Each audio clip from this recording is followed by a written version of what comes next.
Introduction. The Lay of the Last Minstrel, Scott's first romantic tale, was published in January 1805, and won for its author his first great success. The writing of Marmion was begun in November 1806. Constable offered as publisher to pay at once 1,000 guineas for the copyright. When he heard that the new poem was begun, though he had not yet seen a line of it, Miller and Murray joined, each taking a fourth part of the venture, and John Murray said, "We both view it as honourable, profitable, and glorious to be concerned in the publication of a new poem by Walter Scott." Scott, 35 years old, had the impulse upon his mind of a preceding great success, took more than usual pains, and thoroughly enjoyed the writing on pleasant knolls, under trees and by the banks of Yarrow. Many lines were written, and trotting quietly over the hills in later life, he said to Lockhart, his son-in-law, "O man, I had many a grand gallop among these bracks when I was thinking of Marmion." The description of the Battle of Flodden was shaped in the autumn of 1807, when Scott was out practising with the light horse volunteers which had been formed in prospect of an invasion from France, and of which Scott was quartermaster, and Secretary Scott at those gatherings was full of companionable mirth, and in intervals between drill, he would sometimes ride his charger at full speed up and down on the sands of Portobello, within spray of the wave, while his mind was at work on such lines as, "They close in clouds of smoke and dust, with sword sway and with lances thrust, and such a yell was there, of sudden and portentous birth, as if men fought in upper earth, and fiends in upper air." Marmion was published early in the year 1808, its first edition of 2000, in the form then usual of a quarto volume priced at 1.50 guineas, was sold in a month. Then came the editions in octavo, of which there were 12, between 1808 and 1825. Francis Jeffrey in the Edinburgh Review complained of anti-Scottish feeling, and otherwise criticised his friend's work, in a way that alienated Scott not from Jeffrey, but from the Review, and opened to John Murray a prospect of securing Scott for a contributor to another review, the Quarterly, which he would found as a representative of other political opinions with which Scott would be more in accord. Marmion thus has a place in the story of the origin of the Quarterly Review. Of the great popularity of Marmion, Scott himself said at the time that it gave him such a hease that he had almost lost his footing. The letters introducing the several books are in all Scott's verse perhaps the poems that most perfectly present to us his own personality. They form no part of Marmion. In fact, there had been a plan for their publication as a distinct book. As they stand, they interweave the poet with his poem, making Marmion too a Lay of the Last Minstrel. In the first days of its publication, George Ellis playfully observed to Scott that the personal appearance of the minstrel, who though the last is by far the most charming of all minstrels, is by no means compensated by the idea of an author shorn of his picturesque beard, deprived of his harp and writing letters to his intimate friends. The minstrel of the lay was but a creature of imagination. The minstrel of Marmion is Scott himself. H. Roman 1000 Introduction to Canto First. To William Stewart Rose-esque. Ashestiel Ettrick Forest. November's sky is chill and drear. November's leaf is red and sere. Late gazing down the steepy linn, that hems our little garden in. Low in its dark and narrow glen, you scarce the rivulet might ken. So thick the tangled greenwood grew, so feeble thrilled the streamlet through. Now murmuring hoarse and frequent seen, through bush and briar no longer green. An angry brook it sweeps the glade, brawls over rock and wild cascade, and foaming brown with doubled speed, hurries its waters to the Tweed. No longer autumn's glowing red upon our forest hills is shed, no more beneath the evening beam fair Tweed reflects their purple gleam.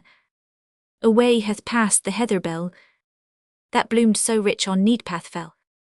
Sallow his brow and russet bare are now the sister heights of Yare.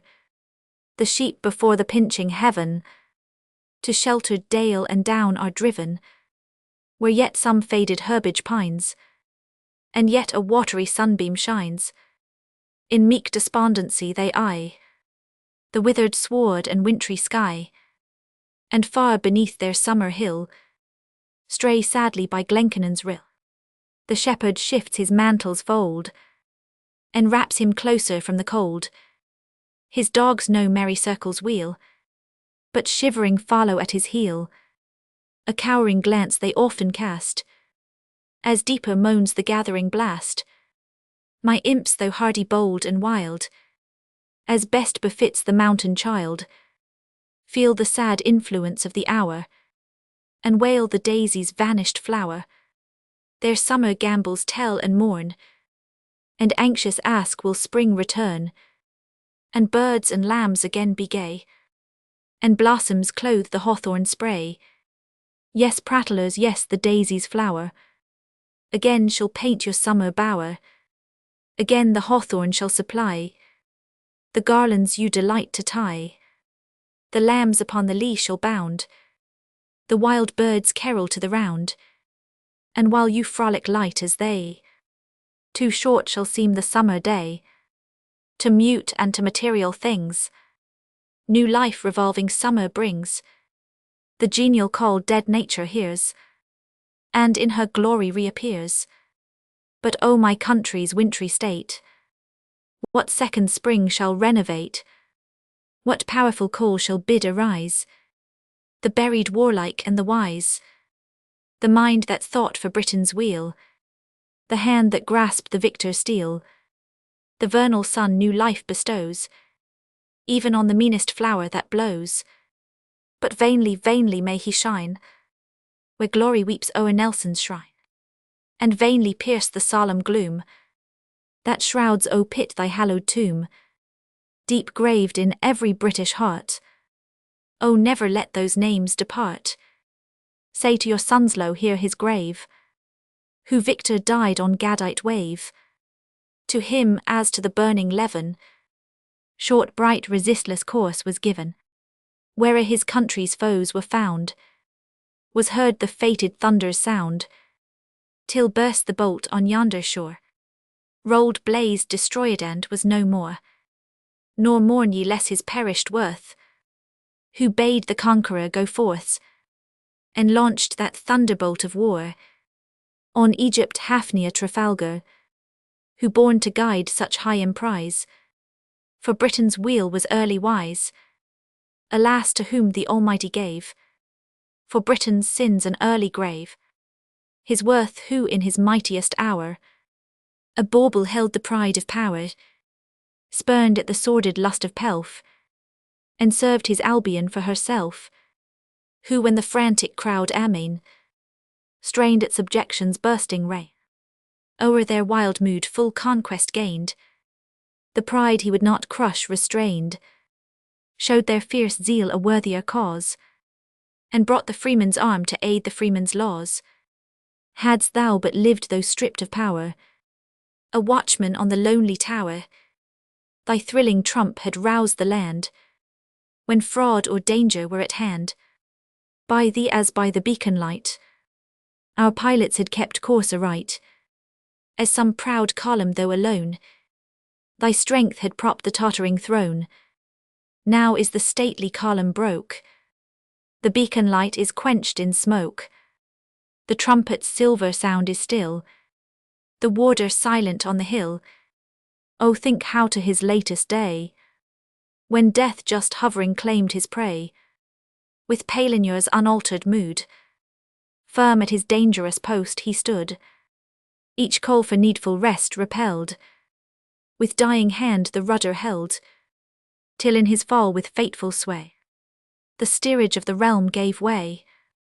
Then while on Britain's thousand plains one unpolluted church remains, whose peaceful bells near sent around the bloody tocsin's maddening sound, but still upon the hallowed day convoke the swains to praise and pray, while faith and civil peace are dear, grace this cold marble with a tear.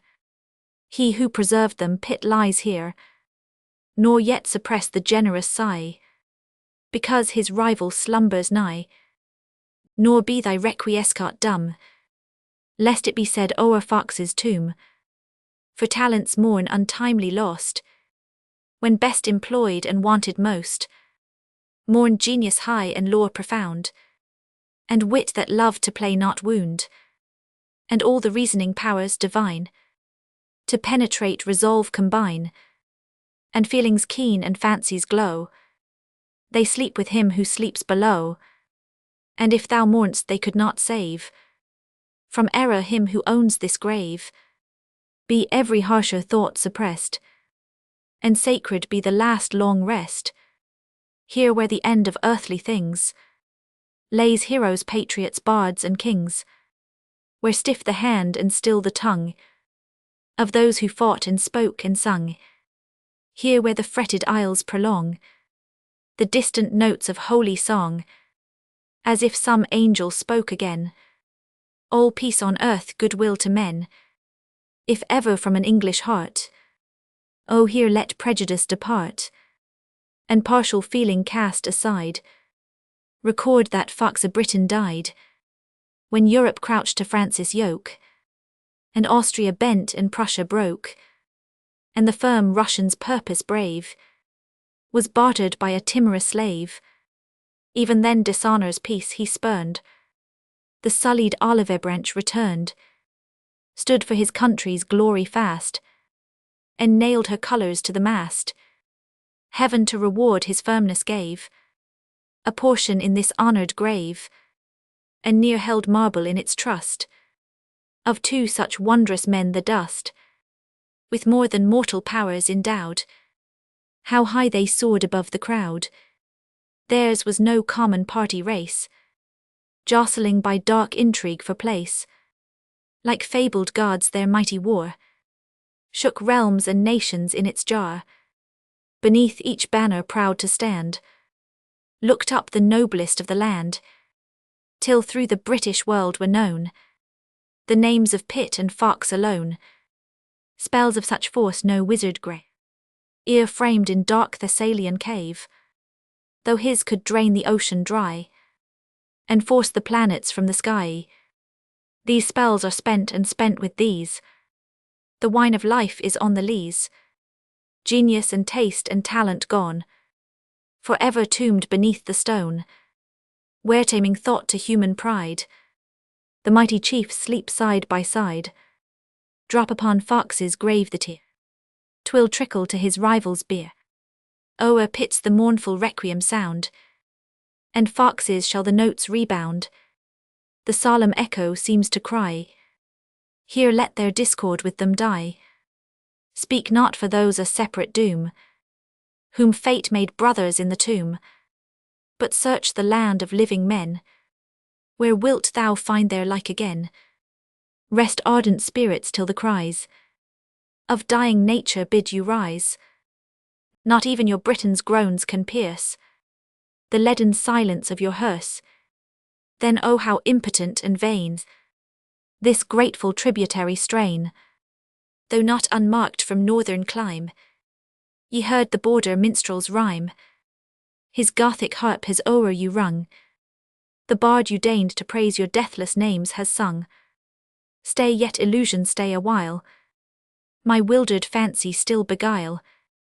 From this high theme how can I part, ere half unloaded is my heart?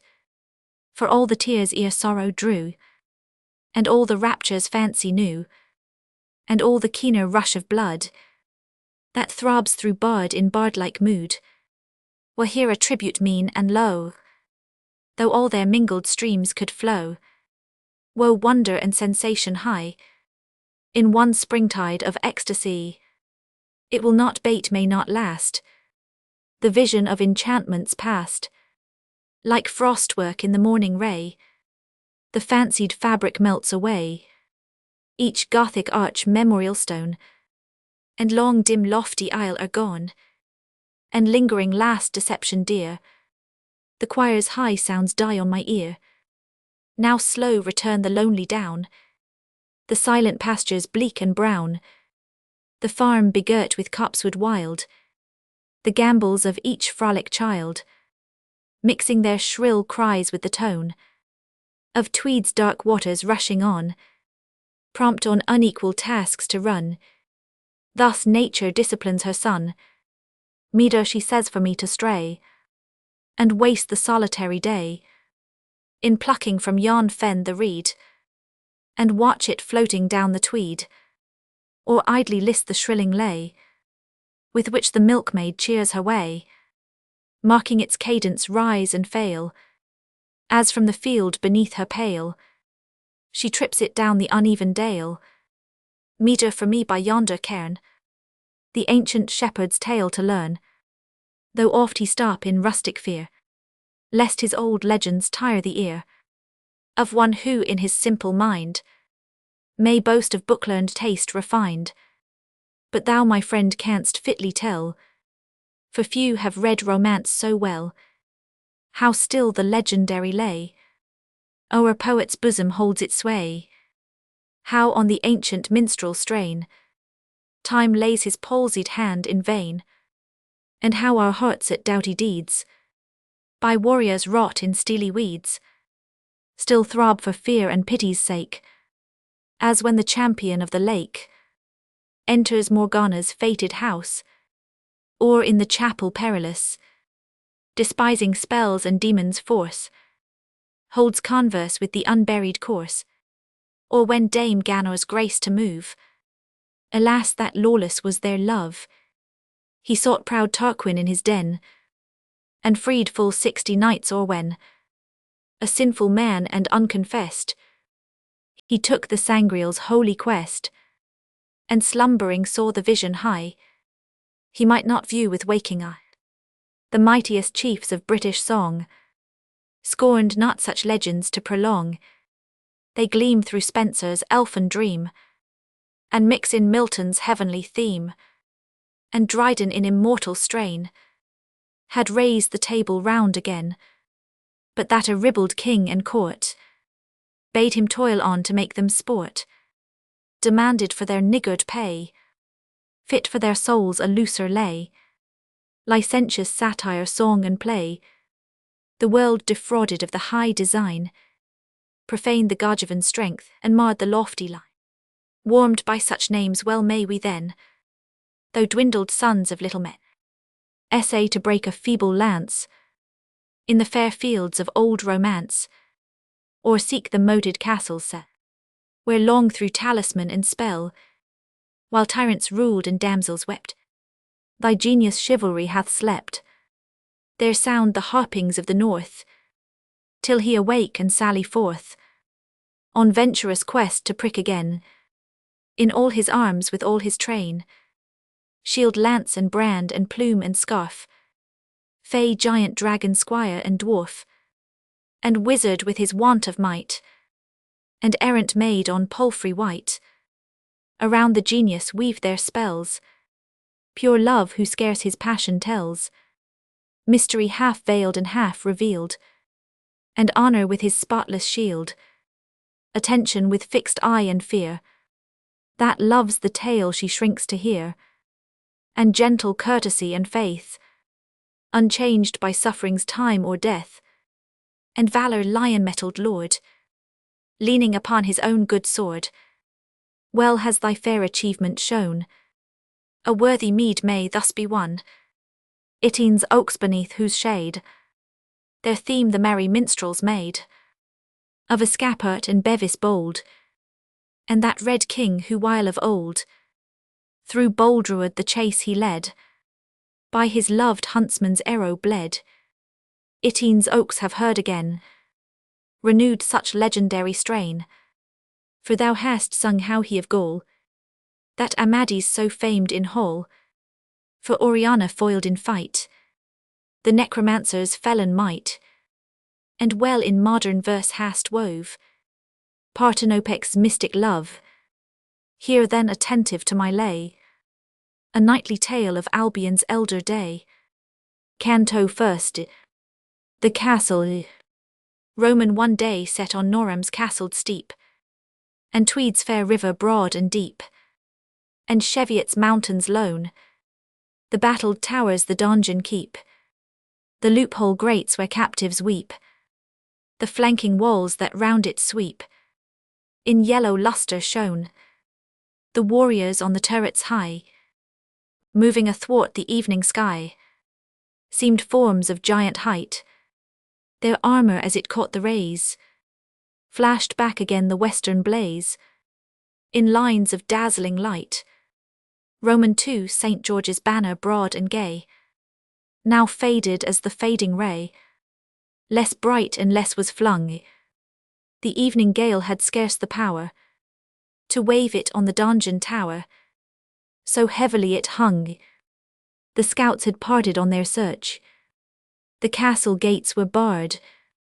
Above the gloomy portal arch, timing his footsteps to a march, the warder kept his guard, low humming as he paced along some ancient border gathering song. Roman 3, a distant trampling sound he hears. He looks abroad and soon appears. O'er Horncliffe hill a plump of spears, beneath a pennon gay, a horseman darting from the crowd, like lightning from a summer cloud, spurs on his mettled courser proud. Before the dark array, beneath the sable palisade that closed the castle barricade, his bugle horn he blew. The warder hasted from the wall, and warned the captain in the hall, for well the blast he knew, and joyfully that night did call to sewer squire and seneschal. Roman 4, now broach ye a pipe of malvoisie, bring pasties of the dough, and quickly make the entrance free, and bid my heralds ready be, and every minstrel sound his glee, and all our trumpets blow, and from the platform spare ye not to fire a noble salver shot. Lord Marmion waits below. Then to the castle's lower ward sped 40 yeomen tall, the iron-studded gates unbarred, raised the portcullis ponderous guard, the lofty palisade unsparred, and let the drawbridge fall. Roman 5, along the bridge Lord Marmion rode, proudly his redrown charger trode. His helm hung at the saddle-bow, well by his visage you might know he was a stalwart knight and keen, and had in many a battle been. The scar on his brown cheek revealed a token true of Bosworth field. His eyebrow dark and eye of fire showed spirit proud and prompt to ire, yet lines of thought upon his cheek did deep design and counsel speak. His forehead by his casque worn bare, his thick moustache and curly hair, coal-black and grizzled here and there, but more through toil than age. His squareturn joints and strength of limb showed him no carpet knight so trim, but in close fight a champion grim, in camps a leader sage.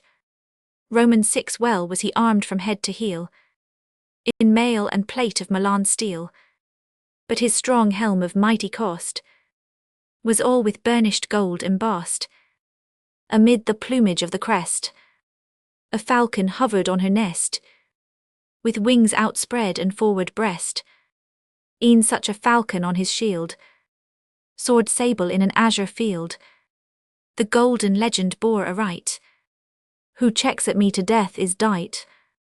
Blue was the charger's broidered rein, blue ribbons decked his arching mane, the knightly housing's ample fold was velvet blue entrapped with gold. Roman 7, behind him rode 2 gallant squires, of noble name and knightly sires. They burned the gilded spurs to claim, for well could each a warhorse tame, could draw the bow the sword could sway, and lightly bear the ring away, nor less with courteous precepts stored, could dance in hall and carve at board, and frame lovedities passing rare, and sing them to a lady fair. Roman 8, 4 men-at-arms came at their backs, with halbert bill and battle-axe. They bore Lord Marmion's lance so strong, and led his sumpter mules along, and ambling palfrey when at need, him listed ease his battle-steed, the last and trustiest of the 4, on high his forky pennon bore, like swallow's tail in shape and hue, fluttered the streamer glossy blue, where blazoned sable as before, the towering falcon seemed to soar. Last 20 yeomen 2 and 2, in hosen black and jerkins blue, with falcons broidered on each breast, attended on their lord's behest, each chosen for an archer good, new hunting craft by lake or wood, Each one a 6-foot bow could bend, and far a clothyard shaft could send. Each held a boar-spear tough and strong, and at their belts their quivers rung. Their dusty palfreys and array showed they had marched a weary way. Roman 9 'tis meet that I should tell you now, how fairly armed and ordered how the soldiers of the guard, with musket, pike and morion, to welcome noble Marmion, stood in the castle yard. Minstrels and trumpeters were there, the gunner held his linstock yare, for welcome a shot prepared, entered the train and such a clang, as then through all his turrets rang, old Norham never heard. Roman 10 the guards their morispikes advanced, the trumpets flourished brave, the cannon from the ramparts glanced, and thundering welcome gave, a blithe salute in martial sort, the minstrels well might sound, for as Lord Marmion crossed the court, he scattered angels round. Welcome to Norham Marmion, stout heart and open hand, well dost thou brook thy gallant roan, thou flower of English land.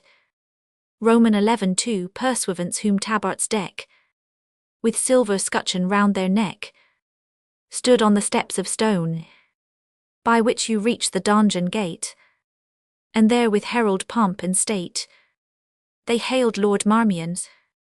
They hailed him Lord of Fontenay, of Lutterward and Scrivel Bay, of Tamworth Tower in town, and he their courtesy to requite, gave them a chain of 12 marks weight, all as he lighted down.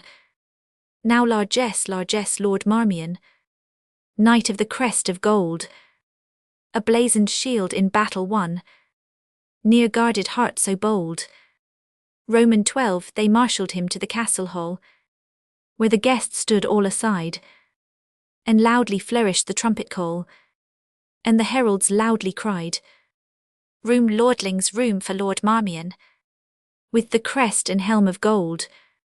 Full well we know the trophies won, in the lists at Cartiswold, there vainly Ralph de Wilton strove, 'gainst Marmion's force to stand.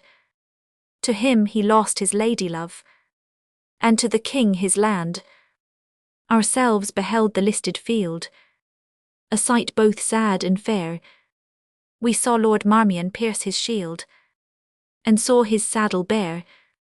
We saw the victor win the crest he wears with worthy pride, and on the gibbet-tree reversed, his foeman's scutcheon tied.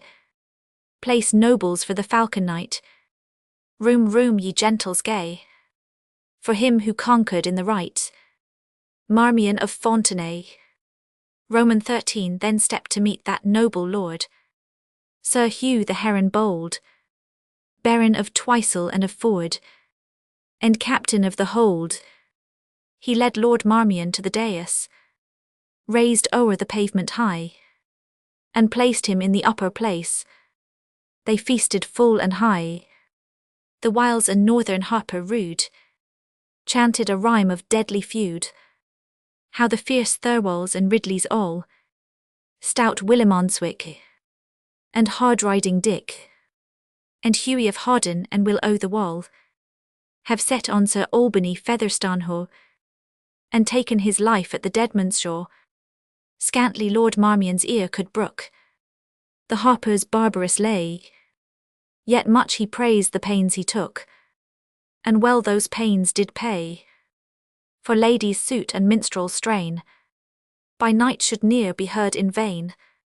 Roman 14 now good Lord Marmion Heron says, of your fair courtesy, I pray you bide some little space in this poor tower with me.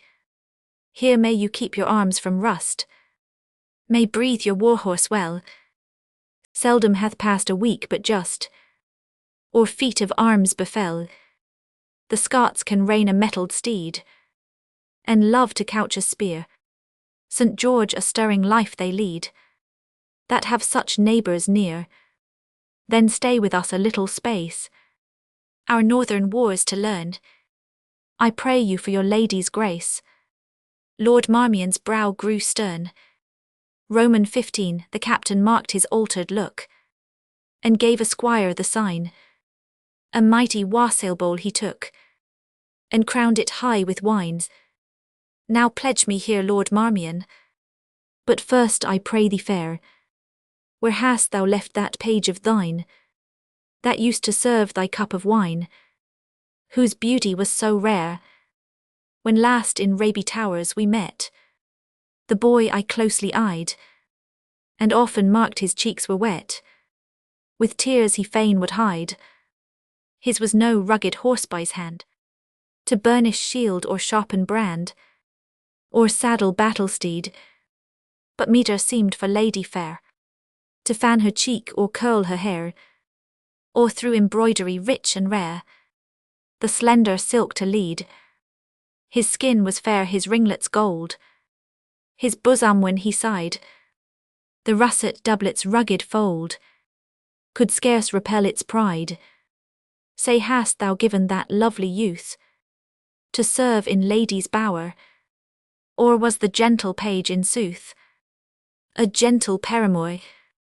Roman 16, Lord Marmion ill could brook such jest. He rolled his kindling eye, with pain his rising wrath suppressed, yet made a calm reply. That boy thou thought'st so goodly fair, he might not brook the northern air. More of his fate if thou wouldst learn, I left him sick in Lindisfarne. Enough of him, but heron say, why does thy lovely lady gay disdain to grace the hall today? Or has that dame so fair and sage gone on some pious pilgrimage? He spoke in covert scorn for fame, whispered light tales of heron's dame. Roman 17, unmarked at least unrecked the taunt. Careless the knight replied, no bird whose feathers gaily flaunt delights in cage to bide.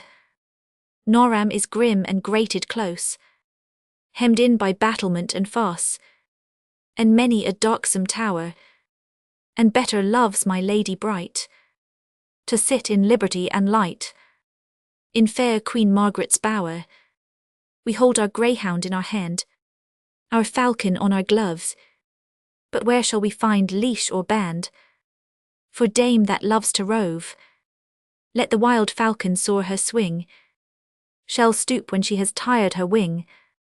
Roman 18, nay, if with royal James bride the lovely lady heron bide, behold me here a messenger, your tender greetings prompt to bear, for to the Scottish court addressed I journey at our king's behest, and pray you of your grace provide for me and mine a trusty guide. I have not ridden in Scotland since James backed the cause of that mock prince, Warbeck that Flemish counterfeit, who on the gibbet paid the cheat. Then did I march with Surrey's power, what time we raised old Iton Tower. Roman 19, for such like need my lord I trow, Norham can find you guides eno, for here be some have pricked as far on Scottish ground as to Dunbar, have drunk the monks of St. Bothan's ale, and driven the beeves of Lauderdale, harried the wives of Greenlaw's goods, and given them light to set their hoods. Roman 20, now in good sooth Lord Marmion cried, were I in warlike wise to ride, a better guard I would not lack than your stout warriors at my back. But as in form of peace I go, a friendly messenger to know why through all Scotland near and far their king is mustering troops for war.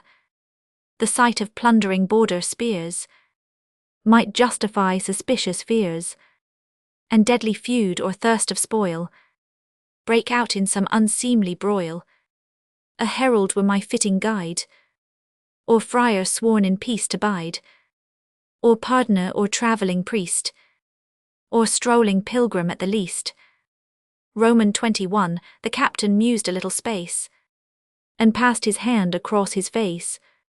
Fain would I find the guide you want, but ill may pursuivant, the only men that safe can ride mine errands on the Scottish side, And though a bishop built this fort, few holy brethren here resort, even our good chaplain as I ween. Since our last siege we have not seen the mass he might not sing or say, upon one stinted meal a day. So safe he sat in Durham Isle, and prayed for our success the while. Our Norham vicar, woe betide, is all too well in case to ride. The priest of Shoreswood could rein the wildest warhorse in your train, but then no spearman in the hall will sooner swear or stab or brawl. Friar John of Tilmouth were the man, a blithesome brother at the can, a welcome guest in hall and bower. He knows each castle, town and tower, in which the wine and ale is good, twixt Newcastle and Holyrood. But that good man, as ill befalls, hath seldom left our castle walls, since on the vigil of Saint Bede, in evil hour he crossed the Tweed, to teach Dame Alison her creed. Old Buttrick found him with his wife, and John an enemy to strife. Sans frock and hood fled for his life. The jealous churl hath deeply swore, that if again he venture o'er, he shall shrive penitent no more. Little he loves such risks I know, yet in your guard perchance will go. Roman 22 Young Selby at the fair Holborn carved to his uncle and that lord, and reverently took up the word. Kind uncle, woe were we each one, if harm should hap to brother John. He is a man of mirthful speech, can many a game and gambol teach. Full well at tables can he play, and sweep at bowls the stake away. None can a lustier carol bowl, the needfulest among us all.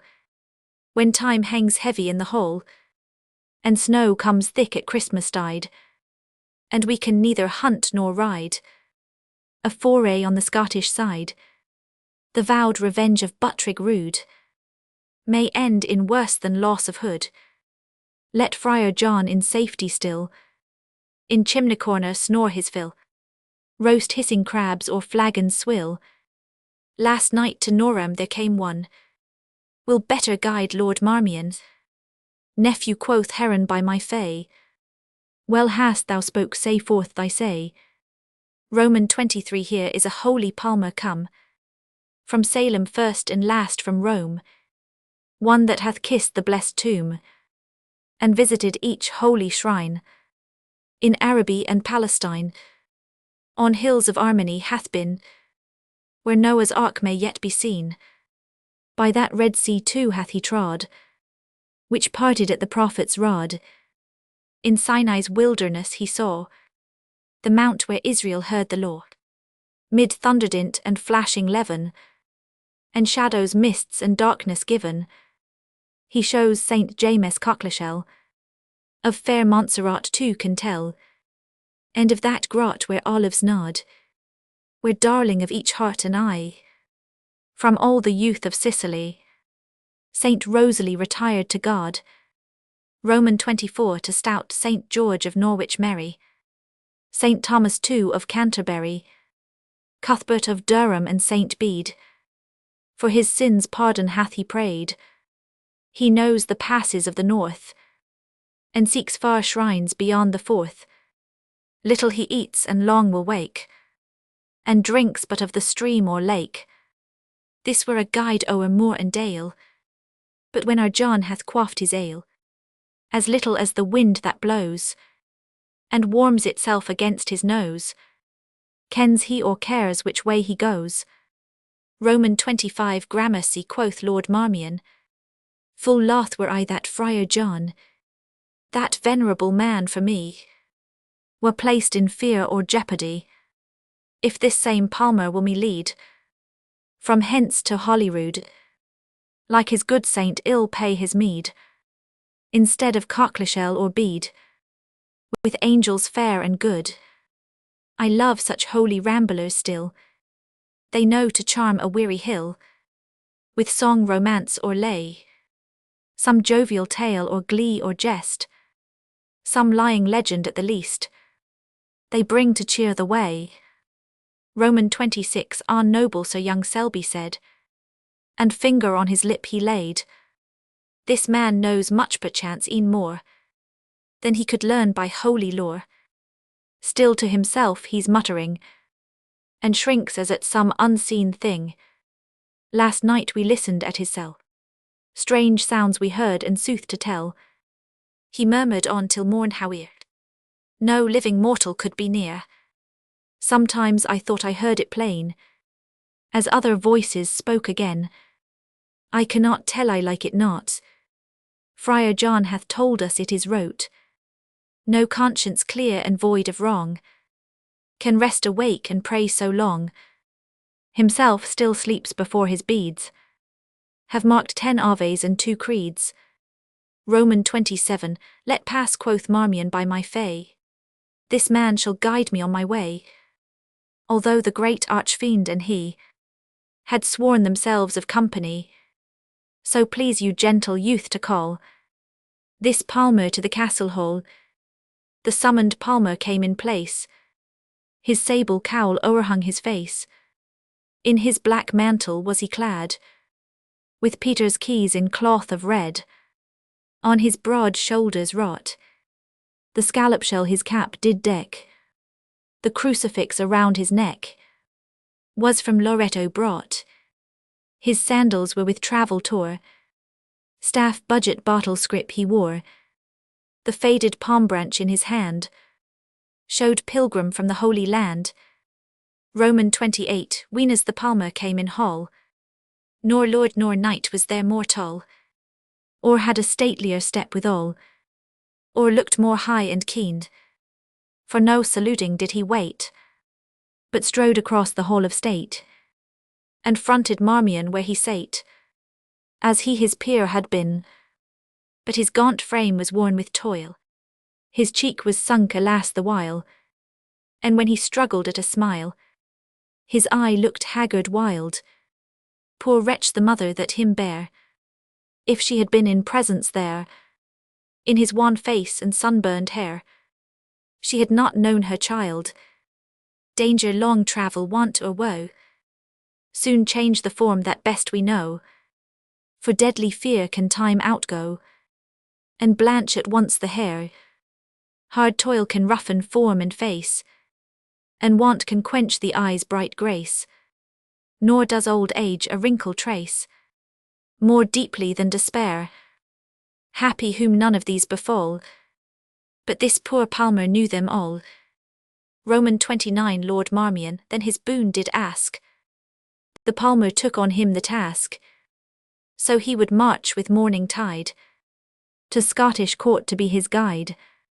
But I have solemn vows to pay, and may not linger by the way, to fair St. Andrew's bound, within the ocean cave to pray, where good saint rule his holy lay, from midnight to the dawn of day, sung to the billows' sound, thence to St. Fillan's blessed well, whose springs can frenzied dreams dispel, and the crazed brain restore.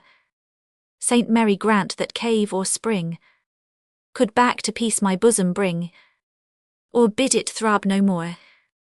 Roman 30. And now the midnight draught of sleep, where wine and spices richly steep, in massive bowl of silver deep, the page presents on knee. Lord Marmion drank a fair good rest, the captain pledged his noble guest, the cup went through among the rest, who drained it merrily. Alone the palmer passed it by, though Selby pressed him courteously. This was a sign the feast was o'er. It hushed the merry wassail roar. The minstrels ceased to sound. Soon in the castle naught was heard, but the slow footstep of the guard, pacing his sober round. Roman 31. With early dawn Lord Marmion rose, and first the chapel doors unclose. Then after morning rites were done, a hasty mass from Friar John, and knight and squire had broke their fast, on rich substantial repast. Lord Marmion's bugles blew to horse, then came the stirrup cup in course, between the baron and his host. No point of courtesy was lost. High thanks were by Lord Marmion paid. Solemn excuse the captain made, till filing from the gate had passed that noble train their lord the last. Then loudly rung the trumpet call, thundered the cannon from the wall, and shook the Scottish shore. Around the castle eddied slow volumes of smoke as white as snow, and hid its turrets hoar, till they rolled forth upon the air, and met the river breezes there, which gave again the prospect fair.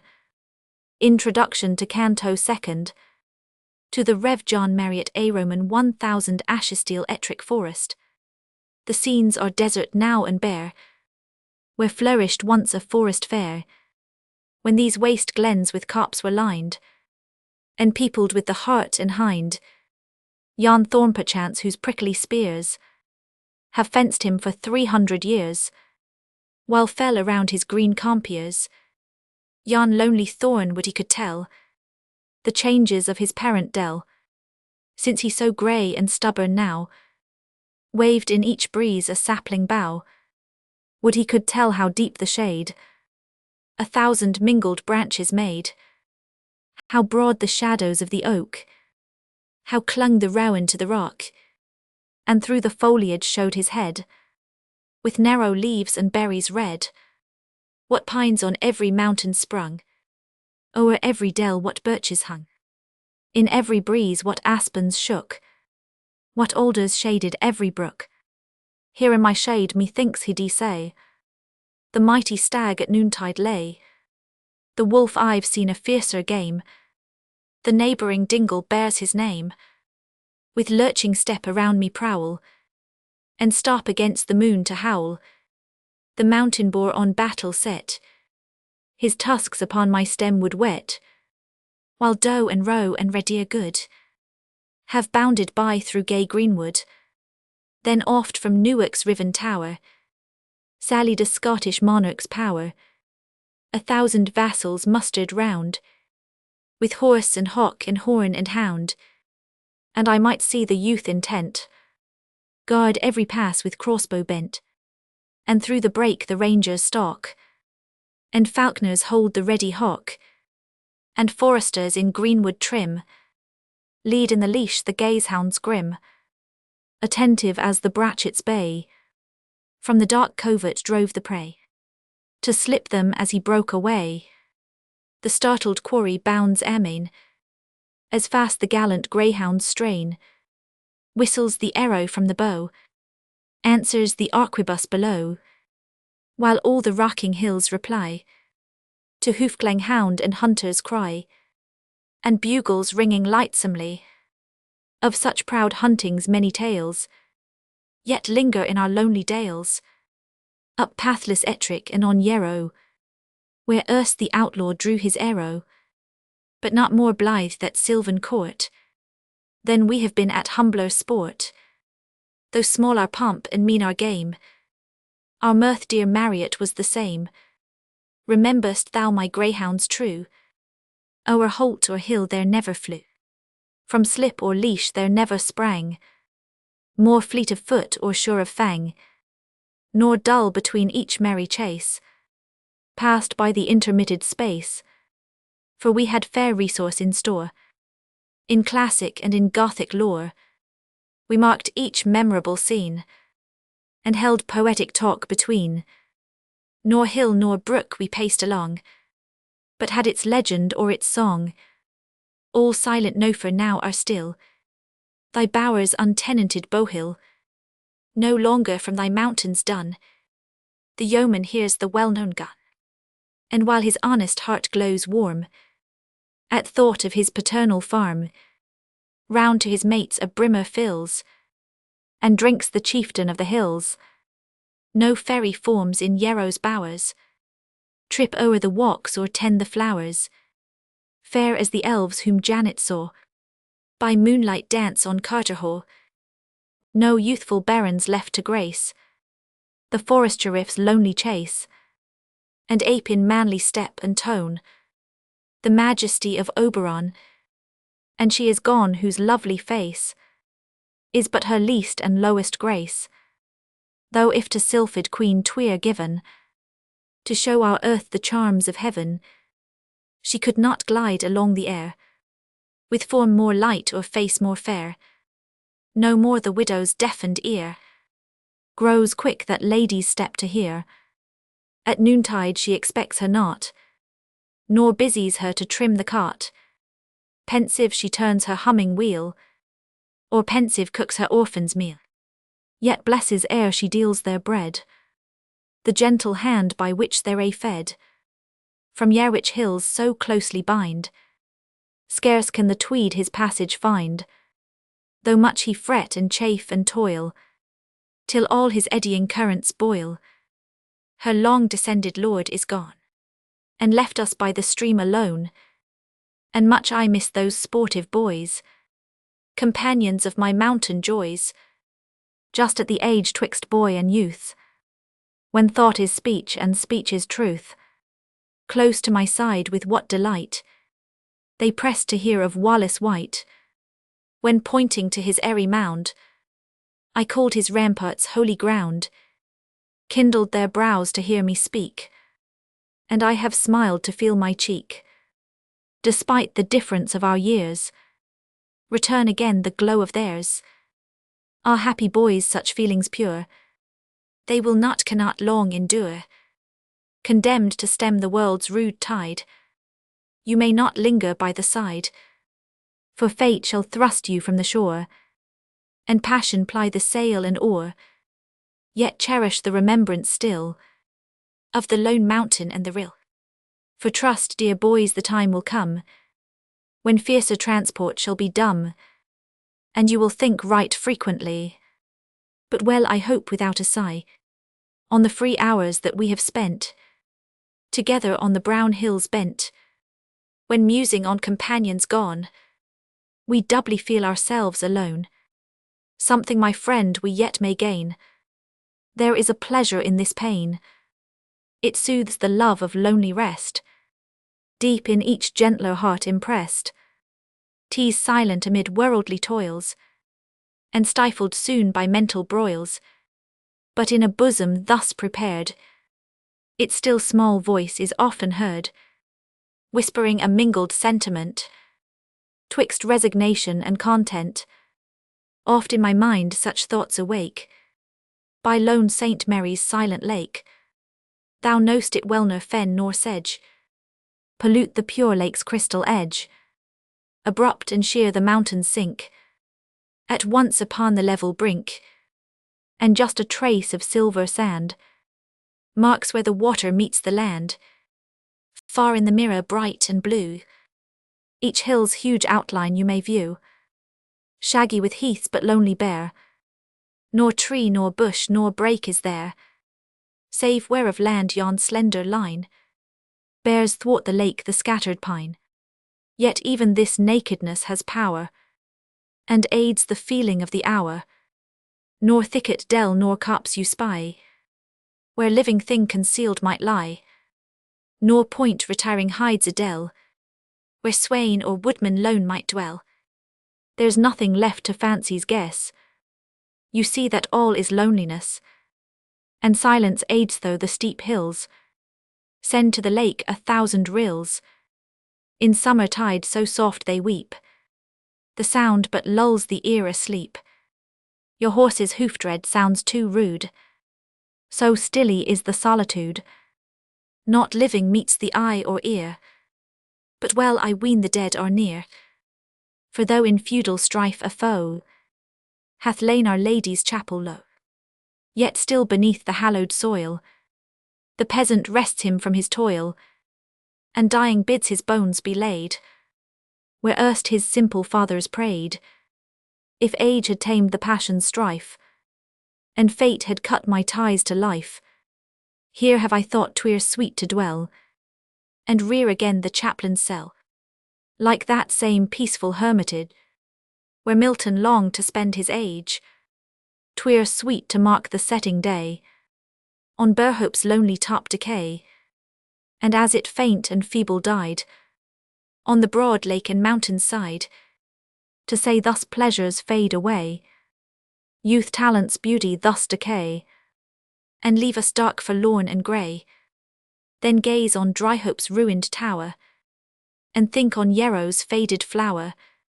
And when that mountain sound I heard, which bids us be for storm prepared, the distant rustling of his wings, as up his force the tempest brings, 'twere sweet air yet his terrors rave, to sit upon the wizard's grave, that wizard priest whose bones are thrust from company of holy dust, on which no sunbeam ever shines, so superstition's creed divines.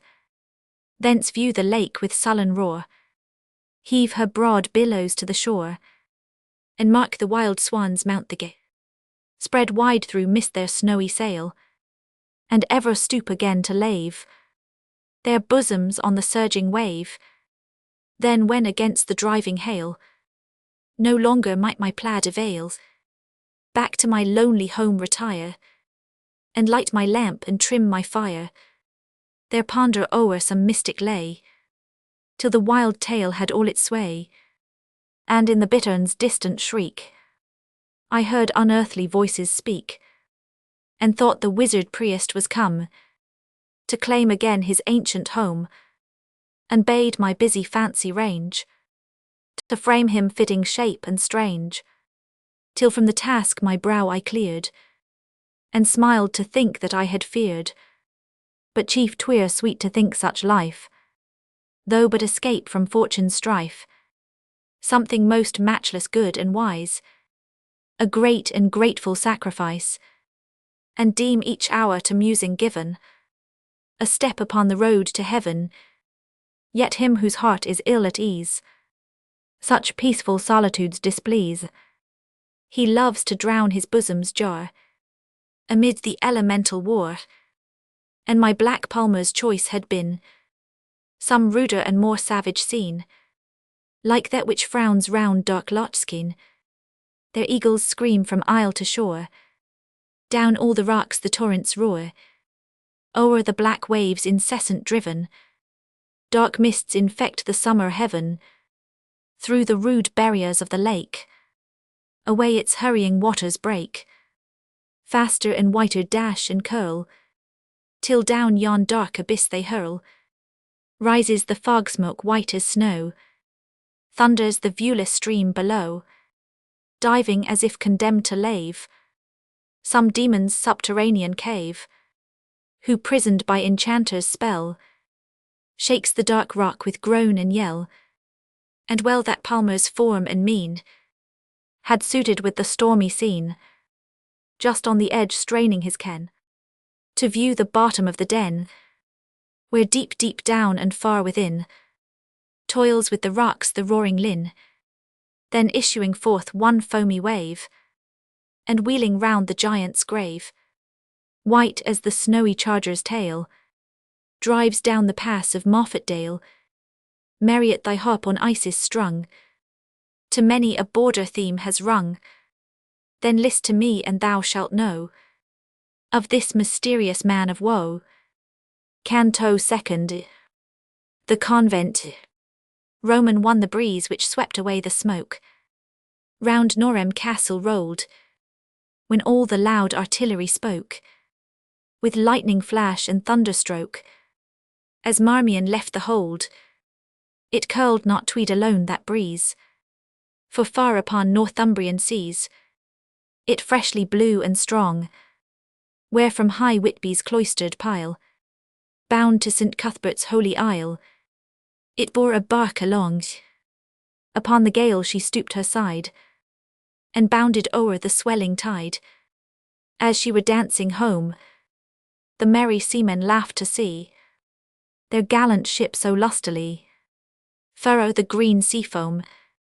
Much joyed they in their honoured freight, for on the deck in chair of state the abbess of St. Hilda placed, with 5 fair nuns the galley graced. Roman too 'twas sweet to see these holy maids, like birds escaped to greenwood shades, their first flight from the cage. How timid and how curious too, for all to them was strange and new, and all the common sights they view their wonderment engage. One eyed the shrouds in swelling sail, with many a benedicity. One at the rippling surge grew pale, and would for terror pray, then shrieked because the sea-dog nigh, his round black head and sparkling eye, reared o'er the foaming spray. And one would still adjust her veil, disordered by the summer gale, perchance lest some more worldly eye her dedicated charms might spy, perchance because such action graced her fair-turned arm and slender waist. Light was each simple bosom there, save two who ill might pleasure share, the abbess and the novice Clare. Roman 3 The abbess was of noble blood, but early took the veil and hood, ere upon life she cast a look, or knew the world that she forsook. Fair too she was and kind had been, as she was fair but near had seen, for her a timid lover sigh, nor knew the influence of her eye. Love to her ear was but a name, combined with vanity and shame. Her hopes, her fears, her joys were all bounded within the cloister wall. The deadliest sin her mind could reach was of monastic rule the breach, and her ambition's highest aim to emulate Saint Hilda's fame. For this she gave her ample dower, to raise the convent's eastern tower. For this with carving rare and quaint she decked the chapel of the saint, and gave the relictrine of cost, with ivory and gems embossed. The poor her convent's bounty blessed, the pilgrim in its halls found rest. Roman 4 Black was her garb, her rigid rule, reformed on Benedictine school. Her cheek was pale, her form was spare, vigils and penitence austere had early quenched the light of youth. But gentle was the dame in sooth, though vain of her religious sway. She loved to see her maids obey, yet nothing stern was she in self. And the nuns loved their abbess well. Sad was this voyage to the dame.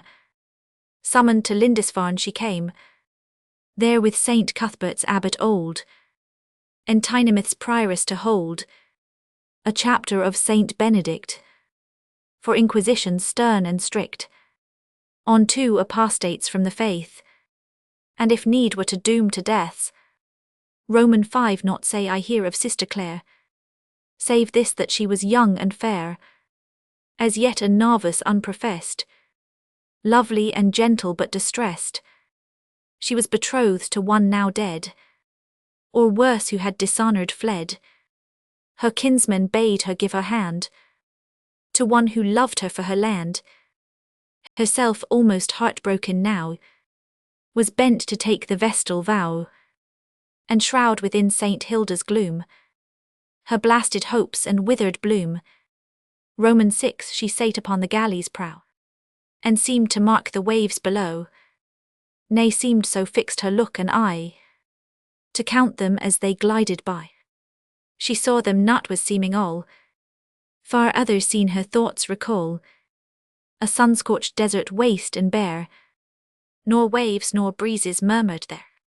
There saw she where some careless hand o'er a dead corpse had heaped the sand, to hide it till the jackals come, to tear it from the scanty tomb. See what a woeful look was given, as she raised up her eyes to heaven. Roman 7 Lovely and gentle and distressed, these charms might tame the fiercest breast. Harpers have sung and poets told, that he in fury uncontrolled, the shaggy monarch of the wood, before a virgin fair and good, hath pacified his savage mood. But passions in the human frame oft put the lion's rage to shame, and jealousy by dark intrigue, with sordid avarice in league, had practised with their bowl and knife against the mourner's harmless life. This crime was charged 'gainst those who lay prisoned in Cuthbert's islet grey. Roman 8 And now the vessel skirts the strand of mountainous Northumberland. Town's towers and halls successive rise, and catch the nuns' delighted eyes. Monkwearmouth soon behind them lay, and Tynemouth's priory and bay. They marked amid her trees the hall of lofty Seaton de Laval. They saw the Blythe and Wansbeck floods rush to the sea through sounding woods. They passed the tower of Widdrington, mother of many a valiant son. At Coquette Isle their beads they tell to the good saint who owned the cell. Then did the Ulner attention claim, and Warkworth proud of Percy's name. And next they crossed themselves to hear the whitening breakers sound so near, where boiling through the rocks they roar, on Dunstan Burrow's caverned shore. Thy tower proud Bamborough mocked they there, King Ida's castle huge and square. From its tall rock look grimly down, and on the swelling ocean frown. Then from the coast they bore away, and reached the Holy Islands Bay. Roman 9 the tide did now its floodmark gain, and girdled in the saint's domain. For with the flow and ebb its style varies from continent to isle. Drishod o'er sands twice every day, the pilgrims to the shrine find way. Twice every day the waves efface of staves and sandalled feet the trace. As to the port the galley flew, higher and higher rose to view the castle with its battled walls, the ancient monastery's halls, a solemn huge and dark-red pile, placed on the margin of the isle. Roman 10 in Saxon strength that abbey frowned, with massive arches broad and round, that rose alternate row and row, on ponderous columns short and low, built ere the art was known, by pointed aisle and shafted stalk, the arcades of an alleyed walk, to emulate in stone. On the deep walls the heathen Dane had poured his impious rage in vain, and needful was such strength to these, exposed to the tempestuous seas, scourged by the wind's eternal sway, open to rovers fierce as they, which could 1200 years withstand wind's waves and northern pirates' hand. Not but that portions of the pile, rebuilded in a later style, showed where the spoiler's hand had been. Not hut the wasting sea breeze keen had worn the pillars carving quaint, and mouldered in his niche the saint, and rounded with consuming power the pointed angles of each tower. Yet still entire the abbey stood, like veteran worn but unsubdued.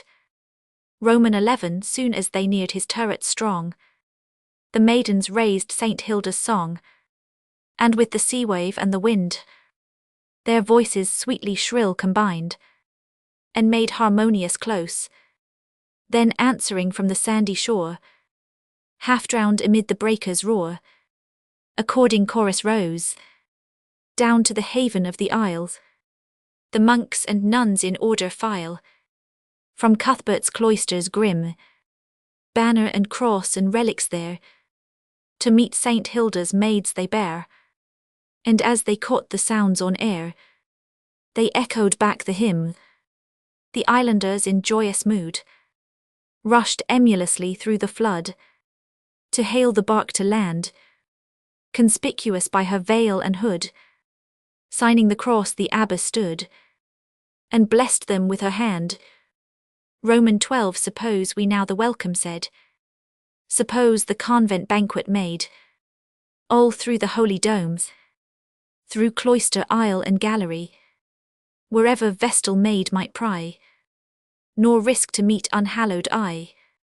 The stranger sisters roam, till fell the evening damp with dew, and the sharp sea breeze coldly blew. For their e'en summer night is chill. Then having strayed and gazed their fill, they closed around the fire, and all in turn essayed to paint the rival merits of their saint, a theme that ne'er can tire, a holy maid for be it known, that their saint's honour is their own. Roman 13 Then Whitby's nuns exulting told, how to their house 3 barons bold must menial service do, while horns blow out a note of shame, and monks cry fie upon your name. In wrath for loss of sylvan game, Saint Hilda's priest ye slew, this on Ascension Day each year. While labouring on our harbour pier, must Herbert Bruce and Percy hear, they told how in their convent cell a Saxon princess once did dwell, the lovely Edelfold, and how of 1,000 snakes each one was changed into a coil of stone, when holy Hilda prayed, themselves within their holy bound, their stony folds had often found. They told how Seafol's pinions fail, as over Whitby's towers they sail, and sinking down with flutterings faint, they do their homage to the saint. Roman 14. Nor did Saint Cuthbert's daughters fail to vie with these in holy tale, his body's resting place of old. How oft their patron changed they told, how when the rude Dane burned their pile, the monks fled forth from holy isle, o'er northern mountain marsh and moor, from sea to sea, from shore to shore. 7 years Saint Cuthbert's corpse they bore. They rested them in fair Melrose, but though alive he loved it well, not there his relics might repose.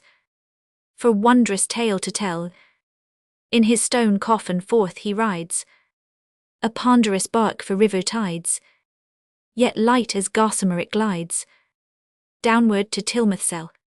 Nor long was his abiding there, for southward did the saint repair, Chesterel Street and Ripon saw, his holy corpse ere Wardilaw hailed him with joy and fear, and after many wanderings past, he chose his lordly seat at last, where his cathedral huge and vast looks down upon the Wear. There deep in Durham's Gothic shade, his relics are in secret laid, but none may know the place, save of his holiest servants 3, deep sworn to solemn secrecy, who share that wondrous grace. Roman 15. Who may his miracles declare, even Scotland's dauntless king and heir, although with them they led Galwegians wild as ocean's gale, and Loddon's knights all sheathed in mail, and the bold men of Teviotdale before his standard fled.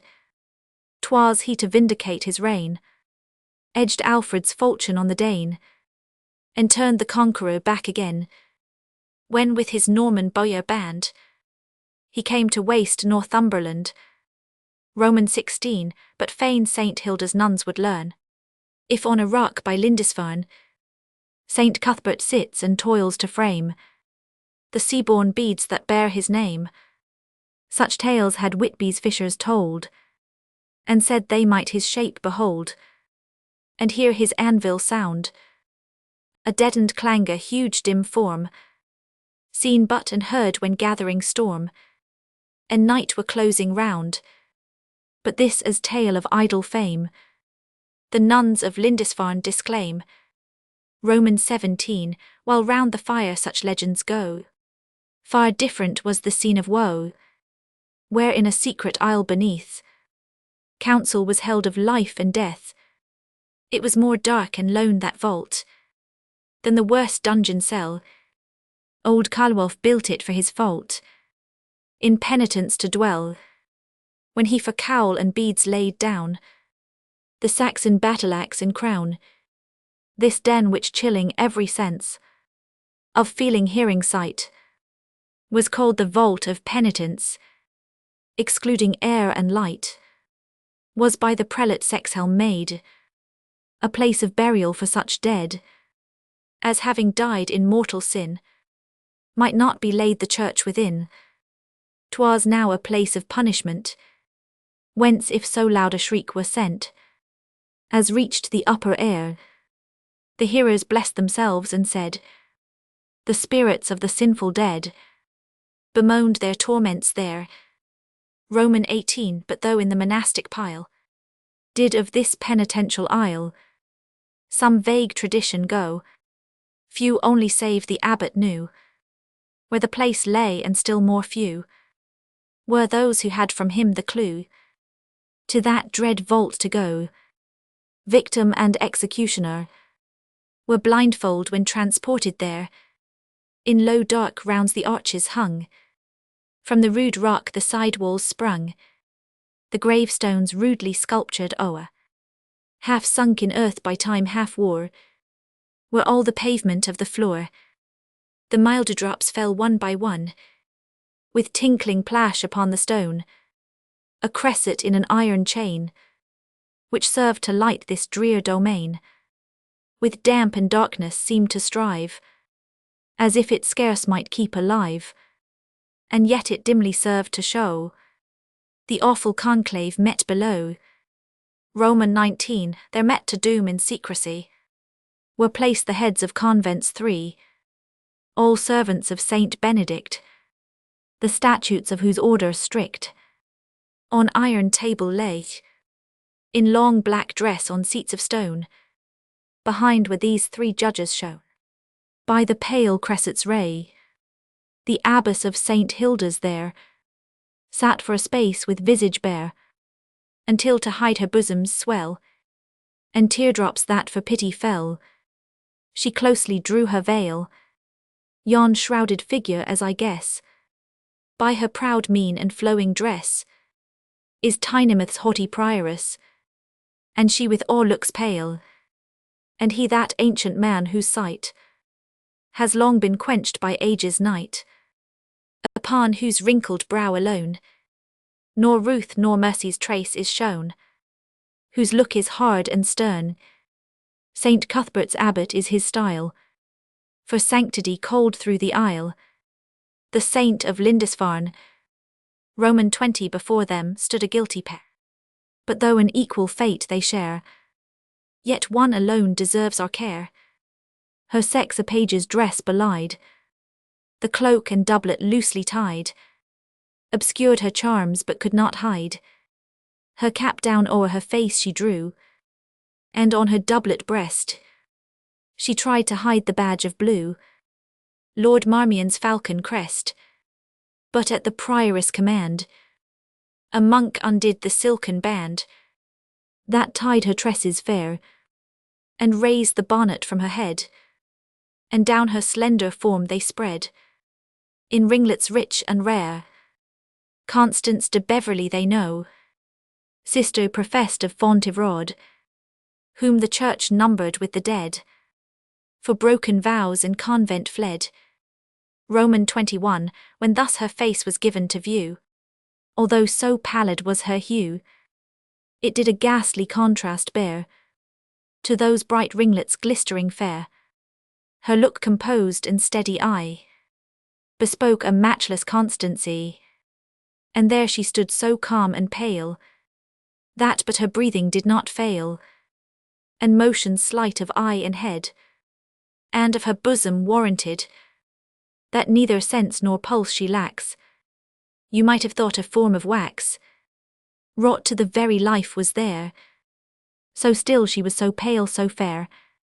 Roman 22, her comrade was a sordid soul, such as does murder for a meed, who but of fear knows no control, because his conscience seared and foul feels not the import of his deed.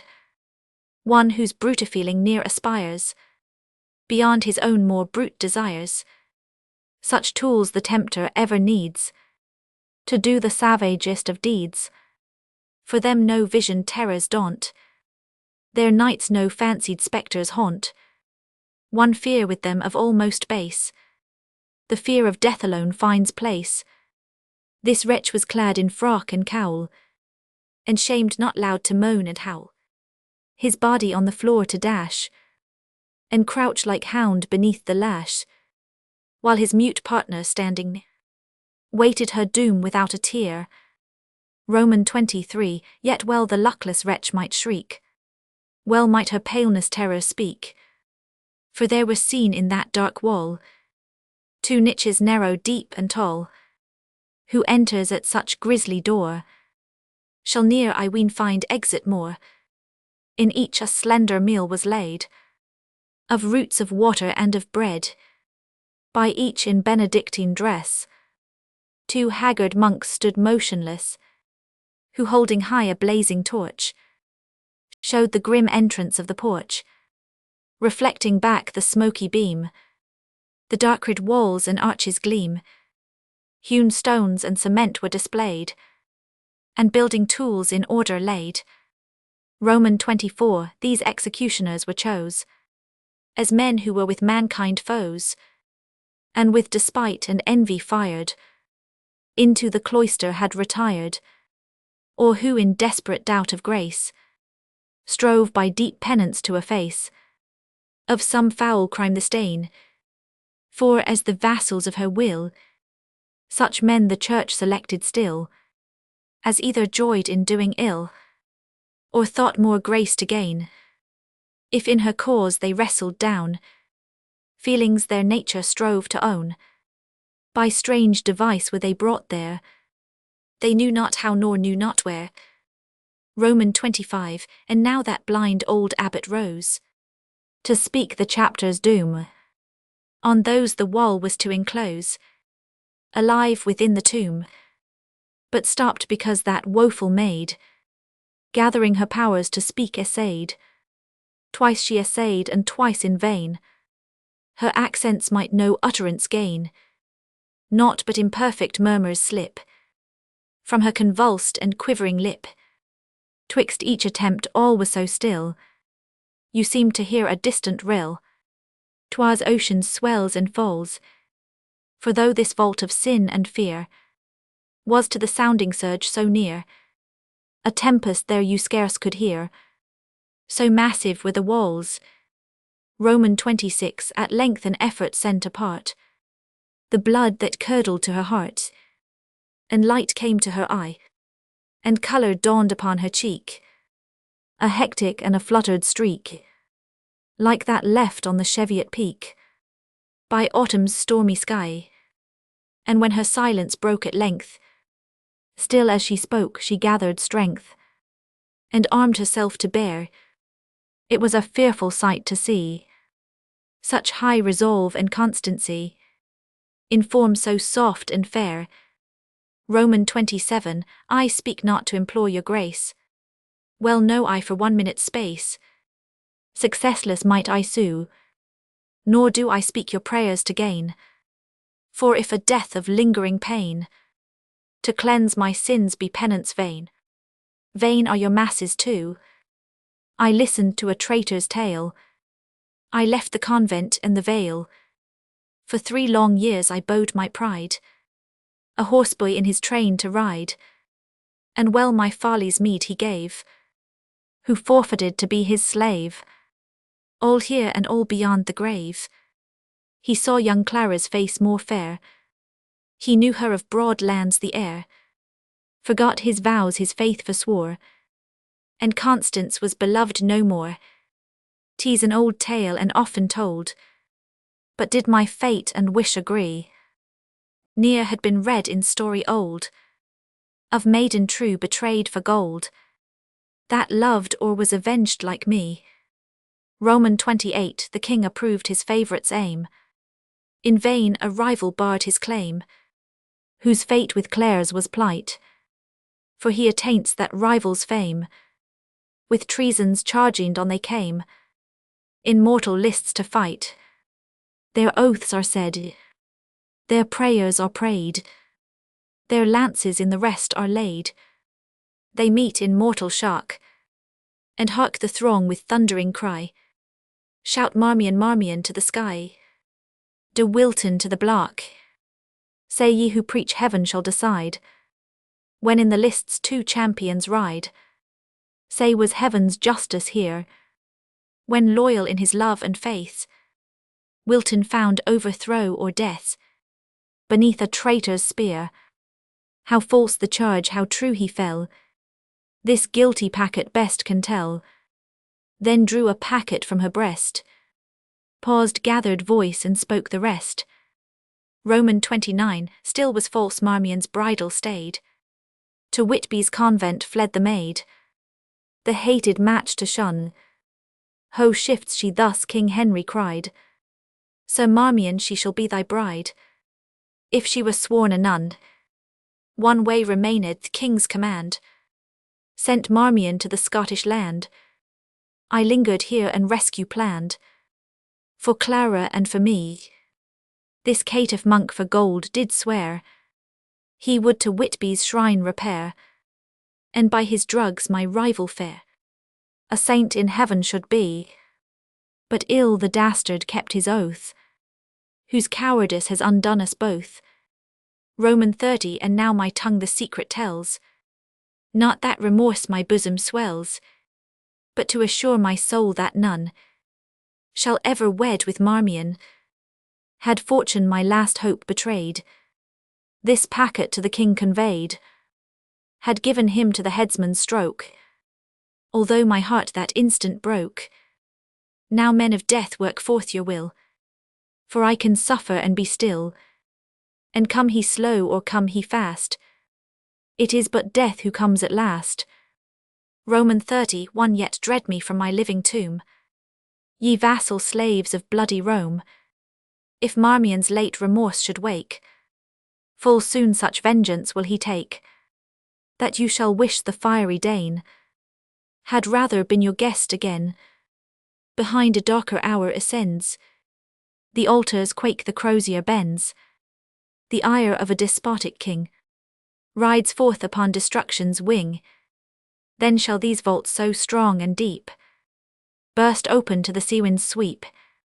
Some traveller then shall find my bones whitening amid disjointed stones, and ignorant of priests' cruelty, marvel such relics here should be. Roman 32, fixed was her look and stern her air. Back from her shoulders streamed her hair. The larks that wont her brow to shade stared up erectly from her head. Her figure seemed to rise more high. Her voice despair's wild energy had given a tone of prophecy. Appalled the astonished conclave sate. With stupid eyes the men of fate gazed on the light-inspired form, and listened for the avenging storm. The judges felt the victim's dread. No hand was moved, no word was said, till thus the abbot's doom was given. Raising his sightless bowls to heaven, Sister, let thy sorrows cease. Sinful brother, part in peace from that dire dungeon place of doom, of execution too and tomb. Paced forth the judges three. Sorrow it were and shame to tell the butcher work that there befell, when they had glided from the cell of sin and misery. Roman 33, 100 winding steps convey that conclave to the upper day. But ere they breathed the fresher air, they heard the shriekings of despair, and many a stifled groan. With speed their upward way they take, such speed as age and fear can make, and cross themselves for terror's sake, as hurrying tottering on, even in the vesper's heavenly tone, they seemed to hear a dying groan, and bade the passing knell to toll, for welfare of a parting soul. Slow o'er the midnight wave it swung, Northumbrian rocks in answer rung. To Warkworth cell the echoes rolled, his beads the wakeful hermit told. The Bamborough peasant raised his head, but slept ere half a prayer he said. So far was heard the mighty knell, the stag sprung up on Cheviot fell, spread his broad nostril to the wind, listed before aside behind, then cooshed him down beside the hind, and quaked among the mountain fir. To hear that sound so dull and stern. Introduction to Canto Third. To William Erskine-esque. Ashestiel Ettrick Forest. Like April morning clouds that pass, with varying shadow o'er the grass, and imitate on field and furrow life's checkered scene of joy and sorrow. Like streamlet of the mountain north, now in a torrent racing forth, now winding slow its silver train, and almost slumbering on the plain. Like breezes of the autumn day, whose voice inconstant dies away, and ever swells again as fast, when the ear deems its murmur past. Thus various my romantic theme flits winds or sinks a morning dream, yet pleased our eye pursues the trace of light and shades in constant race. Pleased views the rivulet afar, weaving its maze irregular, and pleased we listen as the breeze heaves its wild sigh through autumn trees. Then wild as cloud or stream or gale, flow on flow unconfined my tale. Need I to thee, dear Erskine, tell? I love the license all too well, in sounds now lowly and now strong, to raise the desultory song. Oft when mid such capricious chime, some transient fit of lofty rhyme, to thy kind judgment seemed excuse, for many an error of the muse. Oft hast thou said, if still misspent, thine hours to poetry are lent. Go and to tame thy wandering course, quaff from the fountain at the source. Approach those masters o'er whose tomb immortal laurels ever bloom, instructive of the feebler bard. Still from the grave their voice is heard. From them and from the paths they showed, choose honoured guide and practised road, nor ramble on through brake and maze, with harpers rude of barbarous days. Or deem'st thou not our later time yields topic meet for classic rhyme? Hast thou no elegiac verse for Brunswick's venerable hearse? What not a line, a tear, a sigh, when valour bleeds for liberty? O hero of that glorious time, when with unrivalled light sublime, though martial Austria and though all the might of Russia and the Gaul, though banded Europe stood her foes, the star of Brandenburg arose. Thou couldst not live to see her beam, for ever quenched in Jena's stream. Lamented chief, it was not given to thee to change the doom of heaven, and crush that dragon in its birth, predestined scourge of guilty earth. Lamented chief, not thine the power to save in that presumptuous hour, when Prussia hurried to the field, and snatched the spear but left the shield. Valour and skill 'twas thine to try, and tried in vain 'twas thine to die. Ill had it seemed thy silver hair, the last the bitterest pang to share, for princedom reft and scutcheons riven, and birthrights to usurpers given. Thy lands, thy children's wrongs to feel, and witness woes thou couldst not heal, on thee relenting heaven bestows, for honoured life and honoured close. And when revolves in time's sure chain the hour of Germany's revenge, when breathing fury for her sake some new Arminius shall awake, her champion ere he strike shall come, to whet his sword on Brunswick's tomb, or of the Red Cross hero teach, dauntless in dungeon as on breach. Alike to him the sea, the shore, the brand, the bridle, or the oar.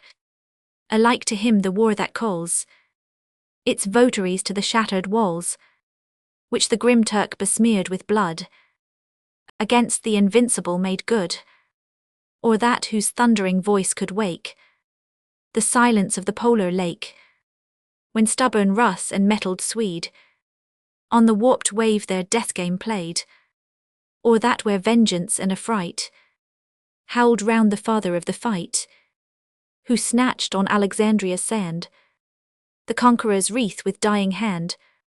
Or if to touch such chord be thine, restore the ancient tragic line, and emulate the notes that rung from the wild harp which silent hung by silver Avon's holy shore, till twice 100 years rolled o'er, when she the bold enchantress came, with fearless hand and heart on flame, from the pale willow snatched the treasure, and swept it with a kindred measure, till Avon's swans well rung the with Montfort's hate and Basil's love, awakening at the inspired strain, deemed their own Shakespeare lived again.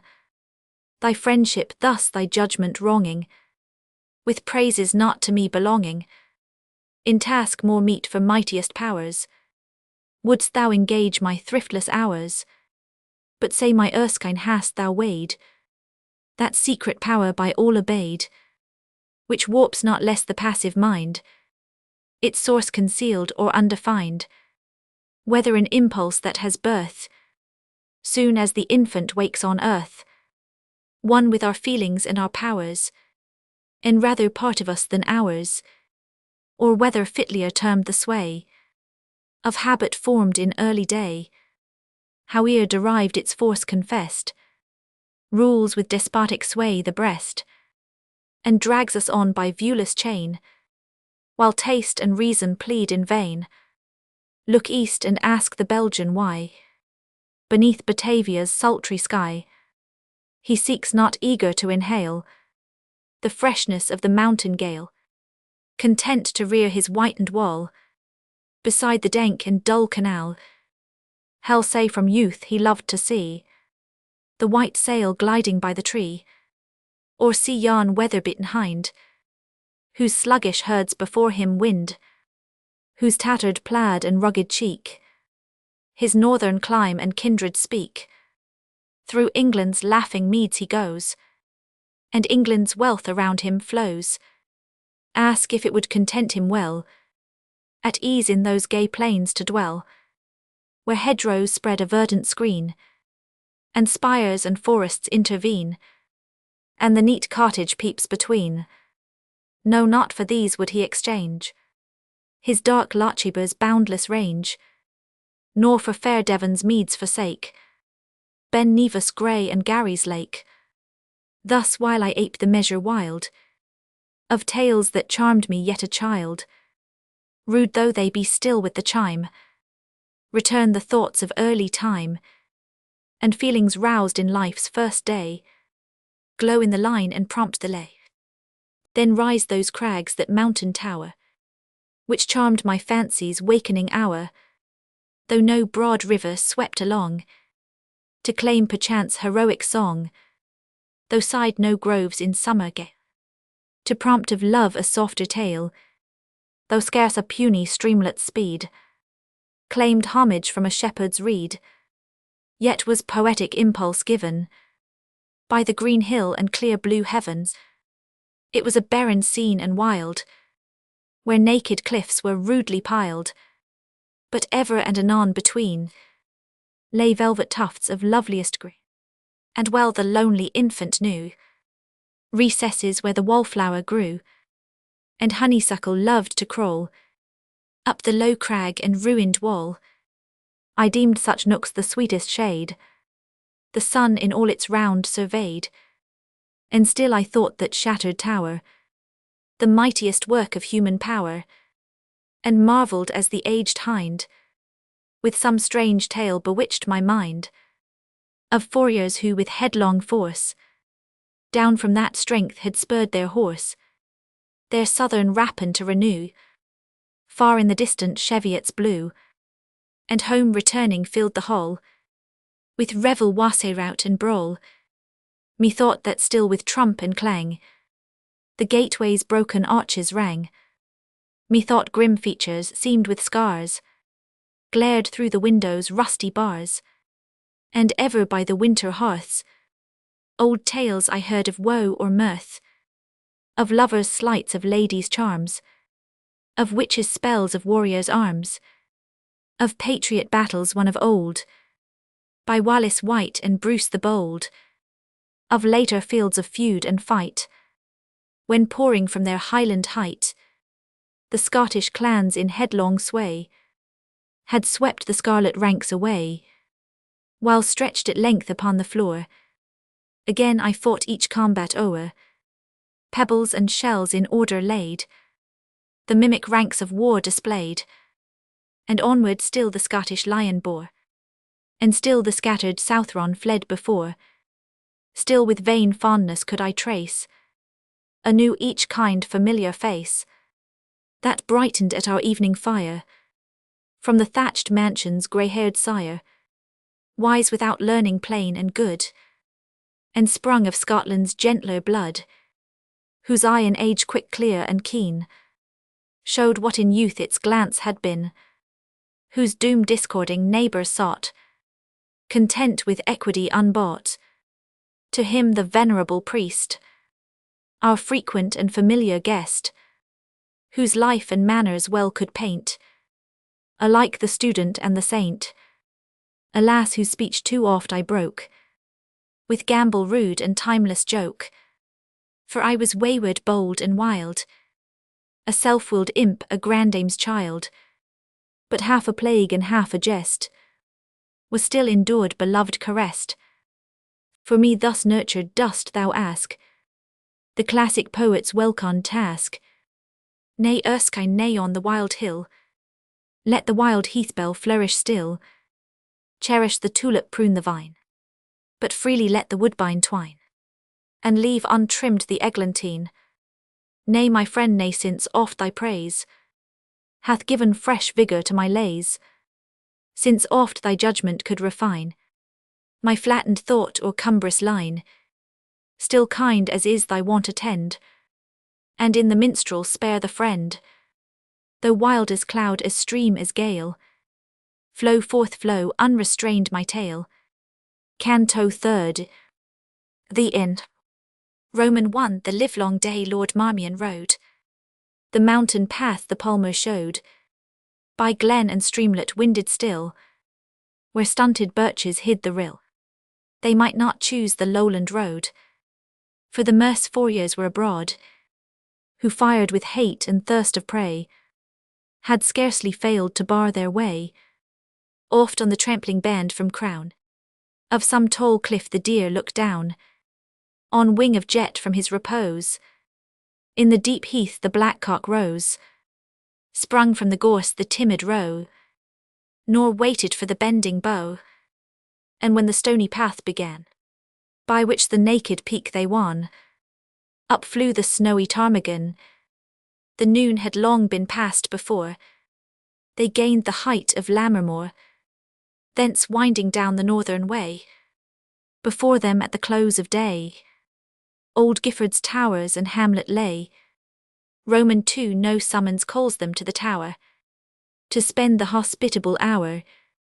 To Scotland's camp the Lord was gone, his cautious dame in bower alone, dreaded her castle to unclose, so late to unknown friends or foes.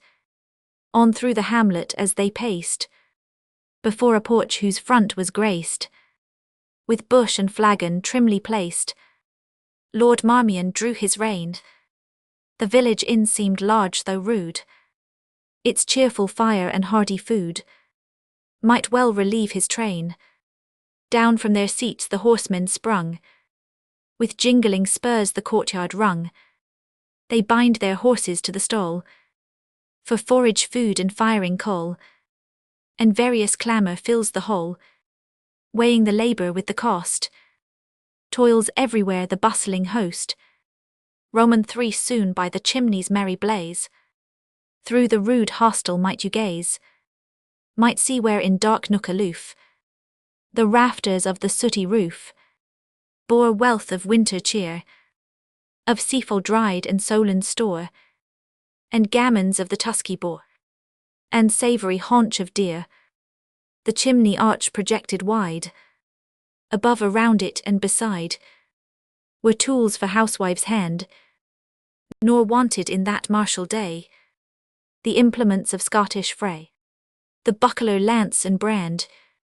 Beneath its shade the place of state, on oaken settle Marmion sate, and viewed around the blazing hearth his followers mix in noisy mirth, whom with brown ale in jolly tide from ancient vessels ranged aside, full actively their host supplied. Roman 4. Theirs was the glee of martial breast, and laughter theirs at little jest, and oft Lord Marmion deigned to aid, and mingle in the mirth they made. For though with men of high degree the proudest of the proud was he, yet trained in camps he knew the art to win the soldier's hardy heart. They love a captain to obey, boisterous as March yet fresh as May, with open hand and brow as free, lover of wine and minstrelsy, ever the first to scale a tower, as venturous in a lady's bower. Such buxom chief shall lead his host from India's fires to Zembla's frost, Roman 5 resting upon his pilgrim staff. Right opposite the palmer stood, his thin dark visage seen but half hidden by his hood. Still fixed on Marmion was his look, which he who ill such gaze could brook, strove by a frown to quell, but not for that though more than once full met their stern encountering glance, the palmer's visage fell. Roman 6 by fits less frequent from the crowd, was heard the burst of laughter loud, for still as squire and archer stared on that dark face and matted beard, their glee and game declined. All gazed at length in silence drear, unbroke save when in comrade's ear some yeoman wondering in his fear thus whispered forth his mind, Saint Mary, saw'st thou ere such sight? How pale his cheek, his eye how bright, whene'er the firebrand's fickle light glances beneath his cowl. Full on our Lord he sets his eye, for his best palfrey would not I endure that sullen scowl. Roman 7 but Marmion as to chase the awe, which thus had quelled their hearts who saw the ever-varying firelight show, that figure stern and face of woe, now called upon a squire. Fitz Eustace, know'st thou not some lay to speed the lingering night away? We slumber by the fire. Roman 8 so please you, thus the youth rejoined, our choicest minstrels left behind. Ill may we hope to please your ear, accustomed constant strains to hear. The harp full deftly can he strike, and wake the lover's lute alike. To dear Saint Valentine no thrush sings livelier from a springtide bush, no nightingale her lovelorn tune more sweetly warbles to the moon. Woe to the cause, whate'er it be, detains from us his melody, lavished on rocks and billows stern, or duller monks of Lindisfarne. Now must I venture as I may to sing his favourite roundelay. Roman 9 a mellow voice Fitz Eustace had, the air he chose was wild and sad. Such have I heard in Scottish land rise from the busy harvest band, when falls before the mountaineer on lowland plains the ripened ear. Now one shrill voice the notes prolong, now a wild chorus swells the song. Oft have I listened and stood still, as it came softened up the hill, and deemed it the lament of men who languished for their native glen, and thought how sad would be such sound on Susquehanna's swampy ground, Kentucky's wood-encumbered brake, or wild Ontario's boundless lake, where heartsick exiles in the strain recalled fair Scotland's hills again. Roman song, where shall the lover rest, whom the fates sever from his true maiden's breast, parted for ever, where through groves deep and high sounds the far billow, where early violets die under the willow. Chorus, Illulora. Roman 100 soft shall be his pillow, there through the summer day cool streams are laving, there while the tempests sway scarce are boughs waving, there thy rest shalt thou take, parted for ever, never again to wake. Never, oh never. Chorus, Illulora. Roman 100 never, oh never. Roman 11 where shall the traitor rest, he the deceiver who could win maiden's breast, ruin and leave her in the lost battle, borne down by the flying, where mingles war's rattle with groans of the dying. Chorus, Illulora. Roman 100 there shall he be lying, her wing shall the eagle flap o'er the falsy-hearted, his warm blood the wolf shall lap, ere life be parted. Shame and dishonour sit by his grave ever, blessing shall hallow it, never, oh never. Chorus, Illulora. Roman 100 never, oh never. Roman 12 It ceased the melancholy sound, and silence sunk on all around. The air was sad but sadder still. It fell on Marmion's ear, and plained as if disgrace and ill, and shameful death were near. He drew his mantle past his face, between it and the band, and rested with his head a space, reclining on his hand.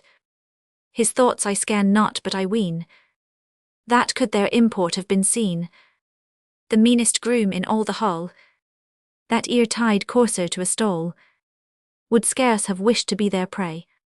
For Lutterward and Fontenay, Roman 13 high minds of native pride and force, most deeply feel thy pangs' remorse. Fear for their scourge mean villains have. Thou art the torturer of the brave, yet fatal strength they boast to steal, their minds to bear the wounds they feel, even while they writhe beneath the smart of civil conflict in the heart.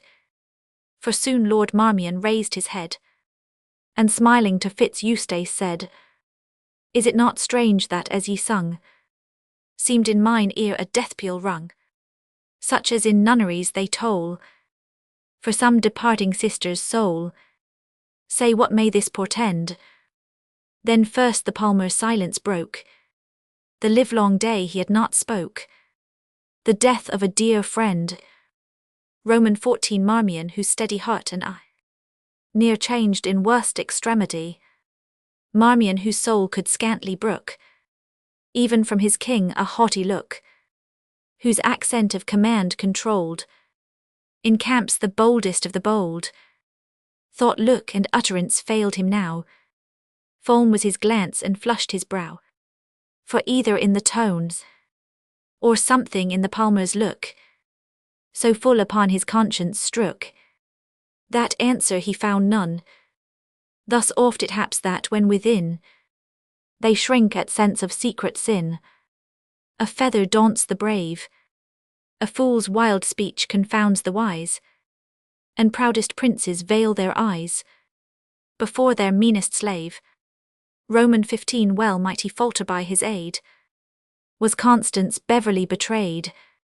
Not that he augured of the doom which on the living closed the tomb, but tired to hear the desperate maid threaten by turns beseech upbraid, and wroth because in wild despair she practised on the life of Clare. Its fugitive the church he gave, though not a victim but a slave, and deemed restraint in convent strange would hide her wrongs and her revenge. Himself proud Henry's favourite peer held Romish thunder's idle fear. Secure his pardon he might hold, for some slight mulct of penance-eggled. Thus judging he gave secret way, when the stern priests surprised their prey. His train, but deemed the favourite page, was left behind to spare his age, or other if they deemed none dared to mutter what he thought and heard. Woe to the vassal who durst pry into Lord Marmion's privacy. Roman 16 His conscience slept, he deemed her well, and safe secured in distant cell, but wakened by her favourite lay, and that strange palmer's boding say, that fell so ominous and drear, full on the object of his fear, to aid remorse's venomed throes. Dark tales of convent vengeance rose, and Constance late betrayed and scorned, all lovely on his soul returned, lovely as when at treacherous call she left her convent's peaceful wall, crimsoned with shame, with terror mute, dreading alike escape pursuit, till love victorious o'er alarms hid fears and blushes in his arms. Roman 17 Alas, he thought, how changed that mien, how changed these timid looks have been, since years of guilt and of disguise have steeled her brow and armed her eyes. No more of virgin terror speaks the blood that mantles in her cheeks. Fierce and unfeminine are there, frenzy for joy, for grief, despair, and I the cause for whom were given her peace on earth, her hopes in heaven. Would thought he as the picture grows, I on its stalk had left the rose. Oh, why should man's success remove the very charms that wake his love? Her convent's peaceful solitude is now a prison harsh and rude, and pent within the narrow cell. How will her spirit chafe and swell? How brook the stern monastic laws? The penance how earned I the cause? Vigil and scourge perchance even worse. And twice he rose to cry to horse, and twice his sovereign's mandate came, like damp upon a kindling flame, and twice he thought gave I not charge she should be safe though not at large. They durst not for their island shred one golden ringlet from her head. Roman 18 while thus in Marmion's bosom strove repentance and reviving love, like whirlwinds whose contending sway I've seen Loch Venator obey. Their host the palmer's speech had heard, and talkative took up the word.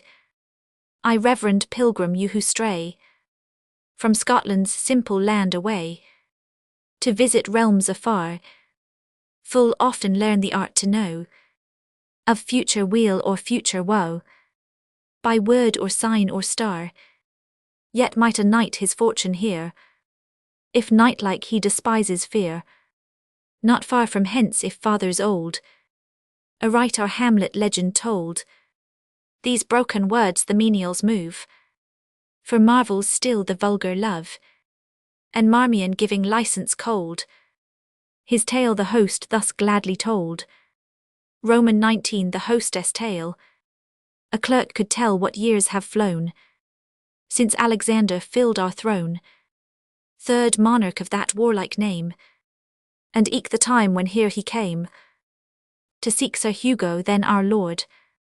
A braver never drew a sword, a wiser never at the hour of midnight spoke the word of power, the same whom ancient records call the founder of the Goblin Hall. I would Sir Knight your longer stay gave you that cavern to survey, of lofty roof and ample size, beneath the castle deep it lies, to hew the living rock profound, the floor to pave the arch to round. There never twirled a mortal arm, it all was wrought by word and charm, and I have heard my grandsire say that the wild clamour and affray of those dread artisans of hell who laboured under Hugo's spell sounded as loud as ocean's war among the caverns of Dunbar. Roman 20 the King Lord Gifford's castle sought, deep labouring with uncertain thought. Even then he mustered all his host to meet upon the western coast, for Norse and Danish galleys plied their oars within the frith of Clyde.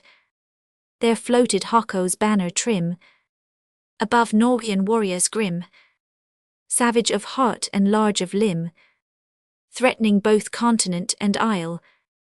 Bute Erin Cunningham and Kyle, Lord Gifford deep beneath the ground, heard Alexander's bugle sound, and tarried not his garb to chain, but in his wizard habit strain, came forth a quaint and fearful sight, his mantle lined with foxskins white, his high and wrinkled forehead bore a pointed cap such as of yore clerks say that Pharaoh's magi wore.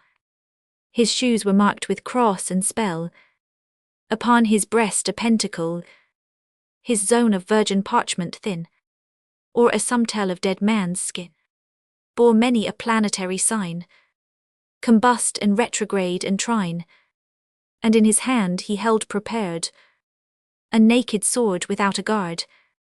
Roman 21 dire dealings with the fiendish race had marked strange lines upon his face, vigil and fast had worn him grim, his eyesight dazzled seemed and dim, as one unused to upper day. Even his own menials with dismay beheld Sir Knight the grisly sire in his unwanted wild attire, unwanted for tradition's run. He seldom thus beheld the sun. I know he said his voice was hoarse, and broken seemed its hollow force. I know the cause although untold, why the king seeks his vassals hold, Vainly from me my liege would know his kingdom's future weal or woe. But yet if strong his arm and heart, his courage may do more than art. Roman 22, of middle air the demons proud, who ride upon the racking cloud, can read in fixed or wandering star the issues of events afar, but still their sullen aid withhold, save when by mightier force controlled. Such late I summoned to my hall, and though so potent was the call, that scarce the deepest nook of hell I deemed a refuge from the spell, yet obstinate in silence still, the haughty demon marks my skill.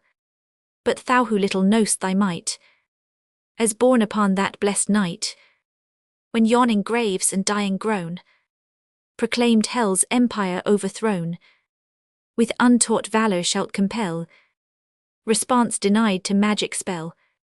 Gramercy quoth our monarch free, place him but front to front with me, and by this good and honoured brand, the gift of coward lion's hand, soothly I swear that tide what tide, the demon shall a buffet bide. His bearing bold the wizard viewed, and thus well pleased his speech renewed. There spoke the blood of Malcolmark, forth pacing hence at midnight dark, the rampart seek whose circling crown crests the ascent of yonder down. A southern entrance shalt thou find, there halt and there thy bugle wind, and trust thine elfin foe to see, in guise of thy worst enemy. Couch then thy lance and spur thy steed upon him and St. George to speed. If he go down thou soon shalt know whate'er these airy sprites can show. If thy heart fail thee in the strife, I am no warrant for thy life. Roman 23. Soon as the midnight bell did ring, alone and armed forth rode the king to that old camp's deserted round. Sir Knight, you well might mark the mound. Left hand the town the Pictish race, the trench long since in blood did trace. The moor around is brown and bare, the space within is green and fair. The spot our village children know, for there the earliest wildflowers grow. But woe betide the wandering wight that treads its circle in the night. The breadth across a bowshot clear gives ample space for full career. Opposed to the 4 points of heaven, by 4 deep gaps our entrance given. The southernmost our monarch passed, halted and blew a gallant blast, and on the north within the ring appeared the form of England's king, who then 1,000 leagues afar in Palestine waged holy war. Yet arms like England's did he wield, alike the leopards in the shield, alike his Syrian courser's frame, the rider's length of limb the same. Long afterwards did Scotland know fell Edward was her deadliest foe. Roman 24. The vision made our monarch start, but soon he manned his noble heart, and in the first career they ran. The elfin knight fell horse and man, yet did a splinter of his lance through Alexander's visor glance, and raised the skin a puny wound. The king light leaping to the ground, with naked blade his phantom foe compelled the future war to show. Of Largs he saw the glorious plain, where still gigantic bones remain, memorial of the Danish war.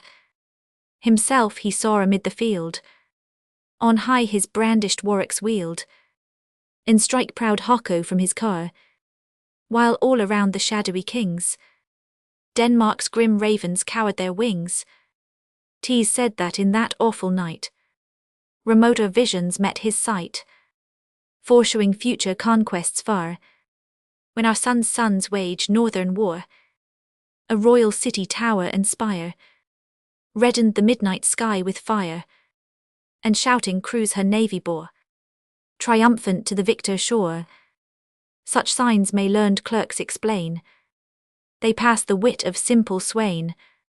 Roman 25. The joyful king turned home again, headed his host and quelled the Dane. But yearly when returned the night of his strange combat with the sprite, his wound must bleed and smart. Lord Gifford then would gibing say, "Bold as ye were my liege ye pay the penance of your start. Long since beneath Dunfermline's nave, King Alexander fills his grave. Our Lady give him rest. Yet still the knightly spear and shield the elfin warrior doth wield upon the brown hill's breast, and many a knight hath proved his chance in the charmed ring to break a lance. But all have foully sped, save two as legends tell, and they were Wallace White and Gilbert Hay. Gentles, my tale is said. Roman 26, the quaigs were deep, the liquor strong, and on the tale the yeoman throng had made a comment sage and long. But Marmion gave a sign, and with their lord the squires retire, the rest around the hostile fire their drowsy limbs recline. For pillow underneath each head the quiver and the targe were laid, deep slumbering on the hostile floor. Oppressed with toil and ale they snore, the dying flame in fitful change threw on the group its shadows strain. Roman 27, apart and nestling in the hay of a waste loft Fitz Eustace lay. Scarce by the pale moonlight were seen the foldings of his mantle green. Lightly he dreamt as youth will dream of sport by thicket or by stream, of hawk or hound, of ring or gloves, or lighter yet of lady's love. A cautious tread his slumber broke, and close beside him when he woke, in moonbeam half and half in gloom, stood a tall form with nodding plume. But ere his dagger Eustace drew, his master Marmion's voice he knew. Roman 28, Fitz Eustace, rise, I cannot rest. Yon churl's wild legend haunts my breast, and graver thoughts have chafed my mood. The air must cool my feverish blood, and fain would I ride forth to see the scene of elfin chivalry. Arise and saddle me my steed, and gentle Eustace, take good heed. Thou dost not rouse these drowsy slaves.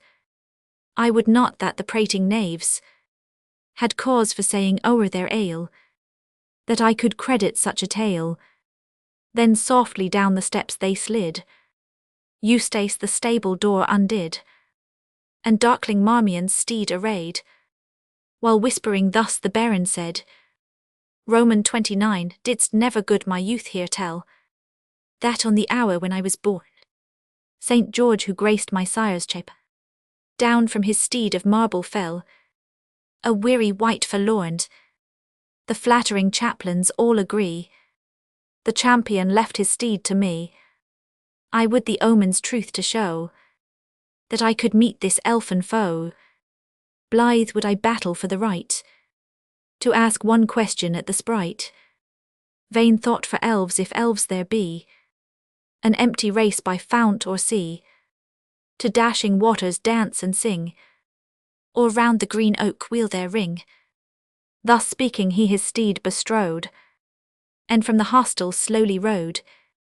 Roman 30, Fitz Eustace followed him abroad, and marked him pace the village road, and listened to his horse's tramp, till by the lessening sound he judged that of the Pictish camp.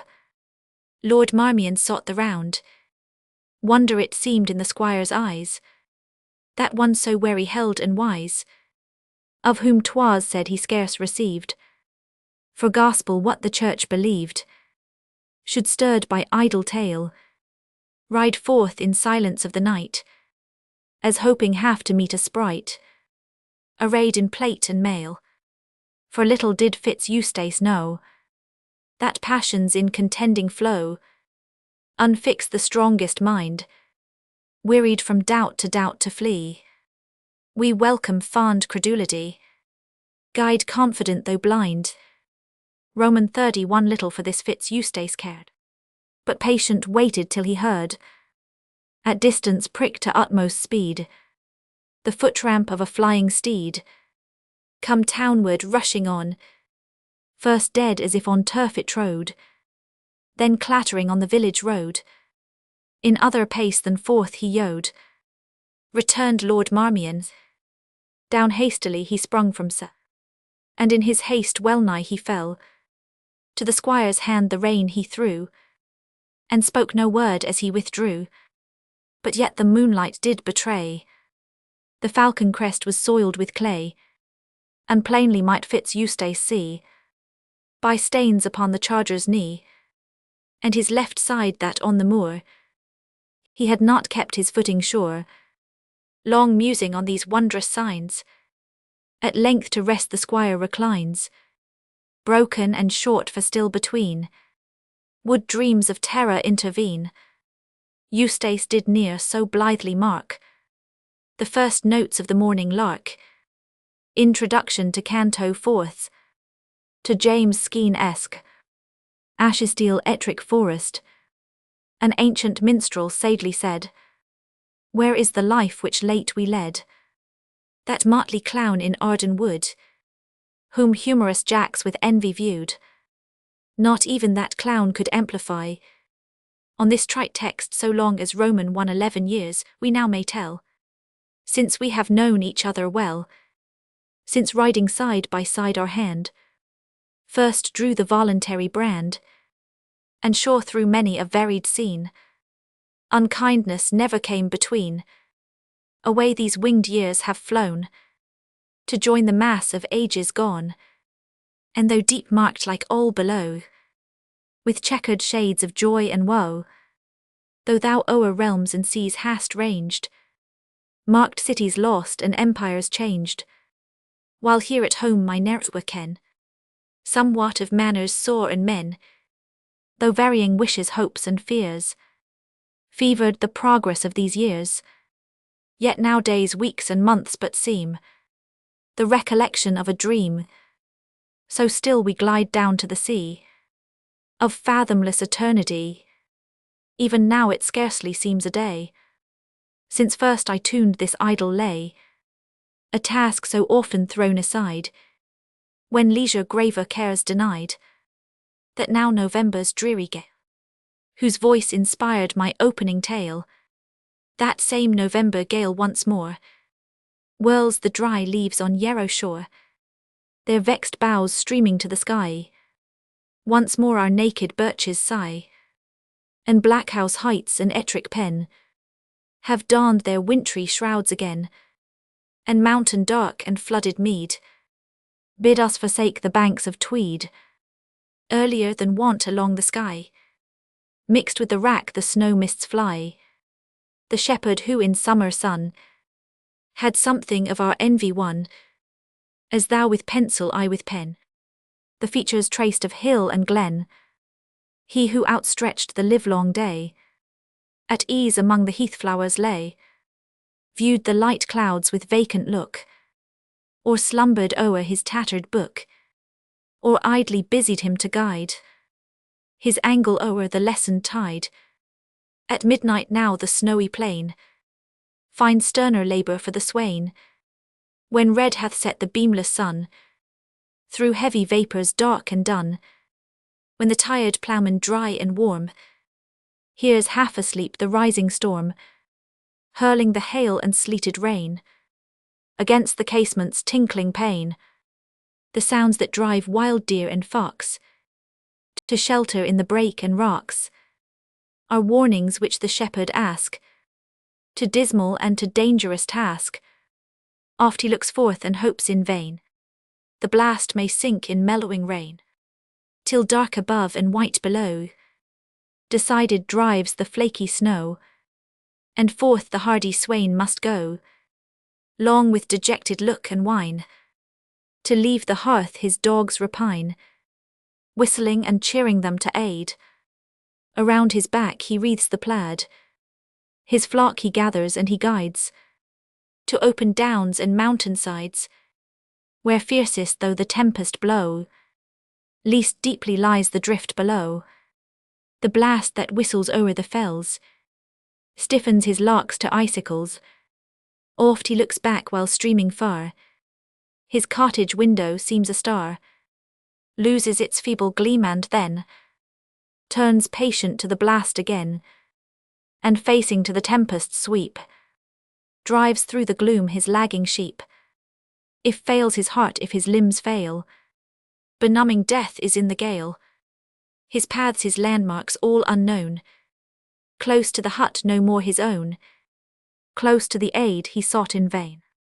The morn may find the stiffened swain, the widow sees at dawning pale, his orphans raise their feeble wail, and close beside him in the snow, poor Yarrow, partner of their woe, couches upon his master's breast, and licks his cheek to break his rest, who envies now the shepherd's lot, his healthy fare, his rural cot, his summer couch by greenwood tree, his rustic kern's loud revelry, his native hill notes tuned on high, to Marion of the blithesome eye, his crook, his scrip, his oaten reed, and all Arcadia's golden creed. Changes not so with us my skein, of human life the varying scene. Our youthful summer oft we see dance by on wings of game and glee, while the dark storm reserves its rage against the winter of our age, as he the ancient chief of Troy, his manhood spent in peace and joy. But Grecian fires and loud alarms called ancient Priam forth to arms. Then happy those, since each must drain his share of pleasure, share of pain. Then happy those beloved of heaven, to whom the mingled cup is given, whose lenient sorrows find relief, whose joys are chastened by their grief. And such a lot, my skein, was thine, when thou of late wert doomed to twine, just when thy bridal hour was by, the cypress with the myrtle tie, just on thy bride her sire had smiled, and blessed the union of his child, when love must change its joyous cheer, and wipe affection's filial tear.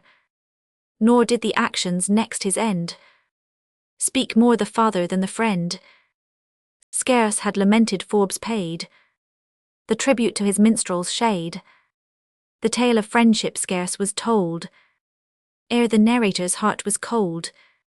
Far may we search before we find a heart so manly and so kind, but not around his honoured urn shall friends alone and kindred mourn.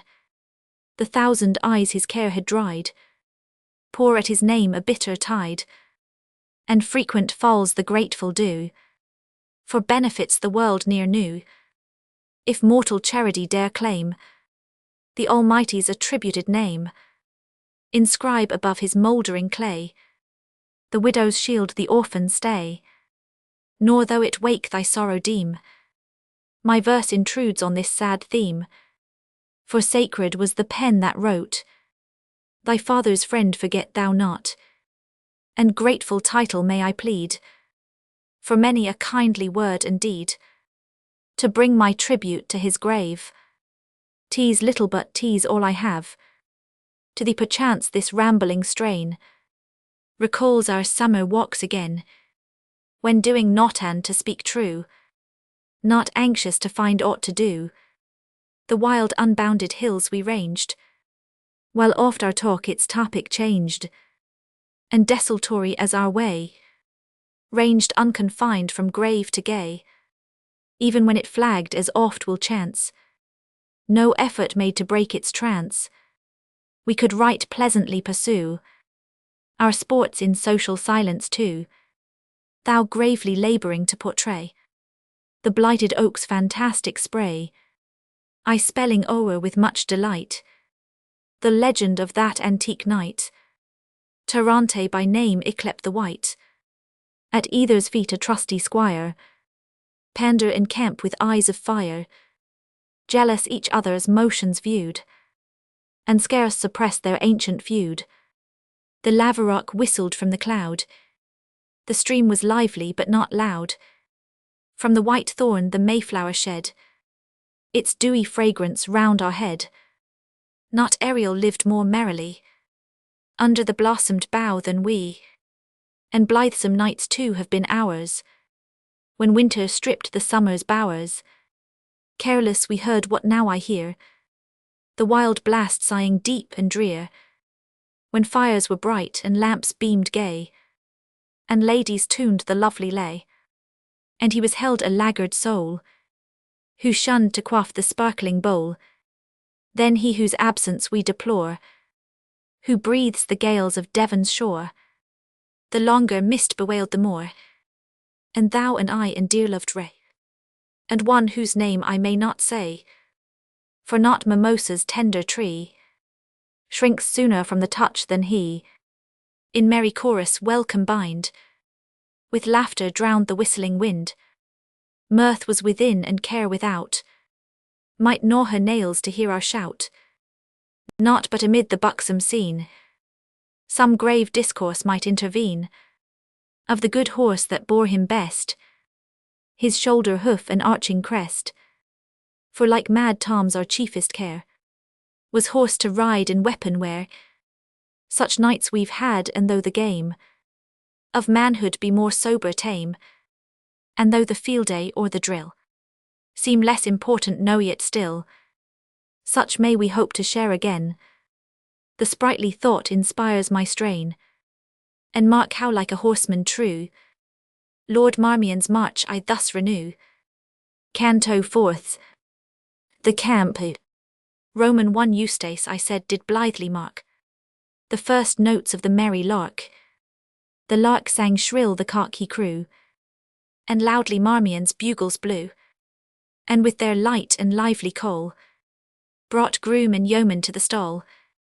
Whistling they came and free of heart, but soon their mood was changed.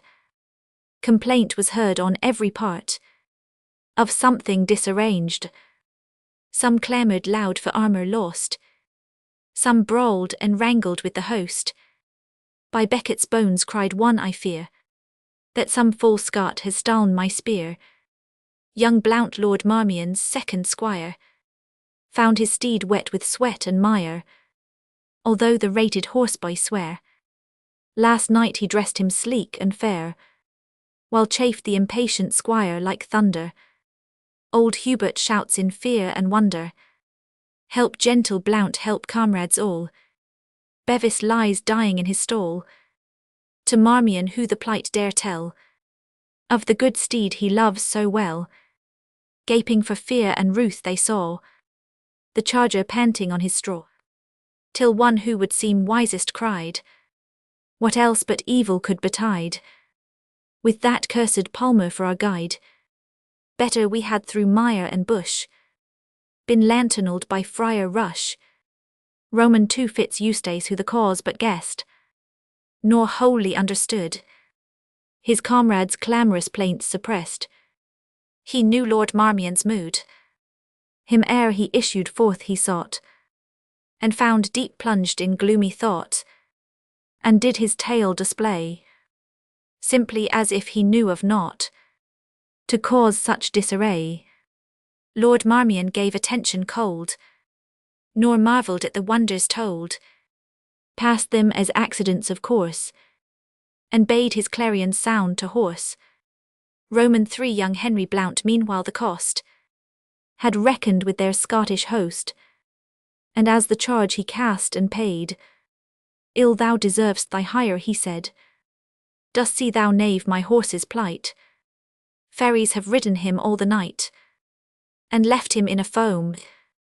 I trust that soon a conjuring band, with English cross and blazing brand, shall drive the devils from this land to their infernal homes. For in this haunted den, I trow, all night they trampled to and fro. The laughing host looked on the higher Gramercy, gentle southern squire, and if thou comest among the rest, with Scottish broadsword to be blessed, sharp be the brand and sure the blow, and short the pang to undergo. Here stayed their talk, for Marmion gave now the signal to set on, the palmer showing forth the way. They journeyed all the morning day. Roman 4 The greensward way was smooth and good, through Humbees and through Saltown's wood, a forest glade which varying still here gave a view of dale and hill. Their narrower closed till overhead a vaulted screen the branches made. A pleasant path fits Eustace said, such as where errant knights might see adventures of high chivalry, might meet some damsel flying fast, with hair unbound and looks aghast, and smooth and level course were here, in her defence to break a spear. Here too are twilight nooks and dells, and oft in such the story tells, the damsel kind from danger freed, did grateful pay her champion's meed. He spoke to cheer Lord Marmion's mind, perchance to show his lore designed, for Eustace much had poured upon a huge romantic tome, in the hall window of his home, imprinted at the antique dome of Caxton or de Worde. Therefore he spoke but spoke in vain, for Marmion answered not again. Roman 5 Now sudden distant trumpets shrill, in notes prolonged by wood and hill, were heard to echo far. Each ready archer grasped his bow, but by the flourish soon they know, they breathed no point of war. Yet cautious as in foeman's land, Lord Marmion's order speeds the band, some opener ground to gain, and scarce a furlong had they rode, when thinner trees receding showed a little woodland plain. Just in that advantageous glade, the halting troop a line had made, as forth from the opposing shade issued a gallant train. Roman 6 First came the trumpets at whose clang so late the forest echoes rang. On prancing steeds they forward pressed, with scarlet mantle azure vest, each at his trump a banner wore, which Scotland's royal scutcheon bore. Heralds and pursuivants by name, Bute Isla Marchmount Rothsay came, in painted tabards proudly showing gules argent or and azure glowing, attendant on a king at arms, whose hand the armorial truncheon held, that feudal strife had often quelled, when wildest its alarms. Roman 7 He was a man of middle age, in aspect manly grave and say, as on king's errand come, but in the glances of his eye, a penetrating keen and sly expression found its home, the flash of that satiric rage, which bursting on the early stage, branded the vices of the age, and broke the keys of Rome. On milk-white palfrey forth he paced, his cap of maintenance was graced with the proud heron plume, from his steed's shoulder, loin and breast, silk housings swept the ground, with Scotland's arms device and crest, embroidered round and round. The double treasure might you see, first by Achaeus born, the thistle and the fleur-de-lis, and gallant unicorn, so bright the king's armorial coat, that scarce the dazzled eye could note, in living colours blazoned brave, the lion which his title gave, a train which well beseemed his state, but all unarmed around him wait. Still is thy name in high account, and still thy verse has charms. Sir David Lindesay of the Mount, Lord Lion King at arms. Roman 8 Down from his horse did Marmion spring, soon as he saw the Lion King, for well the stately baron knew, to him such courtesy was due, whom royal James himself had crowned, and on his temples placed the round of Scotland's ancient diadem, and wet his brow with hallowed wine, and on his finger given to shine the emblematic gem. Their mutual greetings duly made, the lion thus his message said, though Scotland's king hath deeply swore near to knit faith with Henry More, and strictly hath forbid resort from England to his royal court, yet for he knows Lord Marmion's name, and honours much his warlike fame, my liege hath deemed it shame and lack of courtesy to turn him back, and by his order I your guide must lodging fit and fair provide, till finds King James meet time to see the flower of English chivalry. Roman 9. Though inly chafed at this delay, Lord Marmion bears it as he may. The palmer his mysterious guide, beholding thus his place supplied, sought to take leave in vain. Strict was the Lion King's command, that none who rode in Marmion's band should sever from the train. England has here eno of spies, in Lady Heron's witching eyes. To Marchmount thus apart he said, but fair pretext to Marmion made. The right-hand path they now decline, and trace against the stream the Tyne.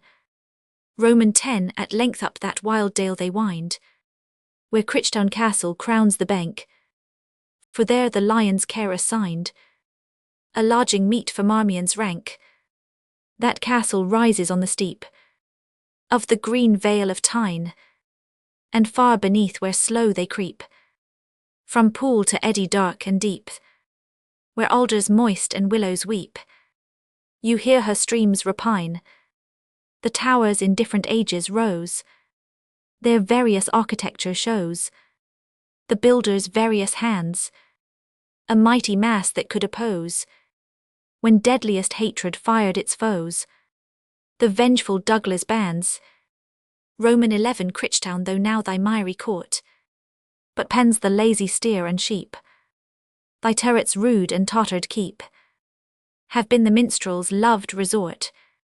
Oft have I traced within thy fort of mouldering shields the mystic sense, scutcheons of honour or pretence, quartered in old armorial sort, remains of rude magnificence, nor wholly yet had time defaced thy lordly gallery fair, nor yet the stony cord unbraced, whose twisted knots with roses laced adorn thy ruined stair, still rises unimpaired below the courtyard's graceful portico.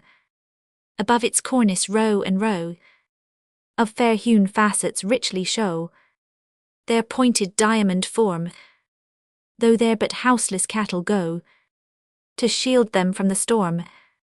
And shuddering still may we explore, where oft whilom were captives pent, the darkness of thy Massimore, or from thy grass-grown battlement may trace in undulating line the sluggish mazes of the Tyne. Roman 12. Another aspect Crichtown showed, as through its portal Marmion rode, but yet 'twas melancholy state received him at the outer gate, for none were in the castle then, but women, boys, or aged men, with eyes scarce dried the sorrowing dame, to welcome noble Marmion came. Her son, a stripling 12 years old, proffered the baron's reign to hold, for each man that could draw a sword had marched that morning with their lord, Earl Adam Hepburn, who died on Flodden by his sovereign's side. Long may his lady look in vain, she ne'er shall see his gallant train come sweeping back through Crichtown Dean. 'Twas a brave race before the name of hated Bothwell stained their fame. Roman 13. And here 2 days did Marmion rest, with every right that honour claims, attended as the king's own guest, such the command of royal James, who marshalled then his land's array upon the borough moor that lay. Perchance he would not foeman's eye upon his gathering host should pry, till full prepared was every band to march against the English land. Here while they dwelt did Lindesay's wit oft cheer the baron's moodier fit, and in his turn he knew to prize Lord Marmion's powerful mind and wise, trained in the lore of Rome and Greece, and policies of war and peace.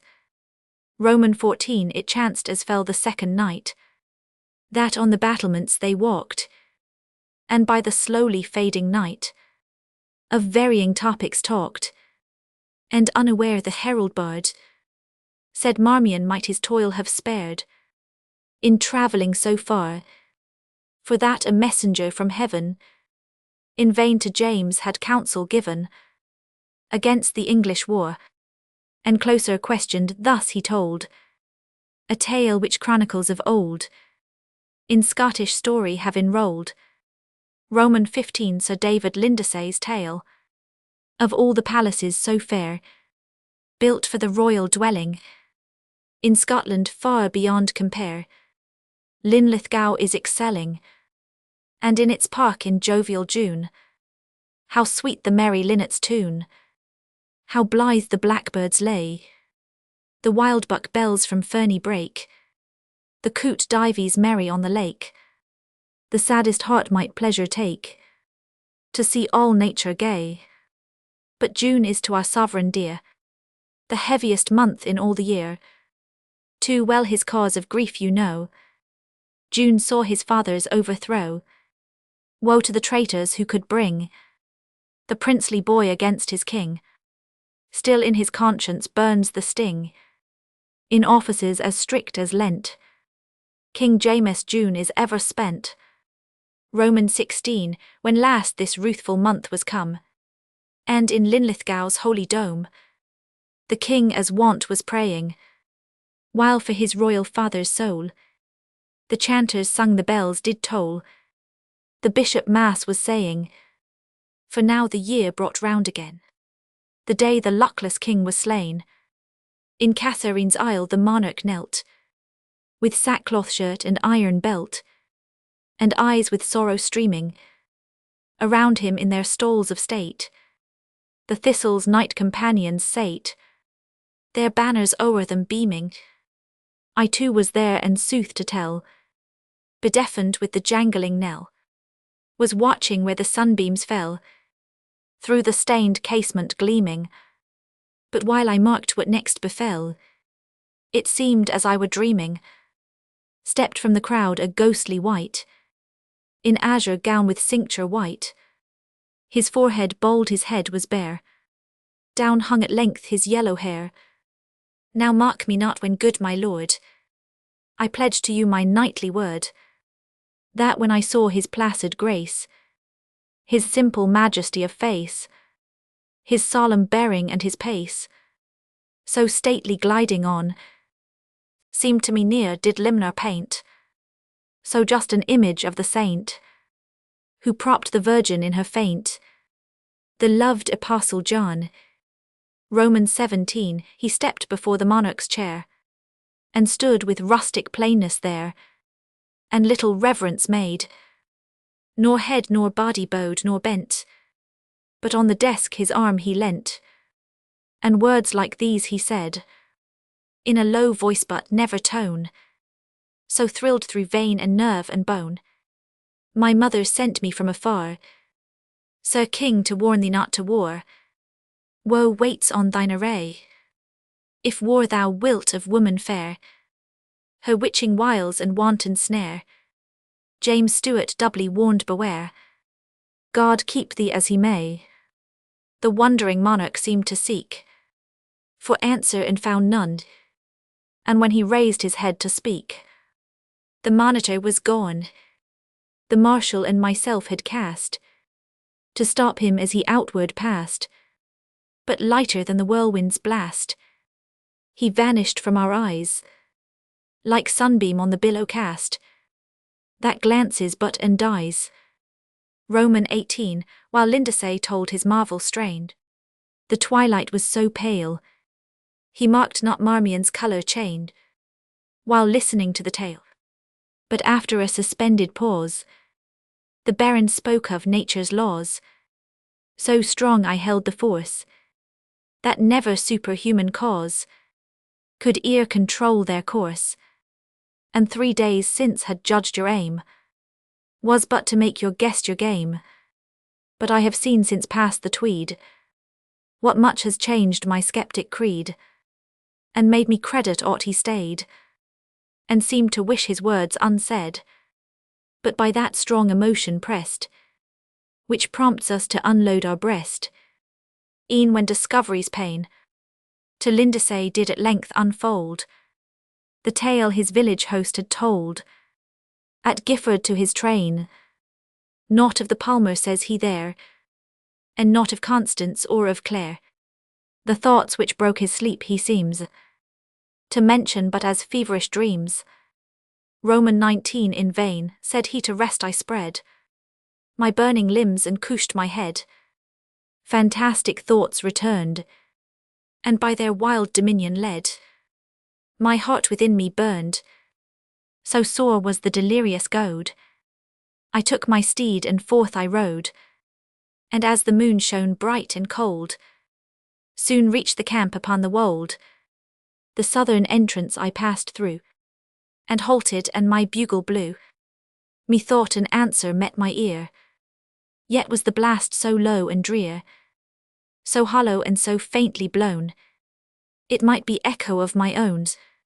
Roman 20. Thus judging for a little space, I listened ere I left the place, but scarce could trust my eyes, nor yet can think they served me true, when sudden in the ring I view, in form distinct of shape and hue, a mounted champion rise. I've fought Lord Lion many a day, in single fight and mixed affray, and ever I myself may say, have borne me as a knight. But when this unexpected foe seemed starting from the gulf below, I care not though the truth I show, I trembled with affright, and as I placed in rest my spear, my hand so shook for very fear, I scarce could couch it right. Roman 21. Why need my tongue the issue tell? We ran our coursemy charger fell. What could he gainst the shark of hell? I rolled upon the plain, high o'er my head with threatening hand. The spectre took his naked brand, yet did the worst remain. My dazzled eyes I upward cast, not opening hell itself could blast their sight like what I saw. Full on his face the moonbeam struck, a face could never be mistook. I knew the stern vindictive look, and held my breath for awe. I saw the face of one who fled to foreign climes, has long been dead. I well believe the last, for near from visor raised did stare a human warrior with a glare, so grimly and so ghast. Thrice o'er my head he shook the blade, but when to good Saint George I prayed, the first time ere I asked his aid, he plunged it in the sheath, and on his courser mounting light, he seemed to vanish from my sight. The moonbeam drooped, and deepest night sunk down upon the heath. 'Twere long to tell what cause I have to know his face that met me there, called by his hatred from the grave to cumber upper air. Dead or alive, good cause had he to be my mortal enemy.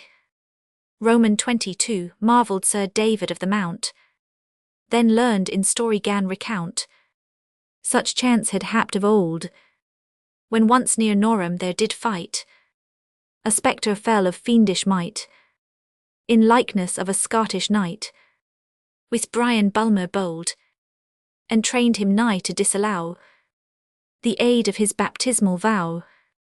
And such a phantom to tease said, with Highland broadsword targe and plaid, and fingers red with gore, is seen in Rothamercus glade, or where the sable pine trees shade dark Tomintoul and Auchnaslade, Dramunchty or Glenmore. And yet whate'er such legends say of warlike demon ghost or fay, on mountain, moor or plain, spotless in faith, in bosom bold, true son of chivalry should hold these midnight terrors vain, for seldom hath such spirit power to harm save in the evil hour, when guilt we meditate within, or harbour unrepented sin. Lord Marmion turned him half aside, and twice to clear his voice he tried, then pressed Sir David's hand, but naught at length in answer said, and here their farther converse stayed, each ordering that his band should bone them with the rising day, to Scotland's camp to take their way. Such was the king's command. Roman 23. Early they took Duneden's road, and I could trace each step they trode. Hill, brook, nor dell, nor rock, nor stone lies on the path to me unknown. Much might it boast of storied lore, but passing such digression o'er, suffice it that their route was laid across the furzy hills of Braid.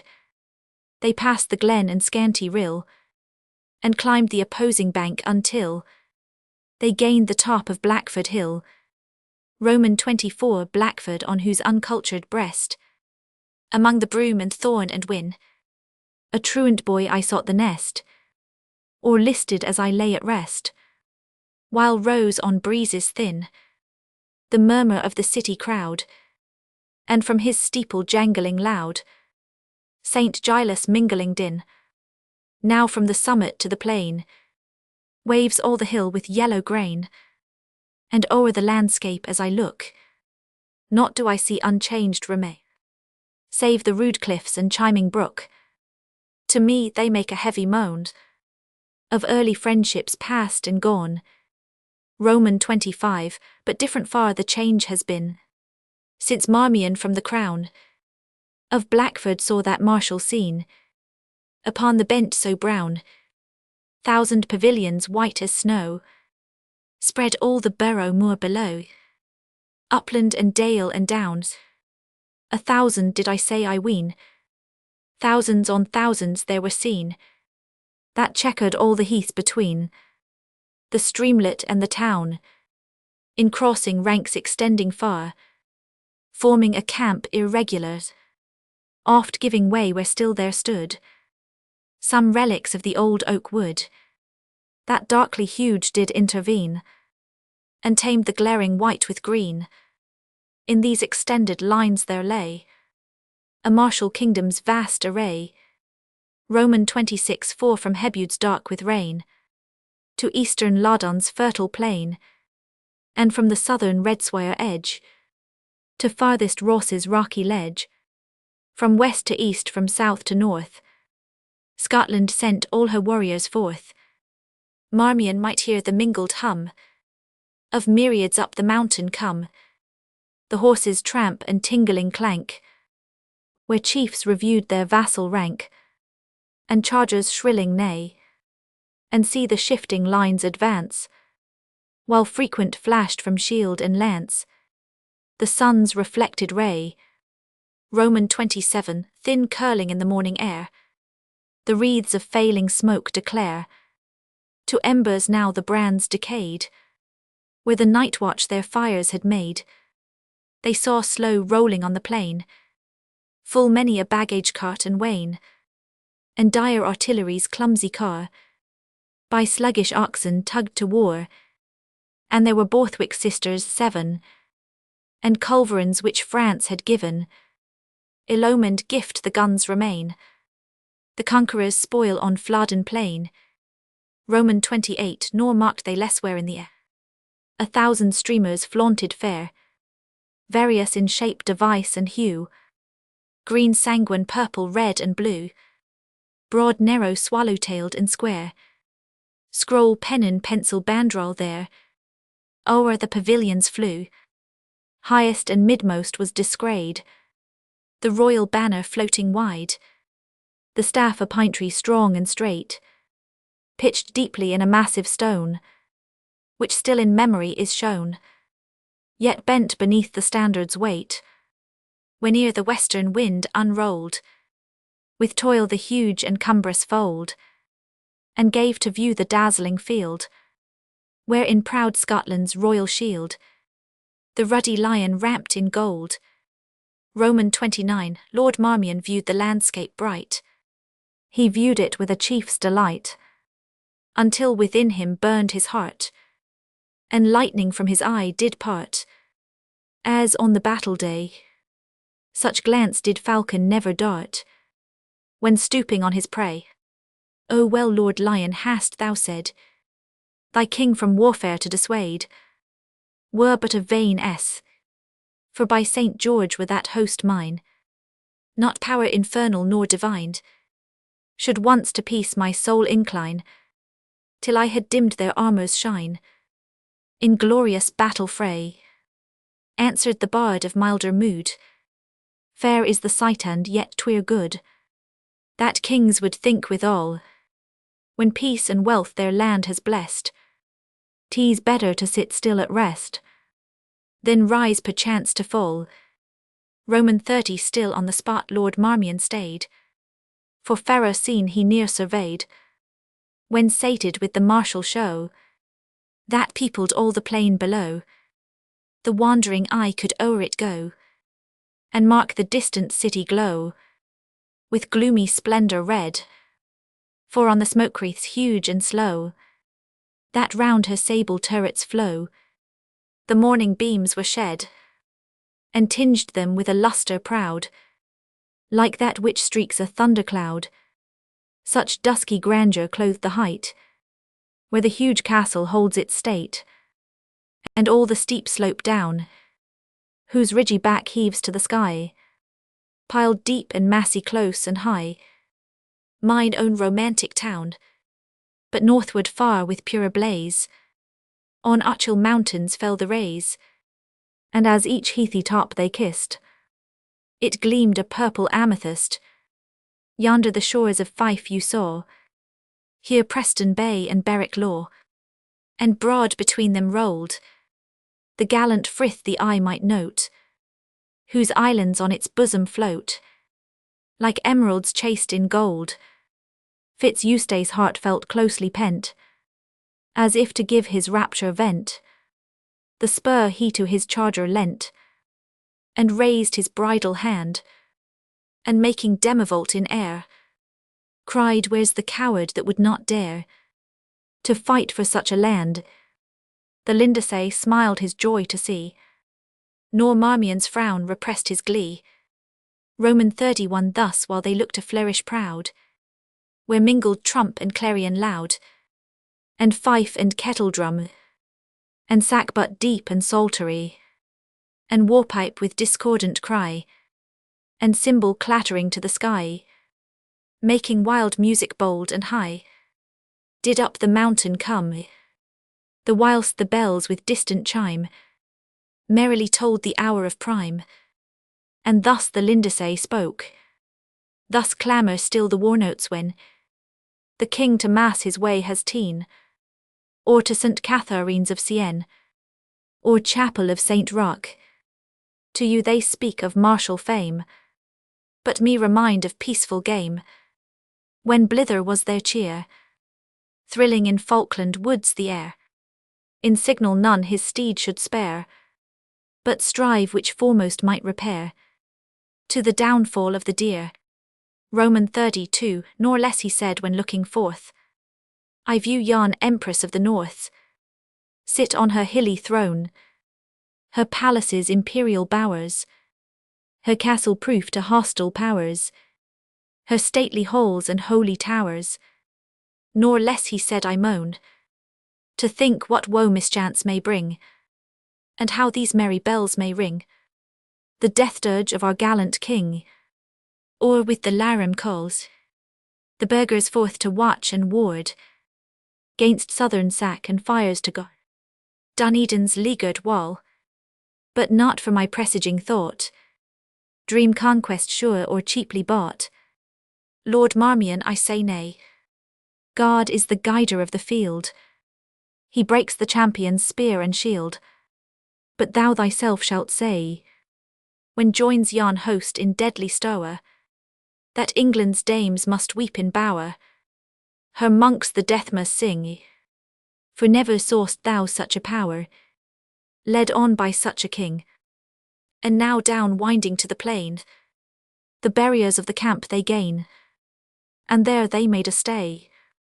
There stays the minstrel till he fling his hand o'er every border string, and fit his harp the pomp to sing of Scotland's ancient court and king.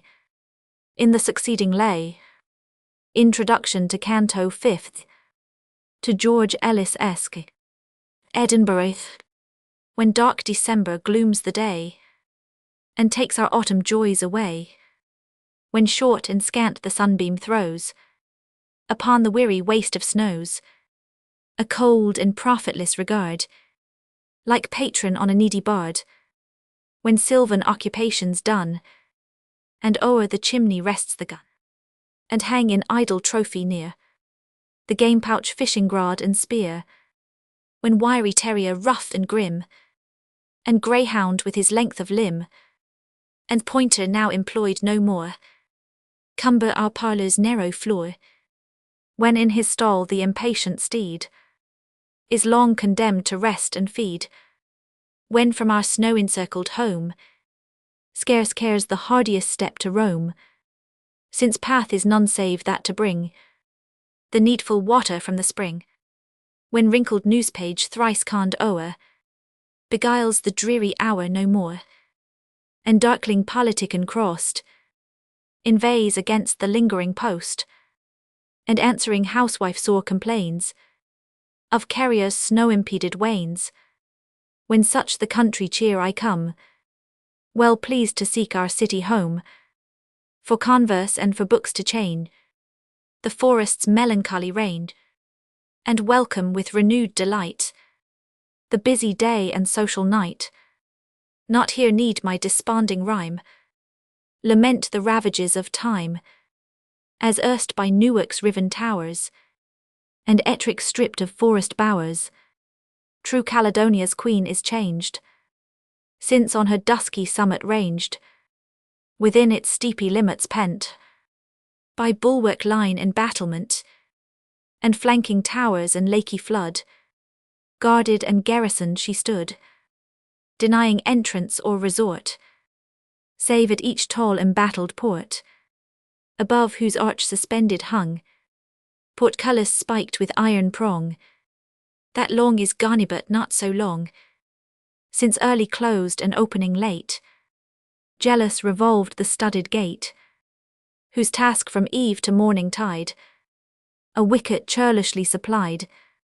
Stern then and steel-girt was thy brow, Dunedin, oh how altered now, when safe amid thy mountain court thou sit'st like empress at her sport, and liberal unconfined and free, flinging thy white arms to the sea, for thy dark cloud with umbered lower, that hung o'er cliff and lake and tower, thou gleam'st against the western ray, 10,000 lines of brighter day. Not she the championess of old, in Spenser's magic tale enrolled, she for the charmed spear renowned, which forced each knight to kiss the ground. Not she more changed when placed at rest, what time she was Malbecco's guest, she gave to flow her maiden vest, when from the corset's grasp relieved, free to the sight her bosom heaved. Sweet was her blue eyes' modest smile, erst hidden by the aventail, and down her shoulders graceful rolled her locks profuse of paly gold. They who whilom in midnight fight had marvelled at her matchless might, no less her maiden charms approved, but looking liked and liking loved. The sight could jealous pangs beguile, and charm Malbecco's cares awhile, and he the wandering squire of dames forgot his Columbella's claims, and passion erst unknown could gain the breast of blunt Sir Saturane, nor durst light Peridot advance, bold as he was a looser glance. She charmed at once and tamed the heart, incomparable Britomart. So thou fair city disarrayed, of battled wall and rampart's aid, as stately seem'st but lovelier far than in that panoply of war, nor deem that from thy fenceless throne strength and security are flown, still as of your Queen of the North, still canst thou send thy children forth, near readier at alarm bell's call, thy burghers rose to man thy wall, than now in danger shall be thine, thy dauntless voluntary line, for fosse and turret proud to stand, their breasts the bulwarks of the land, thy thousands trained to martial toil, full red would stain their native soil, ere from thy mural crown there fell the slightest nasp or pinnacle, and if it Camilla's come it may, Dunedin that eventful day, renowned for hospitable deed, that virtue much with heaven may plead, in patriarchal times whose care descending angels deign to share, that claim may wrestle blessings down on those who fight for the good town, destined in every age to be refuge of injured royalty.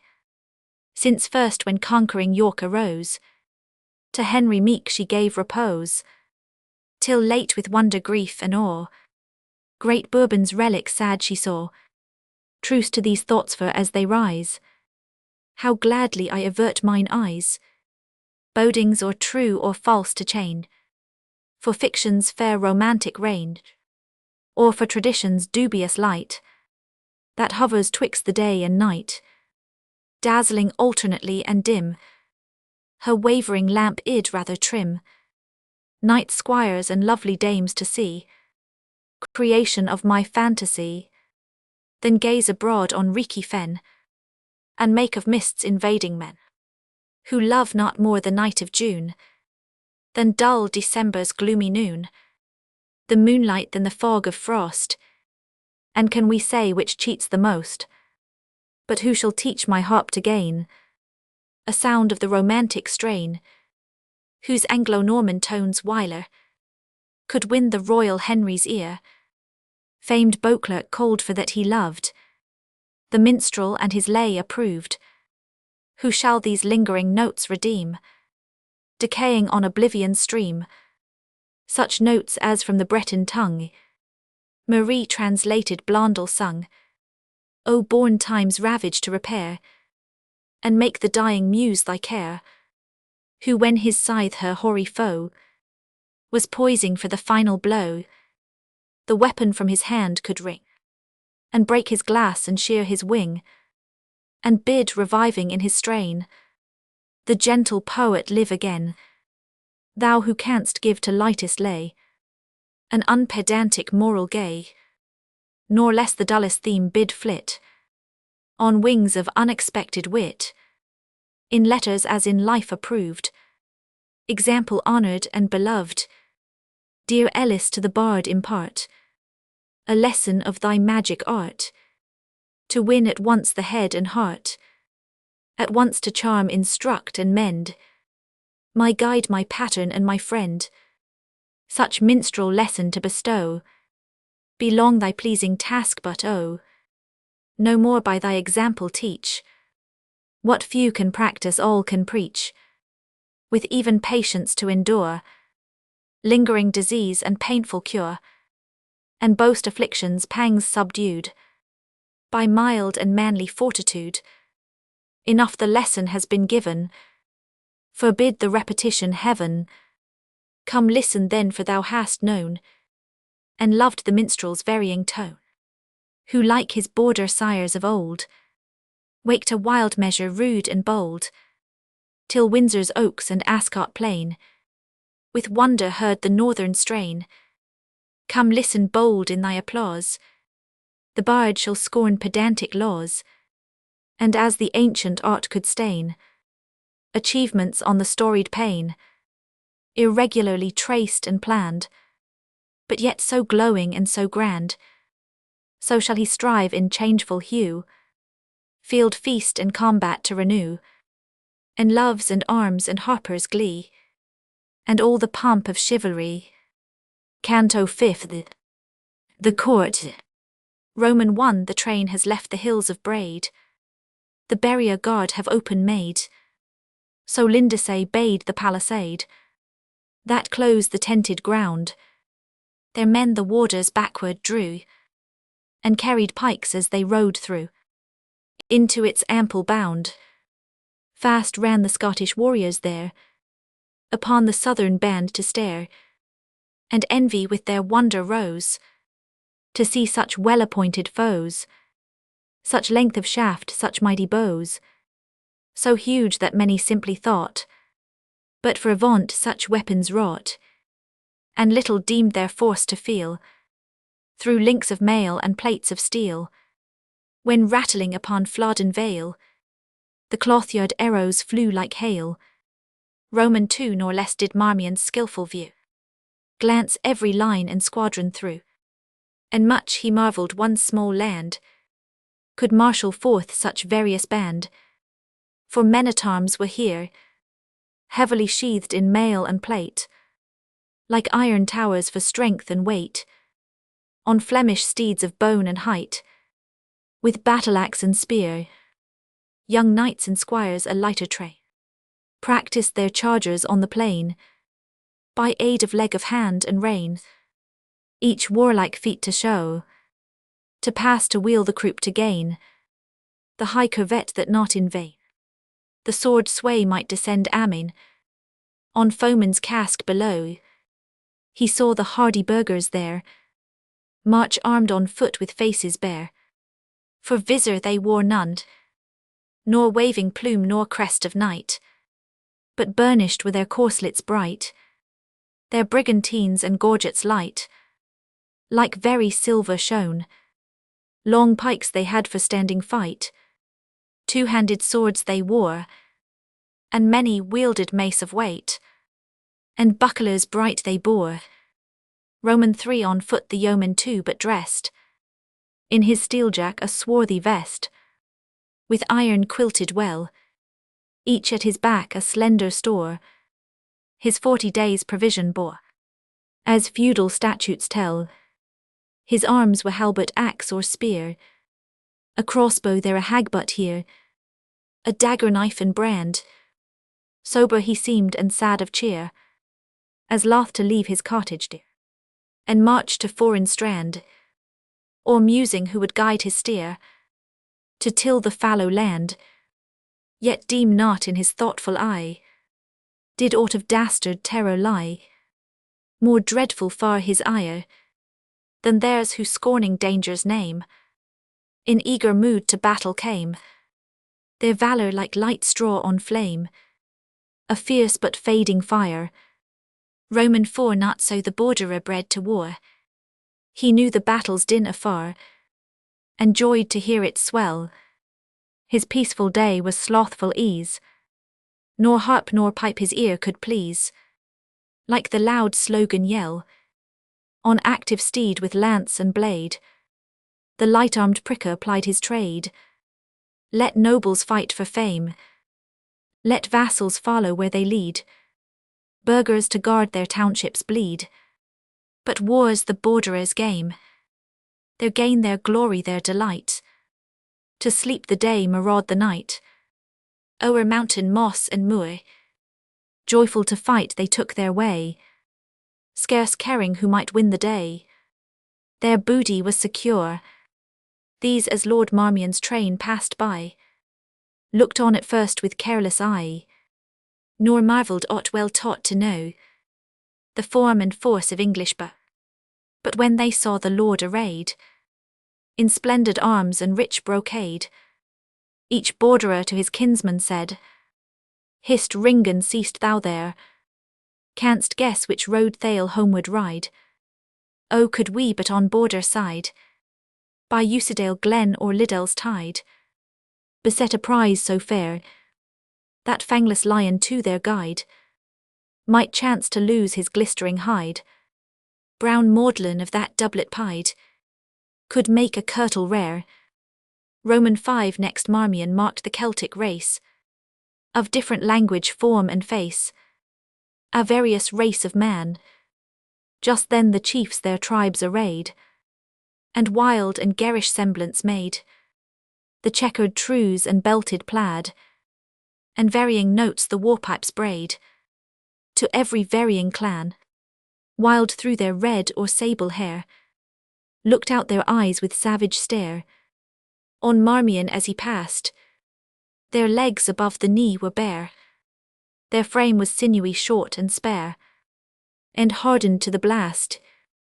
Of taller race the chiefs they own were by the eagle's plumage known.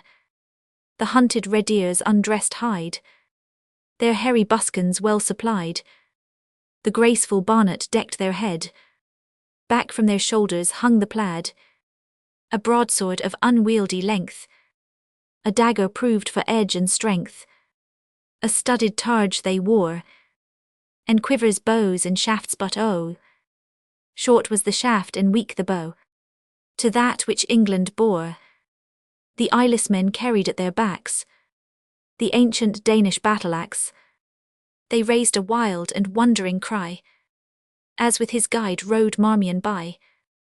Loud were their clamouring tongues as when the clanging seafowl leave the fen, and with their cries discordant mixed, grumbled and yelled the pipes betwixt.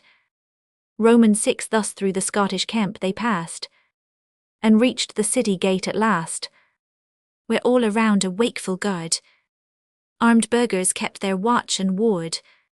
Well had they cause of jealous fear, when lay encamped in fields so near the borderer and the mountaineer. As through the bustling streets they go, all was alive with martial show. At every turn with dinning clang, the armourer's anvil clashed and rang, or twirled the swarthy smith to wheel the bar that arms the charger's heel, or axe or falchion to the side of jarring grindstone was applied. Page, groom and squire with hurrying pace, through street and lane and marketplace, bore lance or casque or sword, while burghers with important face described each newcome lord, discussed his lineage, told his name, his following and his warlike fame. The lion led to lodging meet, which high o'erlook the crowded street. There must the baron rest, till past the hour of vesper tide, and then to Holyrood must ride. Such was the king's behest. Meanwhile the lion's care assigns a banquet rich and costly wines to Marmion and his train, and when the appointed hour succeeds, the baron dons his peaceful weeds, and following Lindesay as he leads, the palace halls they gain. Roman 7 old Holyrood rung merrily that night with wassail, mirth and glee. King James within her princely bower feasted the chiefs of Scotland's power, summoned to spend the parting hour, for he had charged that his array should southward march by break of day. Well loved that splendid monarch I, the banquet and the song, by day the tourney and by night the merry dance traced fast and light, the maskers quaint, the pageant bright, the revel loud and long. This feast outshone his banquets past, it was his blithe stand his last. The dazzling lamps from gallery gay cast on the court a dancing ray. Here to the harp did minstrels sing, their ladies touched a softer string. With longered cap and motley vest, the licensed fool retailed his jest. His magic tricks the juggler plied, at dice and draughts the gallants vied, while some in close recess apart courted the ladies of their heart, nor courted them in vain. For often in the parting hours, victorious love asserts his power o'er coldness and disdain, and flinty as her heart can view, to battle march a lover true, can hear perchance his last adieu, nor own her share of pain.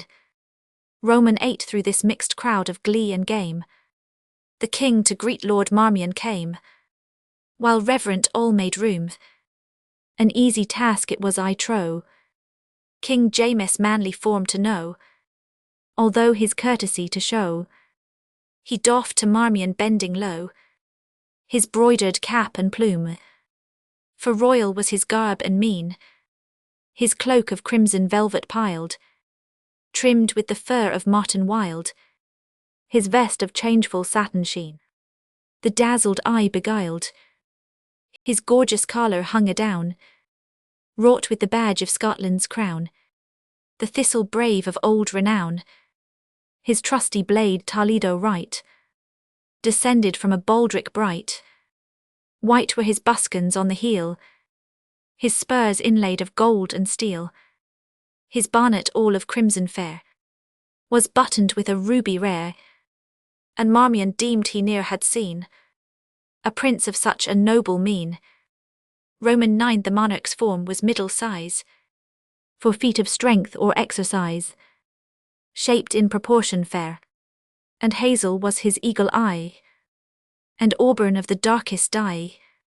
His short curled beard and hair, light was his footstep in the dance, and firm his stirrup in the lists. And oh, he had that merry glance, that seldom lady's heart resists. Lightly from fair to fair he flew, and loved to plead lament and sue. Suit lightly won and short-lived pain, for monarchs seldom sigh in vain. I said he joyed in banquet bower, but mid his mirth 'twas often strange, how suddenly his cheer would change, his look o'ercast and lower, if in a sudden turn he felt the pressure of his iron belt, that bound his breast in penance pain, in memory of his father slain. Even so 'twas strange how evermore, soon as the passing pang was o'er, forward he rushed with double glee into the stream of revelry. Thus dim-seen object of affright startles the courser in his flight, and half he halts, half springs aside, but feels the quickening spur applied, and straining on the tightened rein, scours doubly swift o'er hill and plain.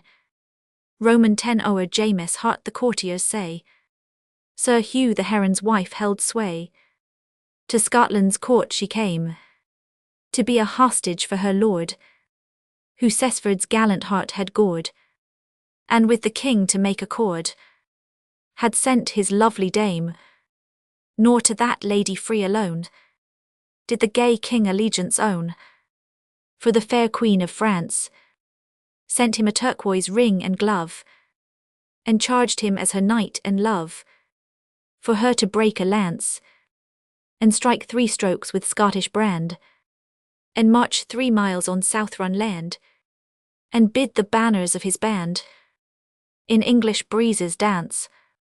And thus for France's queen he dressed his manly limbs in mailed vest, and thus admitted English fair his inmost counsels still to share, and thus for both he madly planned the ruin of himself and land.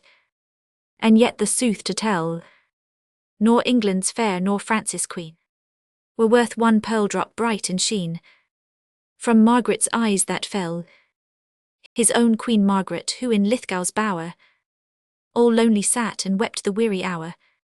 Roman 11 the queen sits lone in Lithgow pile, and weeps the weary day, the war against her native soil, her monarch's risk in battle broil, and in gay Holyrood the whiles Dame Heron rises with a smile upon the harp to play. Fair was her rounded arm as o'er the strings her fingers flew, and as she touched and tuned them all, ever her bosom's rise and fall was plainer given to view, for all for heat was laid aside, her wimple and her hood untied, and first she pitched her voice to sing, then glanced her dark eye on the king, and then around the silent ring, and laughed and blushed and oft did say her pretty oath by yea and nay. She could not, would not, durst not play. At length upon the harp with glee, mingled with arch simplicity, a soft yet lively air she rung, while thus the wily lady sung. Roman 12 Lochinvar. O young Lochinvar is come out of the west, through all the wide border his steed was the best, and save his good broadsword he weapons had none. He rode all unarmed and he rode all alone, so faithful in love and so dauntless in war. There never was knight like the young Lochinvar. He stayed not for brake, and he stopped not for stone. He swam the Esk river where ford there was none. But ere he alighted at Netherby gate, the bride had consented the gallant came late. For a laggard in love and a dastard in war was to wed the fair Ellen of brave Lochinvar. So boldly he entered the Netherby hall, among bridesmen and kinsmen and brothers and all. Then spoke the bride's father his hand on his sword, for the poor craven bridegroom said never a word. O come ye in peace here, or come ye in war, or to dance at our bridal, young Lord Lochinvar? I long wooed your daughter, my suit you denied. Love swells like the Salway, but ebbs like its tide. And now am I come with this lost love of mine, to lead but one measure, drink one cup of wine. There are maidens in Scotland more lovely by far, that would gladly be bride to the young Lochinvar. The bride kissed the goblet, the knight took it up. He quaffed off the wine and he threw down the cup. She looked down to blush and she looked up to sigh, with a smile on her lips and a tear in her eye. He took her soft hand ere her mother could bar. Now tread we a measure, said young Lochinvar. So stately his form and so lovely her face, that never a hole such a galliard did grace. While her mother did fret and her father did fume, and the bridegroom stood dangling his bonnet and plume, and the bridesmaidens whispered 'twere better by far to have matched our fair cousin with young Lochinvar. One touched her hand and one word in her ear, when they reached the hall door and the charger stood near. So light to the croup the fair lady he swung, so light to the saddle before her he sprung. She is one we are gone over bank, bush and score. They'll have fleet steeds that follow, quoth young Lochinvar. There was mounting Mong Grahams of the Netherby clan, Forsters, Fenwicks and Musgraves, they rode and they ran. There was racing and chasing on Canoby Lee, but the lost bride of Netherby near did they see, so daring in love and so dauntless in war. Have ye e'er heard of gallant like young Lochinvar? Roman 13 The monarch o'er the siren hung, and beat the measure as she sung, and pressing closer and more near, he whispered praises in her ear. In loud applause the courtiers vied, and ladies winked and spoke aside. The witching dame to Marmion threw a glance where seemed to reign the pride that claims applauses due, and of her royal conquest too, a real or feigned disdain. Familiar was the look and told Marmion and she were friends of old. The king observed their meeting eyes with something like displeased surprise, for monarchs ill can rivals brook, e'en in a word or smile or look. Straight took he forth the parchment broad, which Marmion's high commission showed. Our borders sacked by many a raid, our peaceful liegemen robbed, he said. On day of truce our warden slain, stout Barton killed his vassals teen. Unworthy were we here to reign, should these for vengeance cry in vain. Our full defiance hate and scorn our herald has to Henry borne. Roman 14 He paused and led where Douglas stood, and with stern eye the pageant viewed. I mean that Douglas sixth of yore, who coronet of Angus bore, and when his blood and heart were high, did the third James in camp defy, and all his minions led to die. On Lauder's dreary flat, princes and favourites long grew tame, and trembled at the homely name of Archibald Bell the Cat, the same who left the dusky vale of hermitage in Liddesdale, its dungeons and its towers, where Bothwell's turrets brave the air, and Bothwell bank is blooming fair, to fix his princely bowers, though now in age he had laid down his armour for the peaceful gown, and for a staff his brand, yet often would flash forth the fire that could in youth a monarch's ire and minion's pride withstand. And e'en that day at council board, unapt to soothe his sovereign's mood, against the war had Angus stood, and chafed his royal lord. Roman 15 His giant form like ruined tower, though fallen its muscles brawny vaunt, hugeband and tall and grim and gaunt, seemed o'er the gaudy scene to lower.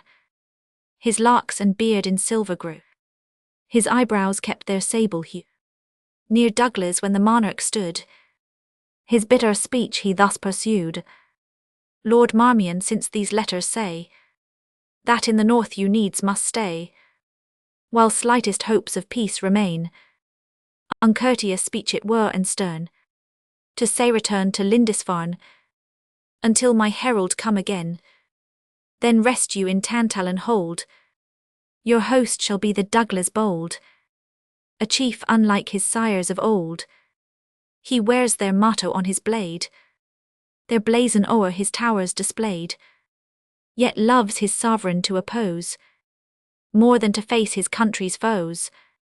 And I bethink me by Saint Stephen, but e'en this morn to me was given a prize, the firstfruits of the war, ta'en by a galley from Dunbar, a bevy of the maids of heaven.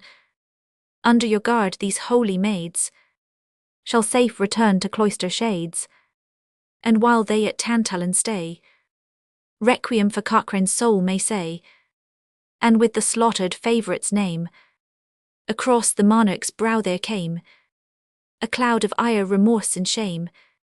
Romans 16 in answer naught could Angus speak, his proud heart swelled well nigh to break.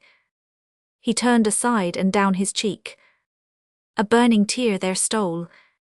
His hand the monarch sudden took, that sight his kind heart could not brook.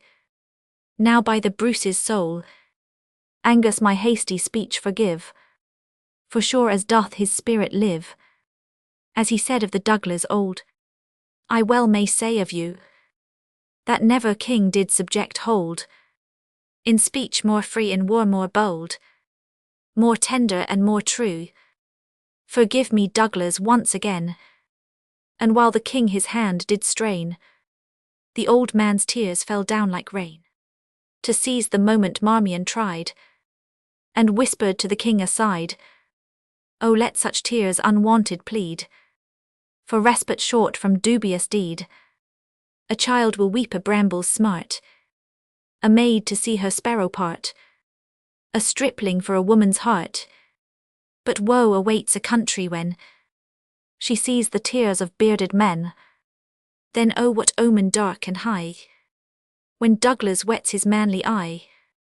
Romans 17 displeased was James that stranger viewed, and tampered with his changing mood. Laugh those that can, weep those that may.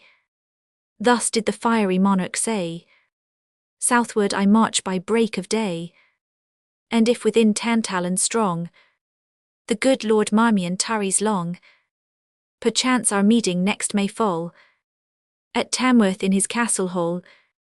The haughty Marmion felt the taunt, and answered grave the royal vaunt. Much honoured were my humble home, if in its halls King James should come. But Nottingham has archers good, and Yorkshiremen are stern of mood, Northumbrian prickers wild and rude.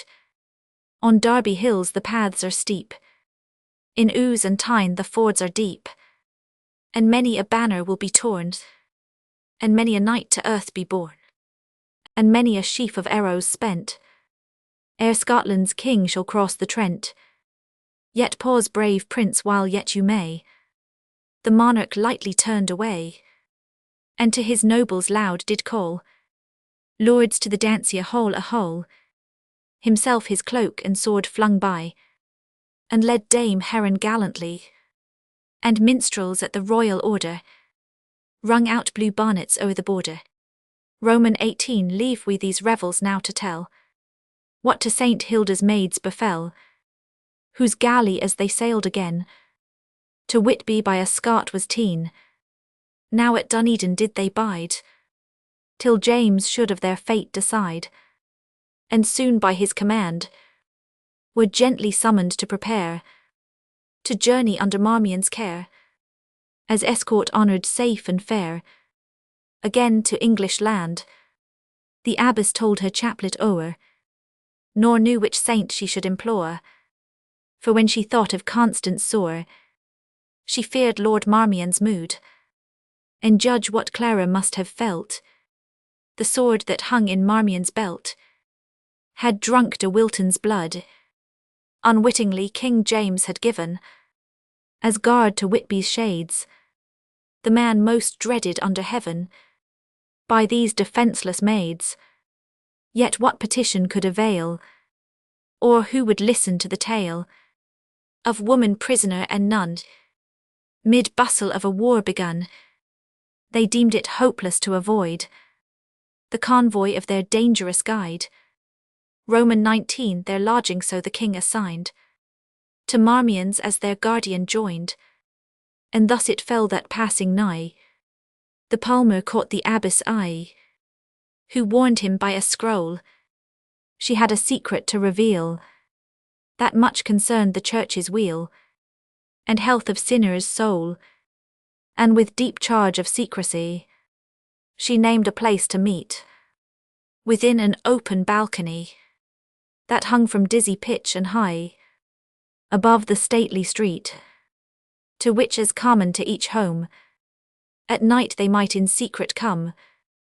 Roman 20 at night in secret there they came, the palmer and the holy dames, the moon among the clouds rose high, and all the city hum was by, upon the street where late before, did din of war and warriors roar, you might have heard a pebble fall, a beetle hum, a cricket sing, an owlet flap his boding wing. On guileless steeple tall, the antique buildings climbing high, whose Gothic frontlets sought the sky, were here wrapped deep in shade. There on their brows the moonbeam broke, through the faint wreaths of silvery smoke, and on the casements played, and other light was none to see, save torches gliding far, before some chieftain of degree, who left the royal revelry, to bone him for the war. A solemn scene the abbess chose, a solemn hour her secret to disclose. Roman 21, O holy palmer, she began, for sure he must be sainted man, whose blessed feet have trod the ground, where the Redeemer's tomb is found. For his dear church's sake my tale, attend nor deem of light avail, though I must speak of worldly love, how vain to those who wed above. De Wilton and Lord Marmion wooed, Clara de Clare of Gloucester's blood, idle it were of Whitby's dame, to say of that same blood I came. And once when jealous rage was high, Lord Marmion said despiteously, Wilton was traitor in his heart, and had made league with Martin Swart, when he came here on Simnel's part, and only cowardice did restrain his rebel aid on Stokefield's plain, and down he threw his glove. The thing was tried as wont before the king, where frankly did de Wilton own that Swart in Gelders he had known, and that between them then there went some scroll of courteous compliment.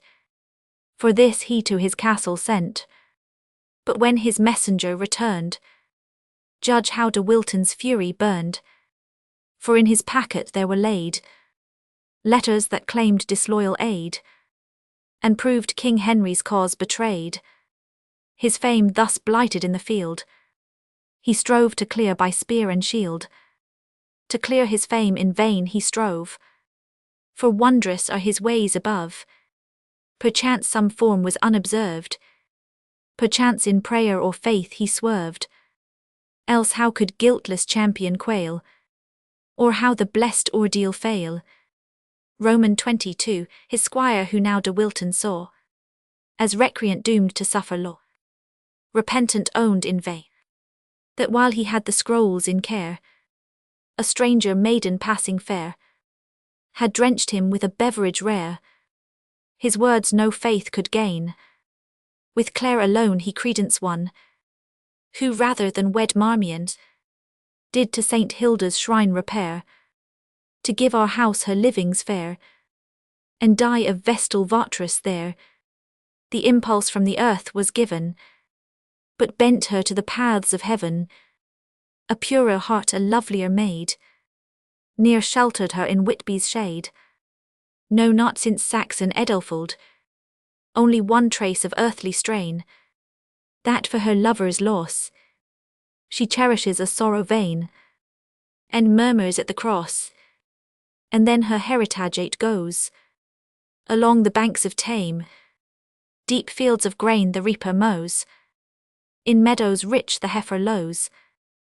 The falconer and huntsman knows its woodlands for the game. Shame were it to Saint Hilda dear, and I her humble votress here, should do a deadly sin, her temple spoiled before mine eyes. If this false Marmion such a prize by my consent should win, yet hath our boisterous monarch sworn that Clare shall from our house be torn, and grievous cause have I to fear, such mandate doth Lord Marmion bear. Roman 23. Now prisoner helpless and betrayed, to evil power I claim thine aid, by every step that thou hast trod, to holy shrine and grotto dim, by every martyr's tortured limb, by angel, saint, and seraphim, and by the church of God. For mark when Wilton was betrayed, and with his squire forged letters laid, she was a lass that sinful maid, by whom the deed was done. O shame and horror to be said! She was a perjured nun, no clerk in all the land like her, traced quaint and varying character. Perchance you may a marvel deem that Marmion's paramour, for such vile thing she was should scheme her lover's nuptial hour, but o'er him thus she hoped to gain, as privy to his honour's stain, illimitable power. For this she secretly retained each proof that might the plot reveal, instructions with his hand and seal, and thus Saint Hilda deigned, through sinners' perfidy impure, her house's glory to secure, and Clare's immortal weal. Roman 24. 'Twere long and needless here to tell how to my hand these papers fell. With me they must not stay. Saint Hilda keep her abbess true. Who knows what outrage he might do while journeying by the way? O blessed saint, if ere again I venturous leave thy calm domain, to travel or by land or main, deep penance may I pay. Now saintly Palmer, mark my prayer, I give this packet to thy care, for thee to stop they will not dare, and with cautious speed, to Wolsey's hand the papers bring, that he may show them to the king, and for thy well-earned meed, thou holy man at Whitby's shrine, a weekly mass shall still be thine, while priests can sing and read. What ailst thou speak for? As he took the charge a strong emotion shook his frame, and ere reply they heard a faint yet shrilly tone, like distant clarion feebly blown, that on the breeze did die, and loud the abbess shrieked in fear, Saint Withold, save us, what is here? Look at yon city cross, see on its battled tower appear phantoms that scutcheons seem to rear, and blazoned banners toss.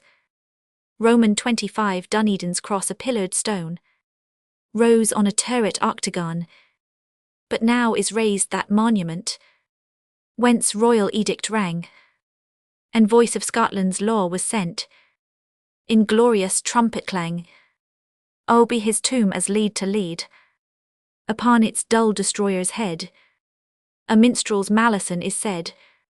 Then on its battlements they saw a vision passing nature's law, strange, wild, and dimly seen, figures that seem to rise and die, gibber and sign, advance and fly, while not confirmed could ear or eye discern of sound or mien, yet darkly did it seem as there heralds and pursuivants prepare, with trumpet sound and blazon fair, a summons to proclaim, but indistinct the pageant proud, as fanciforms of midnight cloud, when flings the moon upon her shroud a wavering tinge of flame, it flits, expands, and shifts till loud, from midmost of the spectre crowd, this awful summons came.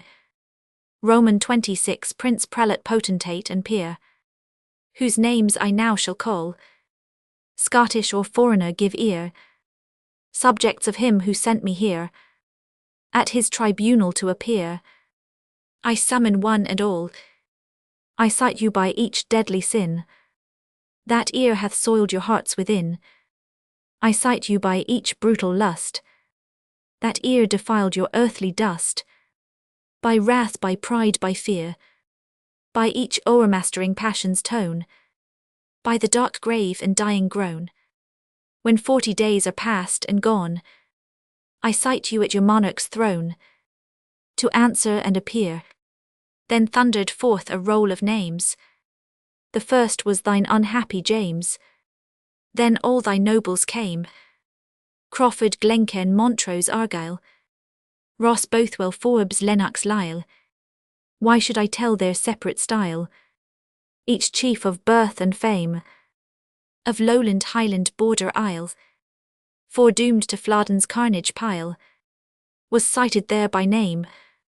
And Marmion, Lord of Fontenay, of Lutterward and Scrivel Bay, de Wilton, erst of Aberley, the selfsame thundering voice did say. But then another spoke, thy fatal summons I deny, and thine infernal lord defy, appealing me to him on high, who burst the sinner's yoke. At that dread accent with a scream, parted the pageant like a dream. The summoner was gone, prone on her face the abbess fell, and fast her beads did tell. Her nuns came startled by the yell, and found her there alone. She marked not at the scene aghast, what time or how the palmer passed. Roman 27 shift we the scene the camp doth move.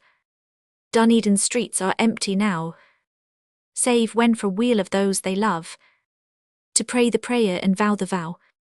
The tottering child, the anxious fair, the grey-haired sire with pious care, to chapels and to shrines repair. Where is the palmer now, and where the abbess Marmion and Clare, bold Douglas to Tantallon fair? They journey in thy chart. Lord Marmion rode on his right hand, the palmer still was with the band. Angus like Lindesay did command, that none should roam at large, but in that palmer's altered mien a wondrous change might now be seen. Freely he spoke of war, of marvels wrought by single hand, when lifted for a native land, and still looked high as if he planned some desperate deed afar. His courser would he feed and stroke, and tucking up his sable frock, would first his mettle bold provoke, then soothe or quell his pride. Old Hubert said that never one he saw except Lord Marmion a steed so fairly ride.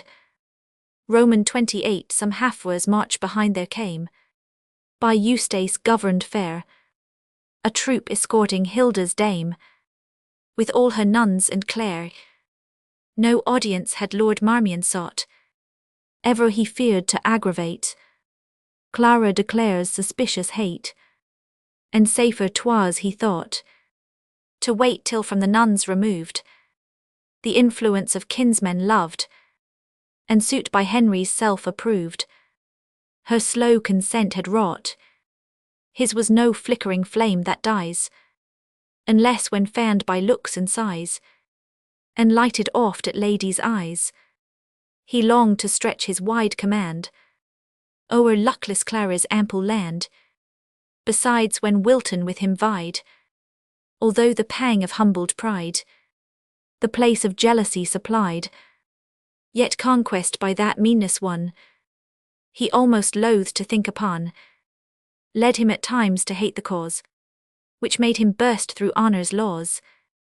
If ere he loved 'twas her alone, who died within that vault of stone.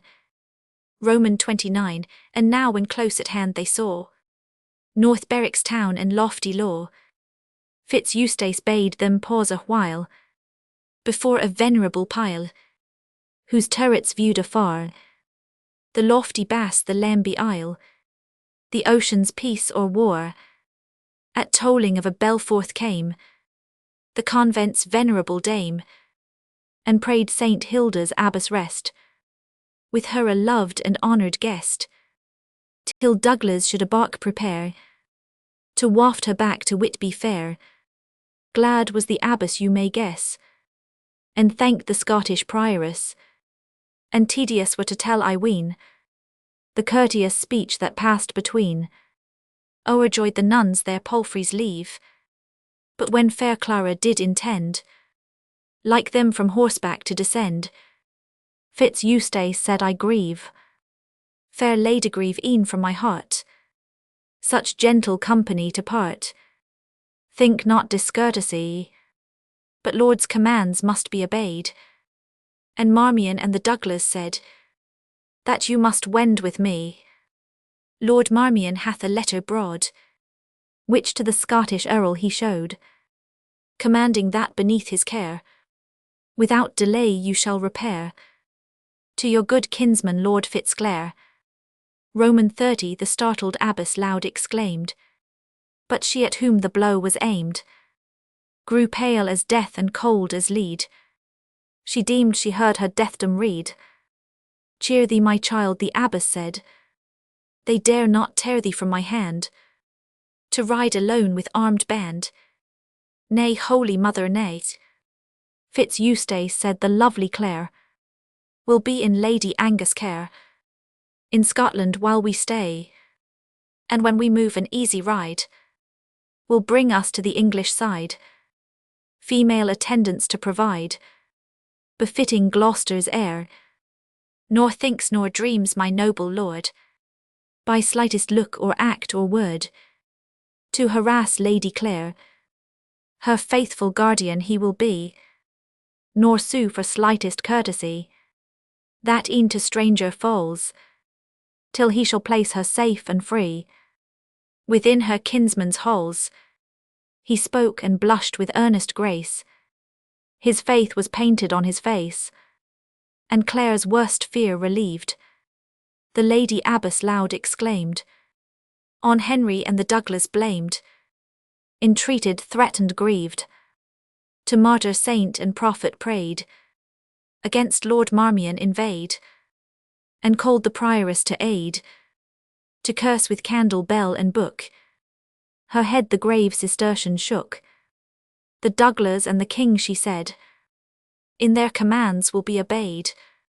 Grieve not nor dream that harm can fall. The maiden in Tantallon Hall. Roman 31. The abbess, seeing strife was vain, assumed her wonted state again, for much of state she had, composed her veil and raised her head, and bid in solemn voice she said, thy master bold and bad, the records of his house turn o'er, and when he shall there written see, that one of his own ancestry drove the monks forth of Coventry, bid him his fate explore, prancing in pride of earthly trust, his charger hurled him to the dust, and by a base plebeian thrust, he died his band before.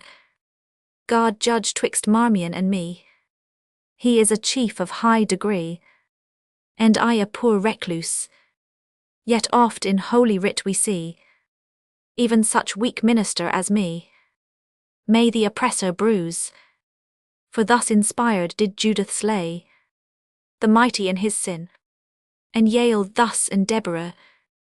Here hasty Blount broke in, Fitz Eustace, we must march our band, Saint Anton, fire thee, wilt thou stand all day with bonnet in thy hand, to hear the lady preach?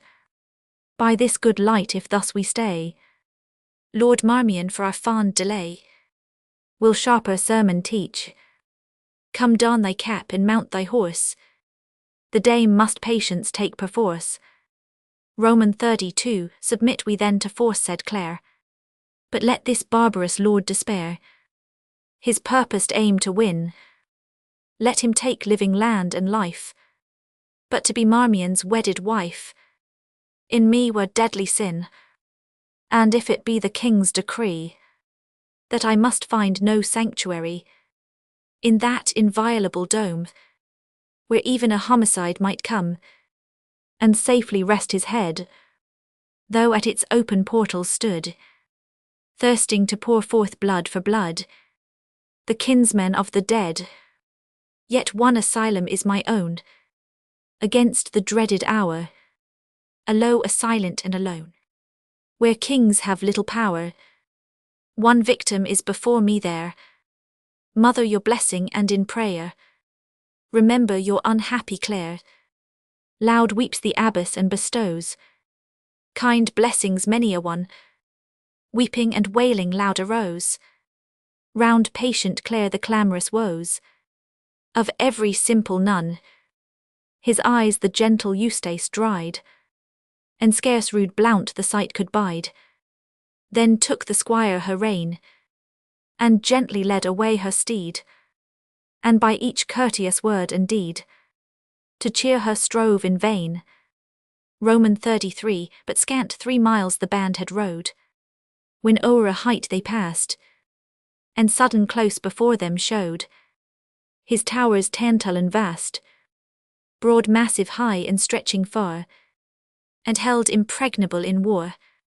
On a projecting rock they rose, and round 3 sides the ocean flows. The 4th did battled walls enclose, and double mound and fosse, by narrow drawbridge outwork strong, through studded gates an entrance long, to the main court they cross. It was a wide and stately square, around were lodgings fit and fair, and towers of various form, which on the court projected far, and broke its lines quadrangular. Here was square keep their turret high, or pinnacle that sought the sky, whence oft the warder could descry the gathering ocean storm. Roman 34 here did they rest the princely care of Douglas. Why should I declare, or say they met reception fair, or why the tidings say, which varying to Tantallon came, by hurrying posts or fleeter fame, with every varying day. And first they heard King James had won et al and Wark and Ford, and then that Norham Castle strong was teen. At that sore marvelled Marmion, and Douglas hoped his monarch's hand would soon subdue Northumberland. But whispered news there came, that while his host inactive lay, and melted by degrees away, King James was dallying off the day with Heron's wily dame. Such acts to chronicles I yield, go seek them there and see. Mine is a tale of Flodden Field, and not a history.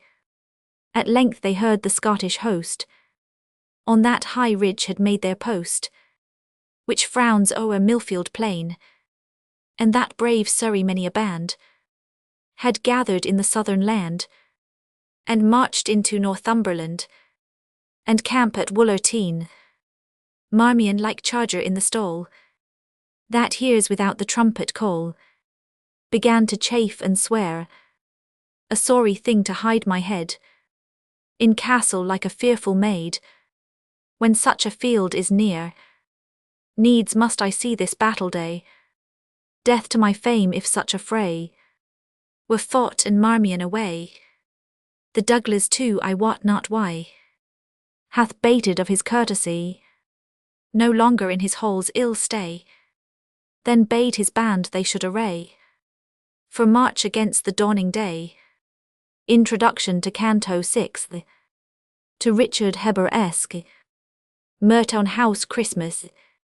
Heap on moorwood the wind is chill, but let it whistle as it will, well keep our Christmas merry still. Each age has deemed the newborn year the fittest time for festal cheer. In heathen yet the savage Dane at Isle more deep the mead did drain. High on the beach his galleys drew, and feasted all his pirate crew. Then in his low and pine-built hall, where shields and axes deck the wall, they gorged upon the half-dressed steer, caroused in seas of sable beer, while round in brutal jest were thrown the half-gnawed rib and marrow-bones, or listened all in grim delight, while scolds yelled out the joys of fight. Then forth in frenzy would they hie, while wildly loose their red locks fly, and dancing round the blazing pile, they make such barbarous mirth the while, as best might to the mind recall the boisterous joys of Odin's hall. And well our Christian sires of old loved when the year its course had rolled, and brought blithe Christmas back again, with all his hospitable train, domestic and religious rite, gave honour to the holy night. On Christmas Eve the bells were rung, on Christmas Eve the Mass was sung, that only night in all the year saw the stoled priest the chalice rear, the damsel donned her kirtle sheen, the hall was dressed with holly green. Forth to the wood did merry men go, to gather in the mistletoe. Then opened wide the baron's hall, to vassal, tenant, serf and all. Power laid his rod of rule aside, and ceremony doffed his pride. The heir with roses in his shoes, that night might village partner choose. The lord underrogating share, the vulgar game of post and pair. All hailed with uncontrolled delight, and general voice the happy night, that to the cottage as the crown brought tidings of salvation down. The fire with well-dreed logs supplied went roaring up the chimney wide. The huge hall table's oaken face, scrubbed till it shone the day to grace, bore then upon its massive board no mark to part the squire and lord. Then was brought in the lusty brawn by old blue-coated servingman. Then the grim boar's head frowned on high, crested with bays and rosemary. Well can the green-garbed ranger tell how, when, and where the monster fell, what dogs before his death he tore, and all the baiting of the boars, the wassail round in good brown bowls, garnished with ribbons blithely trolls. There the huge sirloin reeked hard by, plumperage stood and Christmas pie, nor failed old Scotland to produce at such high tide her savoury goose. Then came the merry maskers in, and carols roared with blithesome din. If unmelodious was the song, it was a hearty note and strong. Who lists may in their mumming see traces of ancient mystery. White shirts supplied the masquerade, and smutted cheeks the visors made. But oh, what maskers richly dight can boast of bosoms half so light? England was merry England when old Christmas brought his sports again. 'Twas Christmas broached the mightiest ale, 'twas Christmas told the merriest tale. A Christmas gambol oft could cheer the poor man's heart through half the year. Still linger in our northern clime some remnants of the good old time, and still within our valleys here we hold the kindred title dear, even when perchance its far-fetched claim to southern ear sounds empty name. For course of blood our proverbs deem is warmer than the mountain stream, and thus my Christmas still I hold where my great-grandsire came of old, with amber beard and flaxen hair, and reverend apostolic air, the feast and holiday to share, and mix sobriety with wine, and honest mirth with thoughts divine. Small thought was his in after time, ere to be hitched into a rhyme. The simple sire could only boast that he was loyal to his cost, the banished race of kings revered, and lost his land but kept his beard. In these dear halls where welcome kind is with fair liberty combined, where cordial friendship gives the hand, and flies constraint the magic wand of the fair dame that rules the land, little we heed the tempest drear, while music, mirth, and social cheer speed on their wings the passing year. And Merton's halls are fair e'en now, when not a leaf is on the bough. Tweed loves them well and turns again, as loth to leave the sweet domain, and holds his mirror to her face, and clips her with a close embrace. Gladly as he we seek the dome, and as reluctant turn us home. How just that at this time of glee my thoughts should ever turn to thee. For many a merry hour we've known, and heard the chimes of midnight's tone. Cease then, my friend, a moment cease, and leave these classic tomes in peace, of Roman and of Grecian lore, Sure mortal brain can hold no more. These ancients, as Noel Bluff might say, were pretty fellows in their day. But time and tide o'er all prevail. On Christmas Eve a Christmas tale of wonder and of warp profaned, what leave the loftier Latian strain? Her stately prose, her verses charms, to hear the clash of rusty arms, in fairy land or limbo lost, to jostle conjurer and ghost, goblin and witch, nay Heber dear, before you touch my charter here, though laden aids alas no more, my cause with manner-languaged lore. This may I say in realms of death, Ulysses meets Alcide's wraith, knees upon Thracia's shore, the ghost of murdered Polydore.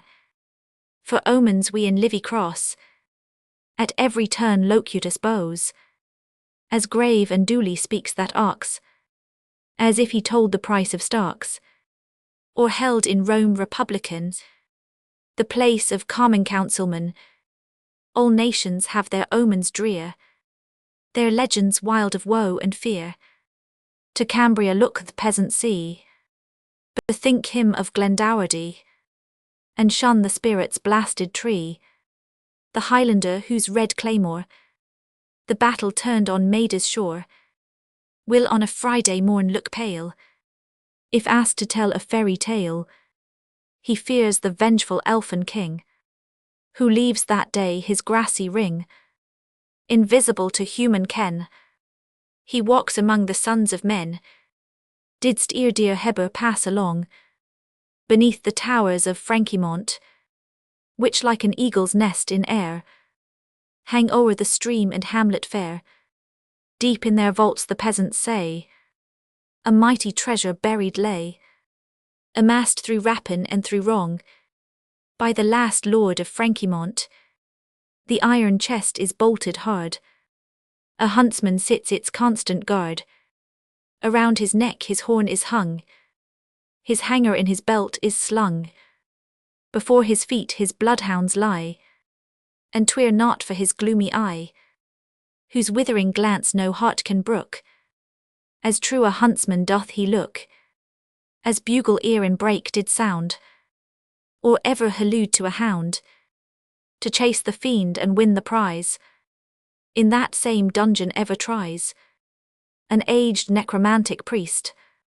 It is 100 years at least, since twixt them first the strife begun, and neither yet has lost nor won, and oft the conjurer's words will make the stubborn demon groan and quake, and oft the bands of iron break, or bursts one lock that still amine, fast as tease opened shuts again. That magic strife within the tomb may last until the day of doom, unless the adept shall learn to tell the very word that clenched the spell, when Franquemont locked the treasure cell. 100 years are past and gone, and scarce 3 letters has he won. Such general superstition may excuse for old Pitscotty say, whose gossip history has given my song the messenger from heaven, that warned in Lithgow Scotland's king. Nor less the infernal summoning may pass the monk of Durham's tale, whose demon fought in Gothic mail. May pardon plead for Flodden grave, who told of Gifford's goblin cave. But why such instances to you, who in an instant can renew your treasured hoards of various lore, and furnish 20,000 more? Hoards not like theirs whose volumes rest like treasures in the Franquemont chest, while Gripple owners still refuse to others what they cannot use. Give them the priest's whole century, they shall not spell you letters 3. Their pleasure in the book's the same. The magpie takes in pilfered gem, thy volumes open as thy heart, delight, amusement, science, art, to every ear and eye impart. Yet who of all who thus employ them can like the owner's self enjoy them? But hark, I hear the distant drum, the day of Flodden Field is come. Adieu dear Heber, life and health, and store of literary wealth. Canto 6 The battle. Roman 1 while great events were on the gate, and each hour brought a varying tale, and the demeanour changed and cold of Douglas fretted Marmion bold, and like the impatient steed of war, he snuffed the battle from afar, and hopes were none that back again herald should come from Terouenne, where England's king in leaguer lay, before decisive battle day.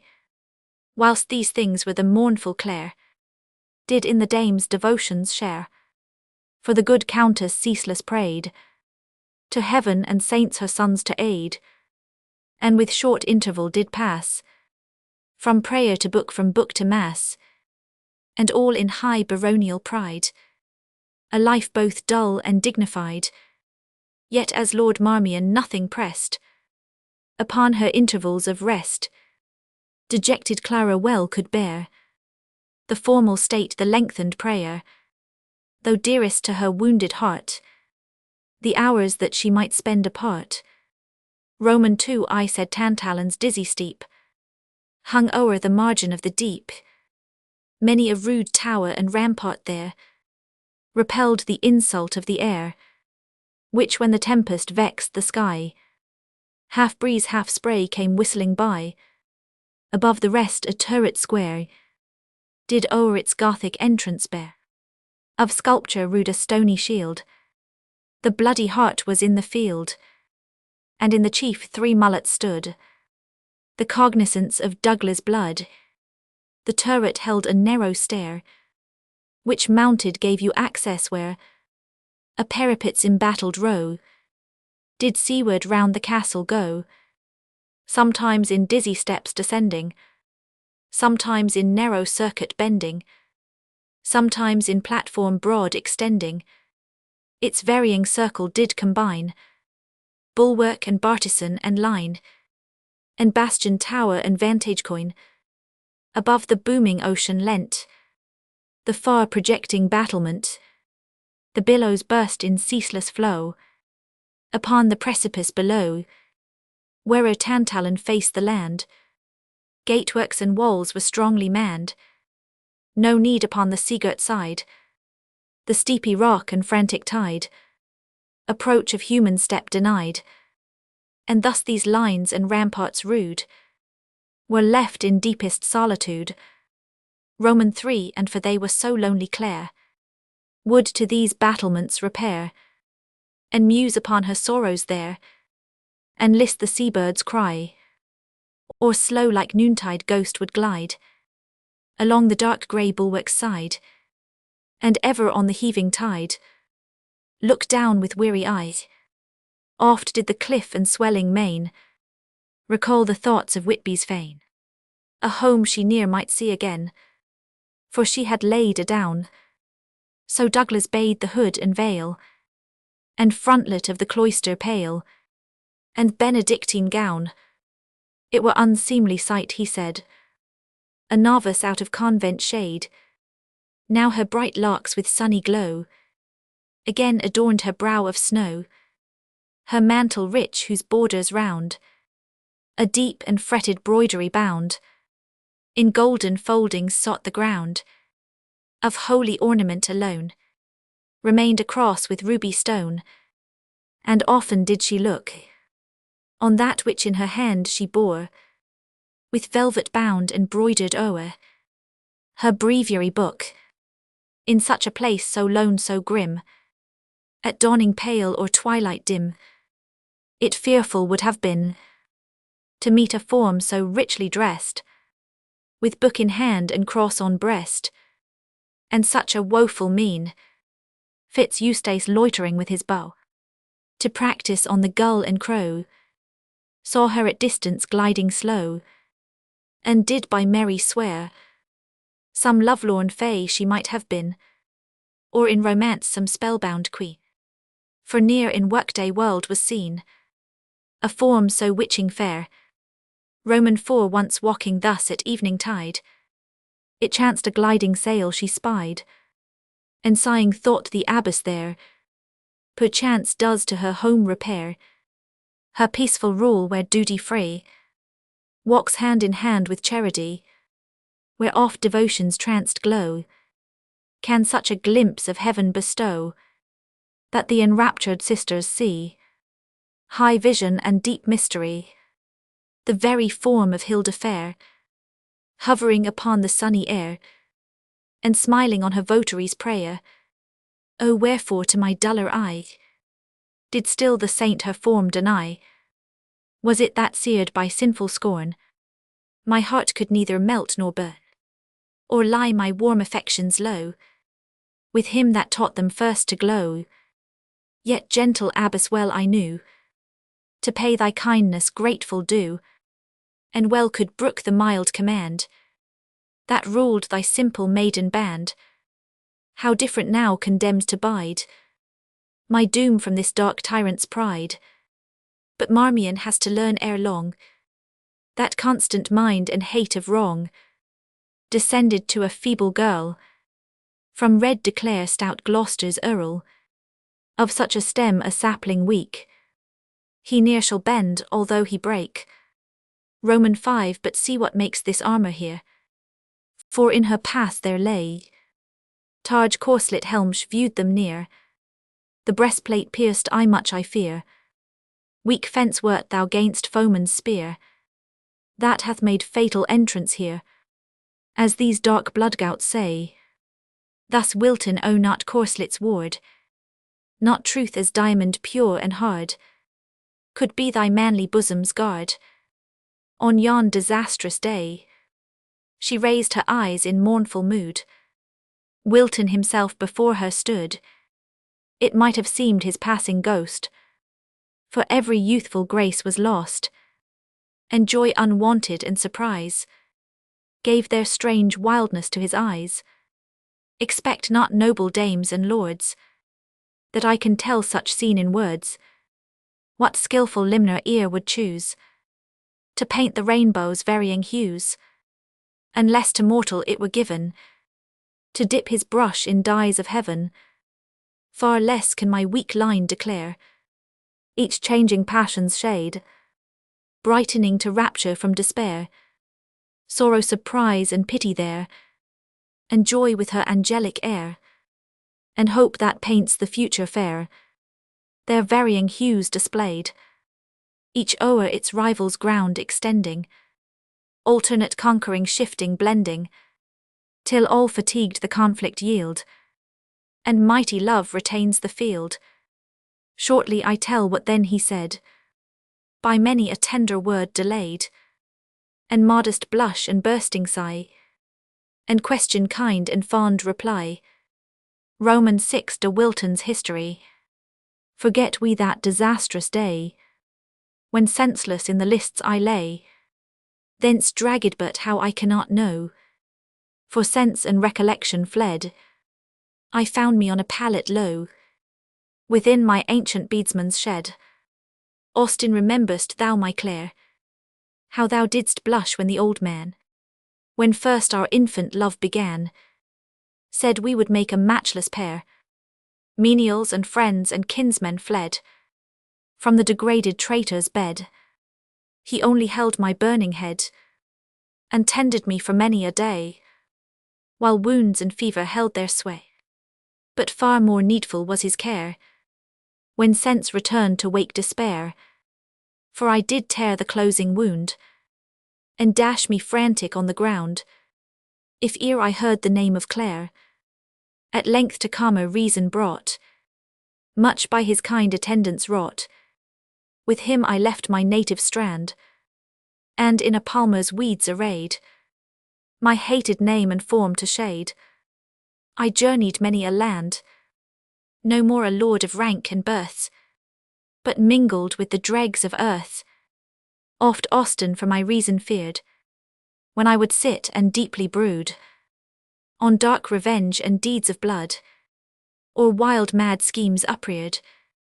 My friend at length fell sick and said, God would remove him soon, and while upon his dying bed, he begged of me a boon.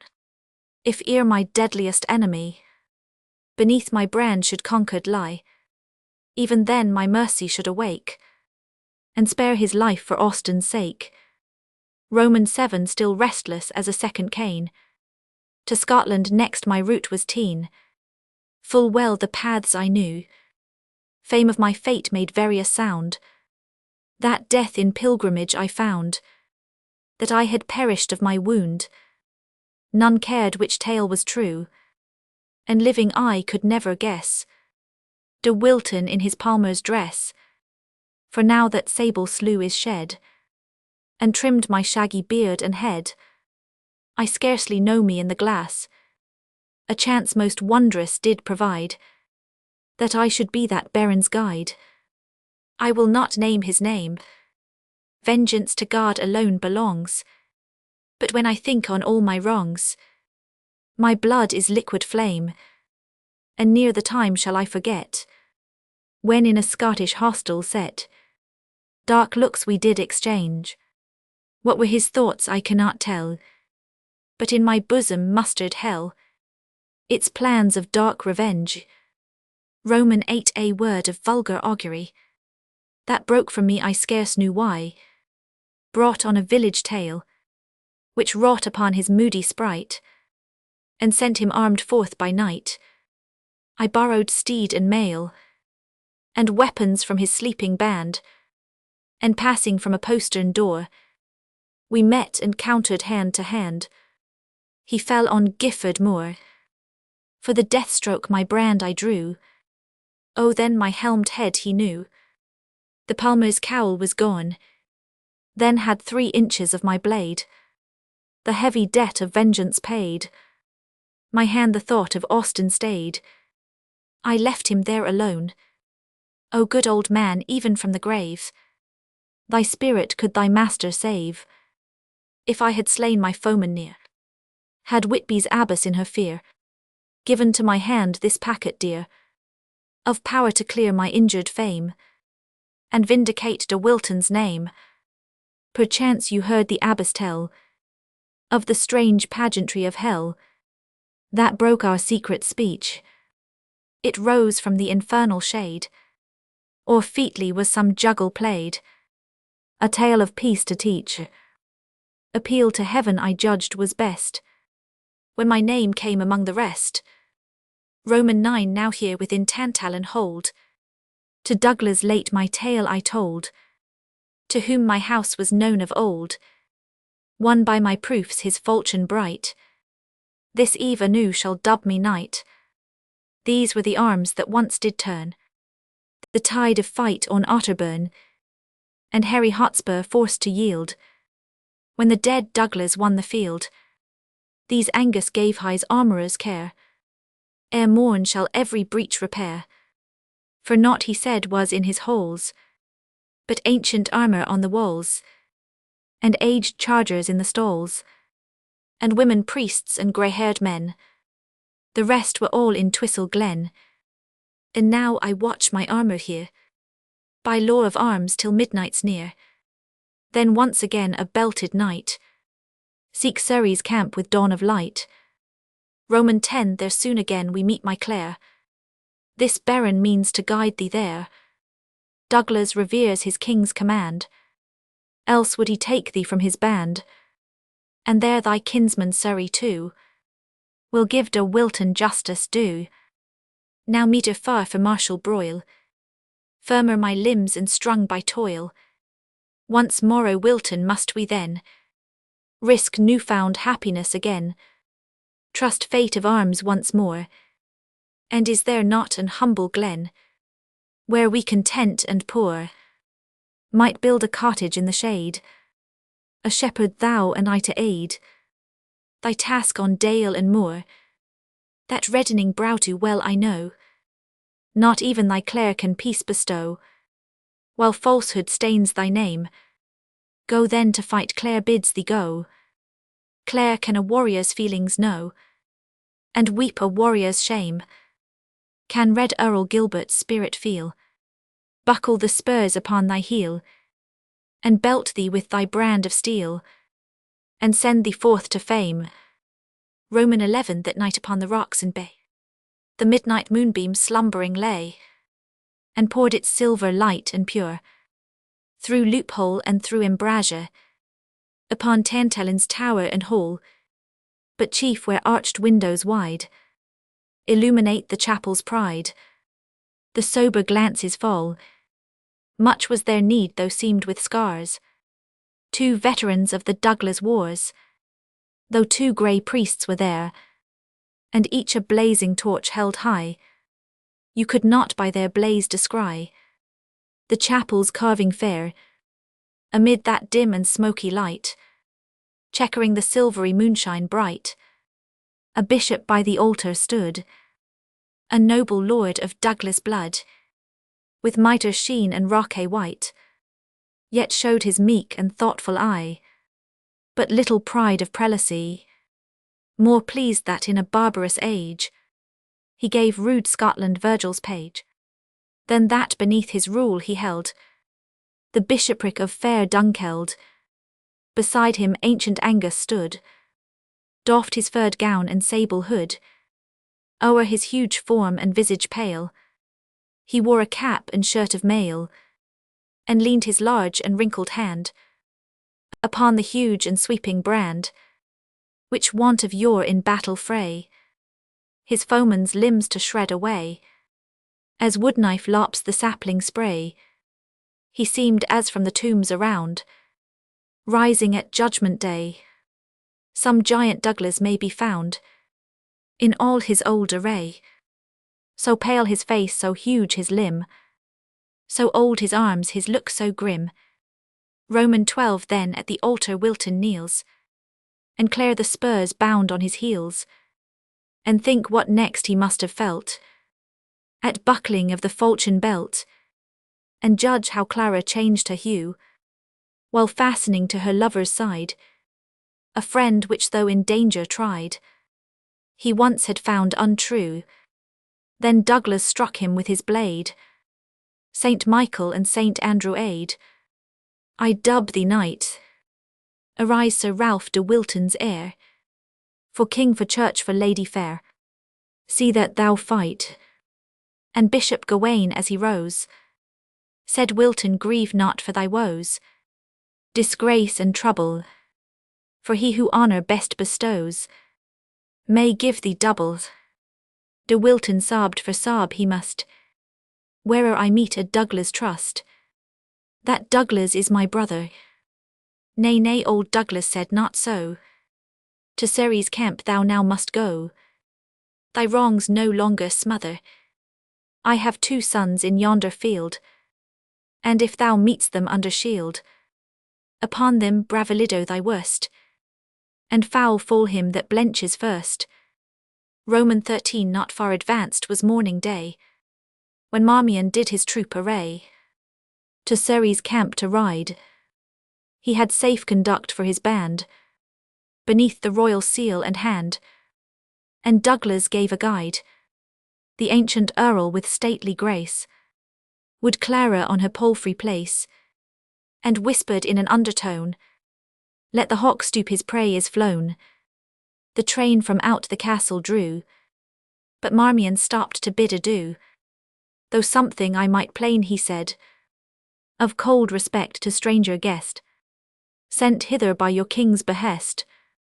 While in Tantalin's towers I stayed, part we in friendship from your land, and noble Earl receive my hand. But Douglas round him drew his cloak, folded his arms, and thus he spoke, my manor's halls and bowers shall still be open at my sovereign's will, to each one whom he lists howe'er, unmeet to be the owner's peer. My castles are my king's alone, from turret to foundation stone.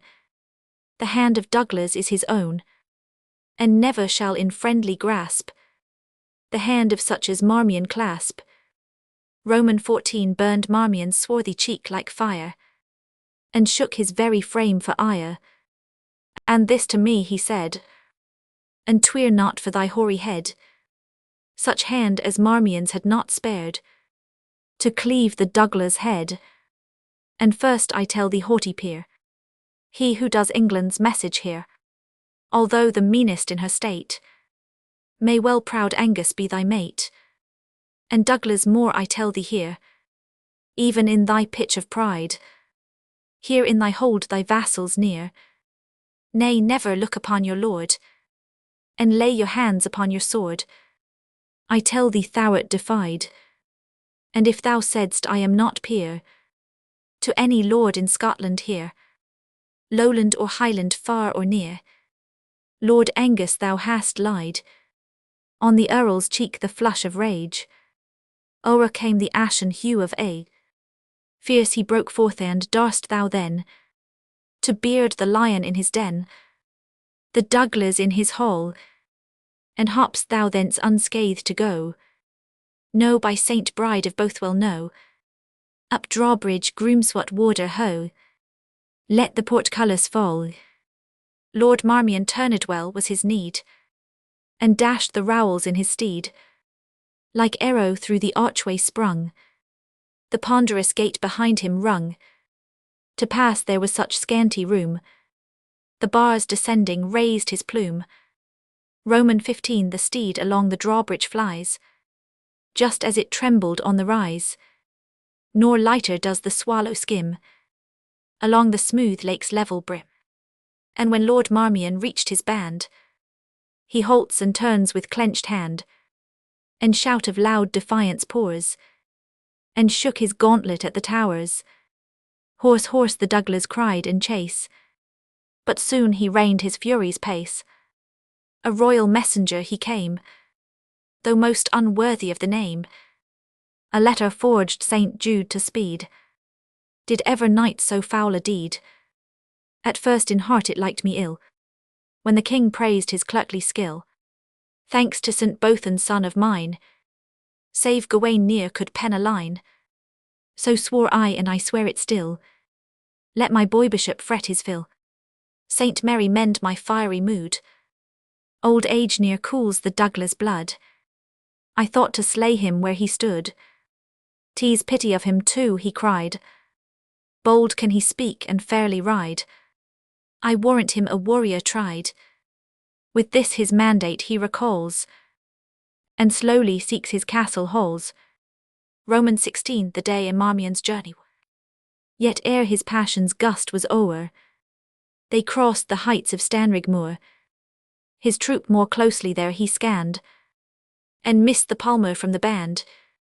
Palmer or not young Blount did say, he parted at the peep of day. Good sooth it was in strange array. "In what array?" said Marmion quick. "My lord, I ill can spell the trick. But all night long with clink and bang, close to my couch did hammers clang. At dawn the falling drawbridge rang, and from a loophole while I peeped, old Bell's cat came from the keep, wrapped in a gown of sables fair, as fearful of the morning air. Beneath, when that was blown aside, a rusty shirt of mail I spied, by Archibald one in bloody work, against the Saracen and Turk. Last night it hung not in the hall. I thought some marvel would befall, and next I saw them saddled lead old Cheviot forth, the Earl's best steed. A matchless horse, though something old, prompt in his paces cool and bold. I heard the Sheriff Sholto say, the Earl did much the master pray to use him on the battle day, but he preferred nay Henry cease. Thou sworn horsecourser, hold thy peace. Eustace, thou bear'st a brain, I pray. What did Blount see at break of day? Romans 17 In brief, my lord, we both descried, for then I stood by Henry's side. The palmer mount and outwards ride upon the Earl's own favourite steed. All sheathed he was in armour bright, and much resembled that same knight, subdued by you in Cotswold fight.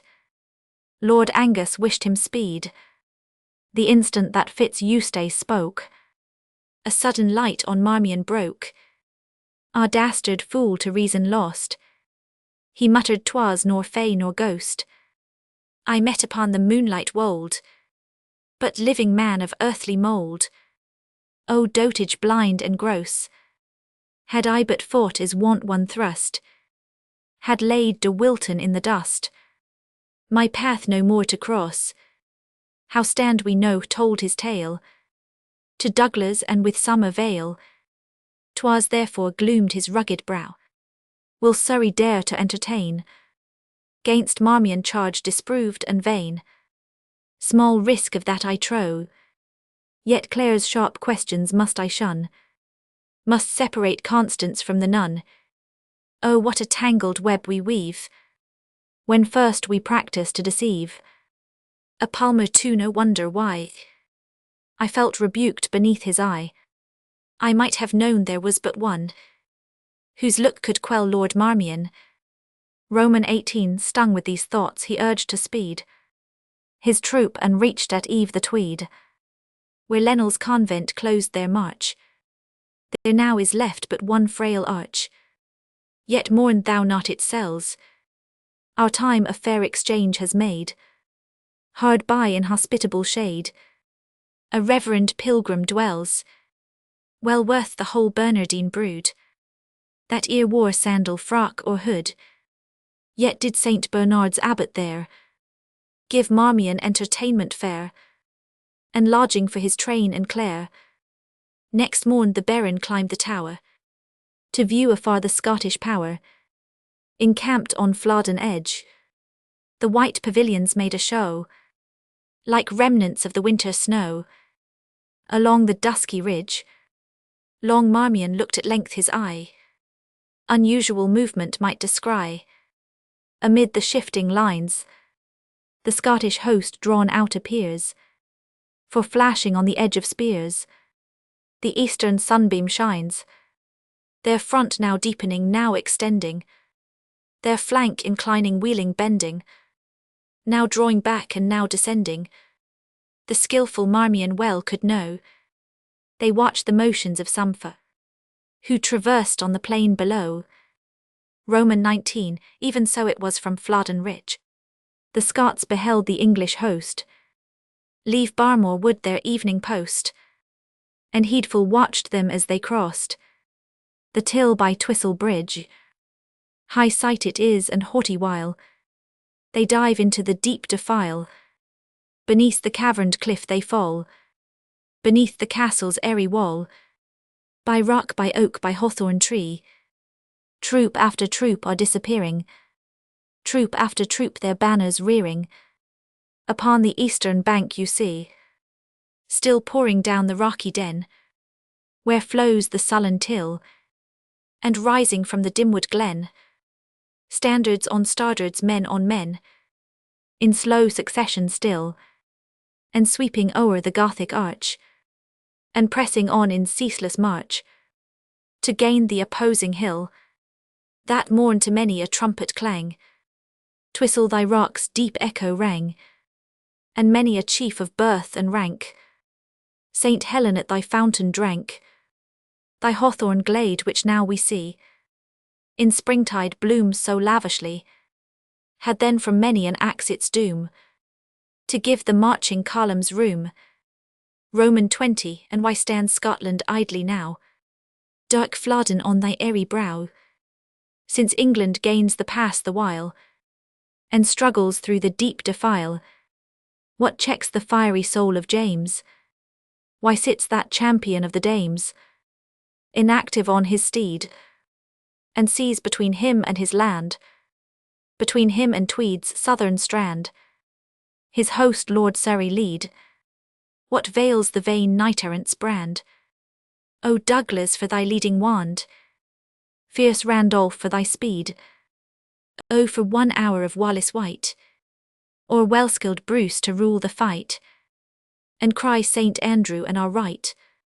Another sight had seen that morn, from fate's dark book a leaf been torn, and Flodden had been Bannockbourne. The precious hour has passed in vain, and England's host has gained the plain, wheeling their march and circling still around the base of Flodden Hill. Roman 21, ere yet the bands met Marmion's eye, Fitz Eustace shouted loud and high, "Hark, hark, my lord, an English drum, and see ascending squadrons come, between Tweed's river and the hill, Foot horse and cannon hap what hap, my basnet to apprentice cap. Lord Ceres o'er the till, yet more how far arrayed, they file from out the hawthorn shade, and sweep so gallant by, with all their banners bravely spread, and all their armour flashing high. St. George might waken from the dead, to see fair England's standards fly. Stint in thy prate, quoth Blount, thou'dst best, and listen to our Lord's behest. With kindling brow Lord Marmion said, this instant be our band arrayed. The river must be quickly crossed, that we may join Lord Ceres' host. If fight King James's well I trust, that fight he will and fight he must. The Lady Clare behind our lines shall tarry while the battle joins. Roman 22 himself he swift on horseback threw, scarce to the abbot bade adieu, far less would listen to his prayer, to leave behind the helpless Clare. Down to the Tweed his band he drew, and muttered as the flood they view, the pheasant in the falcon's claw, he scarce will yield to please a daw. Lord Angus may the abbot awe, so Clare shall bide with me. Then on that dangerous ford and deep, where to the Tweed Leat's eddies creep, he ventured desperately, and not a moment will he bide, till squire or groom before him ride. Headmost of all he stems the tide, and stems it gallantly. Eustace held Clare upon her horse, old Hubert led her rein. Stoutly they braved the current's course, and though far downward driven perforce, the southern bank they gain. Behind them straggling came to shore, as best they might the train. Each o'er his head his yew-bow bore, a caution not in vain. Deep need that day that every string, by wet unharmed, should sharply ring. A moment then Lord Marmion stayed, and breathed his steed his men arrayed. Then forward moved his band, until Lord Ceres' rearguard won. He halted by a cross of stone, that on a hillock standing lone, did all the field command. Roman 23 hence might they see the full array of either host for deadly fray. Their marshalled lines stretched east and west, and fronted north and south, and distant salutation passed from the loud cannon mouths, not in the close successive rattle that breathes the voice of modern battle, but slow and far between. The hillock gained Lord Marmion stayed. Here by this cross he gently said, you well may view the scene. Here shalt thou tarry, lovely Clare. O think of Marmion in thy prayer. Thou wilt not well know less my care shall watchful for thy weal prepare. You Blount and Eustace are her guard, with 10 picked archers of my train. With England if the day go hard, to Berwick speed amain. But if we conquer, cruel maid, my spoils shall at your feet be laid. When here we meet again. He waited not for answer there, and would not mark the maid's despair, nor heed the discontented look from either squire, but spurred amain, and dashing through the battle plain, his way to Surrey took.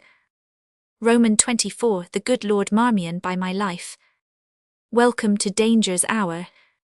Short greeting serves in time of strife. Thus have I ranged my power. Myself will rule this central host. Stout Stanley fronts their right. My sons command the voward post, with Brian Tunstall stainless knight. Lord Dacre with his horsemen light shall be in rearward of the fight, and succour those that need it most. Now gallant Marmion well I know would gladly to the vanguard go. Edmund the Admiral Tunstall there with thee their charge will blithely share. There fight thine own retainers too, beneath de Burgh thy steward true. Thanks noble Surrey, Marmion said, nor farther greeting there he paid, but parting like a thunderbolt, first in the vanguard made a halt. where such a shout there rose, of Marmion, Marmion, that the cry, up Flodden mountain shrilling high, startled the Scottish foes. Roman 25 Blount and Fitz Eustace rested still, with Lady Clare upon the hill, on which for far the day was spent. The western sunbeams now were bent. The cry they heard its meaning knew, could plain their distant comrades view. Sadly to Blount did Eustace say, unworthy office here to stay. No hope of gilded spurs today. But see, look upon Flodden bent.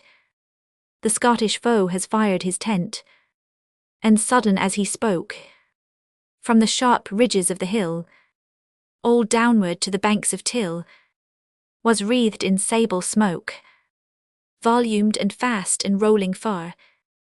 The cloud enveloped Scotland's war, as down the hill they broke. Nor martial shout nor minstrel tone announced their march, their tread alone. At times one warning trumpet blown, at times a stifled hum, told England from his mountain throne King James did rushing come.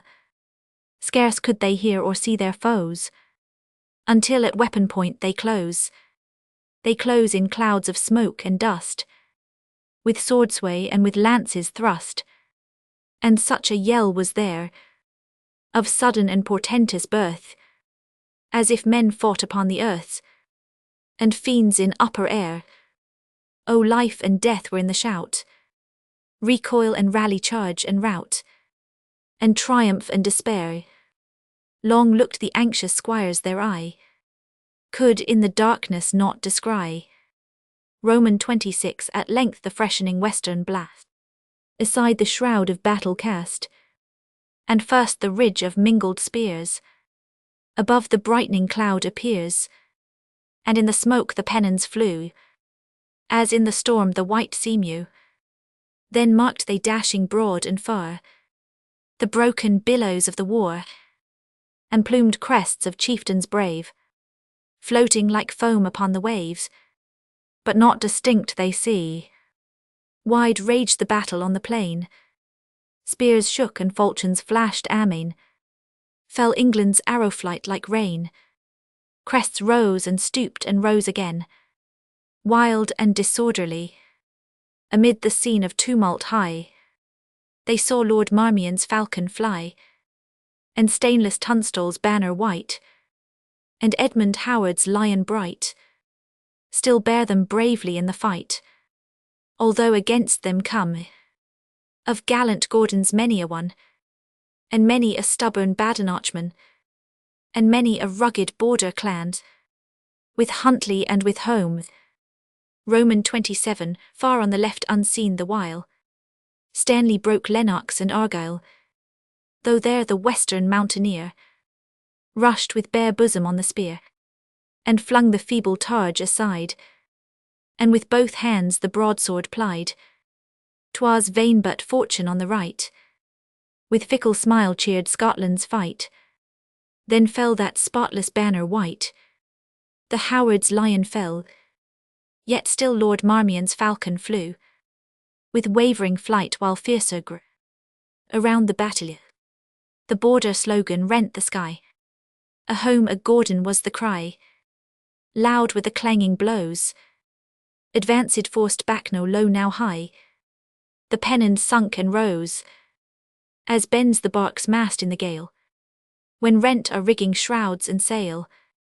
It wavered mid the foes, no longer Blount the view could bear. By heaven and all its saints I swear, I will not see it lost. Fitz Eustace, you with Lady Clare may bid your beads and patter prayer. I gallop to the host, and to the fray he rode amain, followed by all the archer train. The fiery youth with desperate charge made for a space an opening large. The rescued banner rose, but darkly closed the war around, like pine trees rooted from the ground. It sunk among the foes. Then Eustace mounted to it stayed, as loth to leave the helpless maid, when fast as shaft can fly, Bloodshot his eyes, his nostrils spread, the loose rein dangling from his head, housing and saddle bloody red. Lord Marmion's steed rushed by, and Eustace maddening at the sight, a look and sign to Clara cast, to mark he would return in haste, then plunged into the fight. Roman 28, ask me not what the maiden feels, left in that dreadful hour alone. Perchance her reason stoops or reels, perchance a courage not her own braces her mind to desperate tone. The scattered van of England wheels, she only said as loud in air, the tumult roared, is Wilton there? They fly or maddened by despair, fight but to die, is Wilton there? With that straight up the hill there rode 2 horsemen drenched with gore, and in their arms a helpless load. A wounded knight they bore, his hand still strained the broken brand, his arms were smeared with blood and sand, dragged from among the horses' feet, with dinted shield and helmet beat, the falcon crest and plumage gone. Can that be haughty Marmion? Young Blount his armour did unlace, and gazing on his ghastly face, said, by St. George he's gone, that spear-wound has our master sped, and see the deep cut on his head. Good night to Marmion. Unnurtured Blount, thy brawling cease. He opes his eyes, said Eustace, peace. Roman 29, when doffed his casque he felt free air. Around gan Marmion wildly stare. Where's Harry Blount fits Eustace where? Linger ye here, ye hots of hair. Redeem my pennant charge again. Cry Marmion to the rescue vein. Last of my race on battle plain. That shout shall ne'er be heard again. Yet my last thought is England's fly. To Dacre bear my signet ring. Tell him his squadrons up to bring. Fitz Eustace to Lord Surrey high. Tunstall lies dead upon the field. His lifeblood stains the spotless shield. Edmund is down, me life is reft. The Admiral alone is left. Let Stanley charge with spur of fire, with Chester charge and Lancashire, full upon Scotland's central host, or victory and England's lost. Must I bid twice hence varlets fly, leave Marmion here a lenito die? They parted and alone he lay. Clare drew her from the sight away, till pain wrung forth a lowly moan, and half he murmured, is there none of all my holes have nursed, page, squire or groom, 1 cup to bring of blessed water from the spring, to slake my dying thirst? Roman 30, O woman in our hours of ease, uncertain, coy and hard to please, and variable as the shade by the light quivering aspen made, when pain and anguish wring the brow, a ministering angel thou, scarce were the piteous accents said, when with the baron's casque the maid to the nigh streamlet ran, forgot were hatred, wrongs and fears, the plaintive voice alone she hears, sees but the dying man. She stooped her by the runnel's side, but in abhorrence backward drew, for oozing from the mountain's side, where raged the war a dark red tide, was curdling in the streamlet blue. Where shall she turn, hold her mark? A little fountain cell, where water clear as diamond spark, in a stone basin fell. Above some half-worn letters say, drink, weary pilgrim, drink and pray, for the kind soul of Sybil Grey, who built this cross and well. She filled the helm and back she hied, and with surprise and joy espied a monk supporting Marmion's head, a pious man whom duty brought to dubious verge of battle fought, to shrive the dying, bless the dead. Roman 31, deep drank Lord Marmion of the wave, and as she stooped his brow to lave, is it the hand of Clare, he said, or injured Constance bathes my head? Then as remembrance rose, speak not to me of shrift or prayer, I must redress her woes. Short space, few words are mine to spare. Forgive and listen, gentle Clare. Alas, she said the while, oh, think of your immortal weal. In vain for Constance is your zeal. Shedded at Holy Isle. Lord Marmion started from the ground, as light as if he felt no wound, though in the action burst the tide, in torrents from his wounded side. Then it was truth, he said, I knew, that the dark presage must be true. I with the fiend to whom belongs the vengeance due to all her wrongs, would spare me but a day, for wasting fire and dying groan, and priests slain on the altar stone, might bribe him for delay. It may not Bethai's dizzy trance curse on yon base marauder's lance, and doubly cursed my failing brand. A sinful heart makes feeble hand. Then fainting down on earth he sunk, supported by the trembling monk.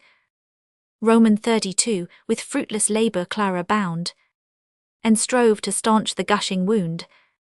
The monk with unavailing cares exhausted all the church's prayers. Ever he said that close and near a lady's voice was in his ear, and that the priest he could not hear, for that she ever sung in the lost battle borne down by the flying, where mingles war's rattle with groans of the dying. So the notes rung, avoid the fiend with cruel hand, shake not the dying sinner's sand. O look, my son, upon yon sign of the Redeemer's grace divine. O think on faith and bliss. By many a deathbed I have been, and many a sinner's parting seen, but never aught like this. The war that for a space did fail, now trebly thundering swelled the gale. And Stanley was the cry. A light on Marmion's visage spread, and fired his glazing eye. With dying hand above his head, he shook the fragment of his blade, and shouted victory. Charge Chester, charge on Stanley on, were the last words of Marmion. Roman 33, by this though deep the evening fell, still rose the battle's deadly swell, for still the Scots around their king, unbroken fought in desperate ring. Where's now their victor voward wing? Where Huntly and where Holmes? Oh, for a blast of that dread horn, on Fontarabian echoes borne, that to King Charles did come, when Roland brave and Olivius, and every paladin and peer, on Roncesvalles died. Such blast might warn them not in vain, to quit the plunder of the slain, and turn the doubtful day again, while yet on Flodden side, afar the royal standard flies, and round it toils and bleeds and dies our Caledonian pride. In vain the wish for far away, while spoil and havoc mark their way. Near Sybil's cross the plunderers stray. O lady, cried the monk away, and placed her on her steed, and led her to the chapel fair of Tilmouth upon Tweed. There all the night they spent in prayer, and at the dawn of morning there she met her kinsman Lord Fitzclare. Roman 34, but as they left the darkening heath, more desperate grew the strife of death. The English shafts in volleys hailed, in headlong charge their horse assailed, front flank and rear the squadrons sweep, to break the Scottish circle deep, that fought around their king. But yet though thick the shafts as snow, though charging knights like whirlwinds go, though billmen ply the ghastly blow, unbroken was the ring. The stubborn spearmen still made good their dark impenetrable wood, each stepping where his comrade stood. The instant that he fell, no thought was there of dastard flight. Linked in the serried phalanx tight, groom fought like noble squire like knight, as fearlessly and well, till utter darkness closed her wing o'er their thin host and wounded king. Then skilful Surrey's sage commands led back from strife his shattered bands, and from the charge they drew as mountain waves from wasted lands sweep back to ocean blue. Then did their loss his foemen know, their king, their lords, their mightiest low. They melted from the field as snow, when streams are swoln and south winds blow, dissolves in silent dew. Tweed's echoes heard the ceaseless plash, while many a broken band, disordered through her currents dash, to gain the Scottish land, to town and tower, to down and dale, to tell red Flodden's dismal tale, and raise the universal wail. Tradition, legend, tune and song shall many an age that wail prolong. Still from the sire the son shall hear of the stern strife and carnage drear, of Flodden's fatal field, where shivered was fair Scotland's spear, and broken was her shield. Roman 35 day dawns upon the mountain's side. There Scotland lay thy bravest pride. Chiefs, knights, and nobles many a one. The sad survivors all are gone. View not that corpse mistrustfully, defaced and mangled though it be, nor to yon border castle high look northward with upbraiding eye, nor cherish hope in vain, that journeying far on foreign strand, the royal pilgrim to his land may yet return again. He saw the wreck his rashness wrought, reckless of life he desperate fought, and fell on Flodden plain, and well in death his trusty brand, firm clenched within his manly hand, beseemed the monarch slain. But oh how changed since yon blithe night! Gladly I turn me from the sight, unto my tale again. Roman 36 short is my tale fits Eustace care, a pierced and mangled body bare, to moated Lichfield's lofty pile, and there beneath the southern aisle, a tomb with Gothic sculpture fair, did long Lord Marmion's image bear. Now vainly for its sight you look, 'twas levelled when fanatic Brooke the fair cathedral stormed and took, but thanks to heaven and good Saint Chad, a guerdon meet the spoiler had.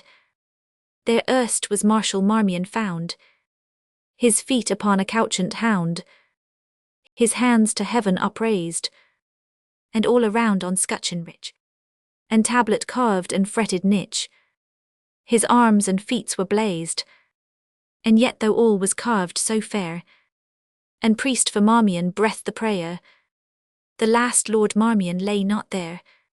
From Ettrick woods a peasant swain followed his lord to Flodden plain, one of those flowers whom plaintive lay in Scotland mourns as weed away.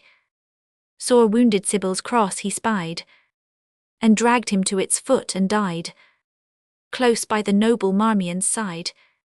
The spoilers stripped and gashed the slain, and thus their corpses were mistene, and thus in the proud baron's tomb the lowly woodsman took the room.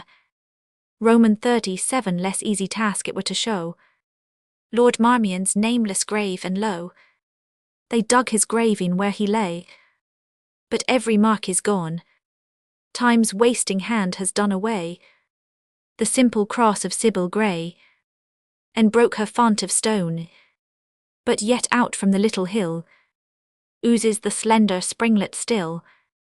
Oft halts the stranger there, for thence may best his curious eye the memorable field descry, and shepherd boys repair to seek the water flag and rush, and rest them by the hazel bush, and plait their garlands fair, nor dream they sit upon the grave that holds the bones of Marmion brave. When thou shalt find the little hill, with thy heart commune and be still, if ever in temptation strong thou left'st the right path for the wrong, if every devious step thus trod still led thee further from the road, dread thou to speak presumptuous doom on noble Marmion's lowly tomb, but say he died a gallant knight, with sword in hand for England's right. Roman 38 I do not rhyme to that dull elf, who cannot image to himself that all through Flodden's dismal night Wilton was foremost in the fight, that when brave Surrey's steed was slain, 'twas Wilton mounted him again. 'Twas Wilton's brand that deepest hued amid the spearmen's stubborn wood, unnamed by Holinshed or Hull. He was the living soul of all, that after fight his faith made plain. He won his rank and lands again, and charged his old paternal shield, with bearings won on Flodden Field.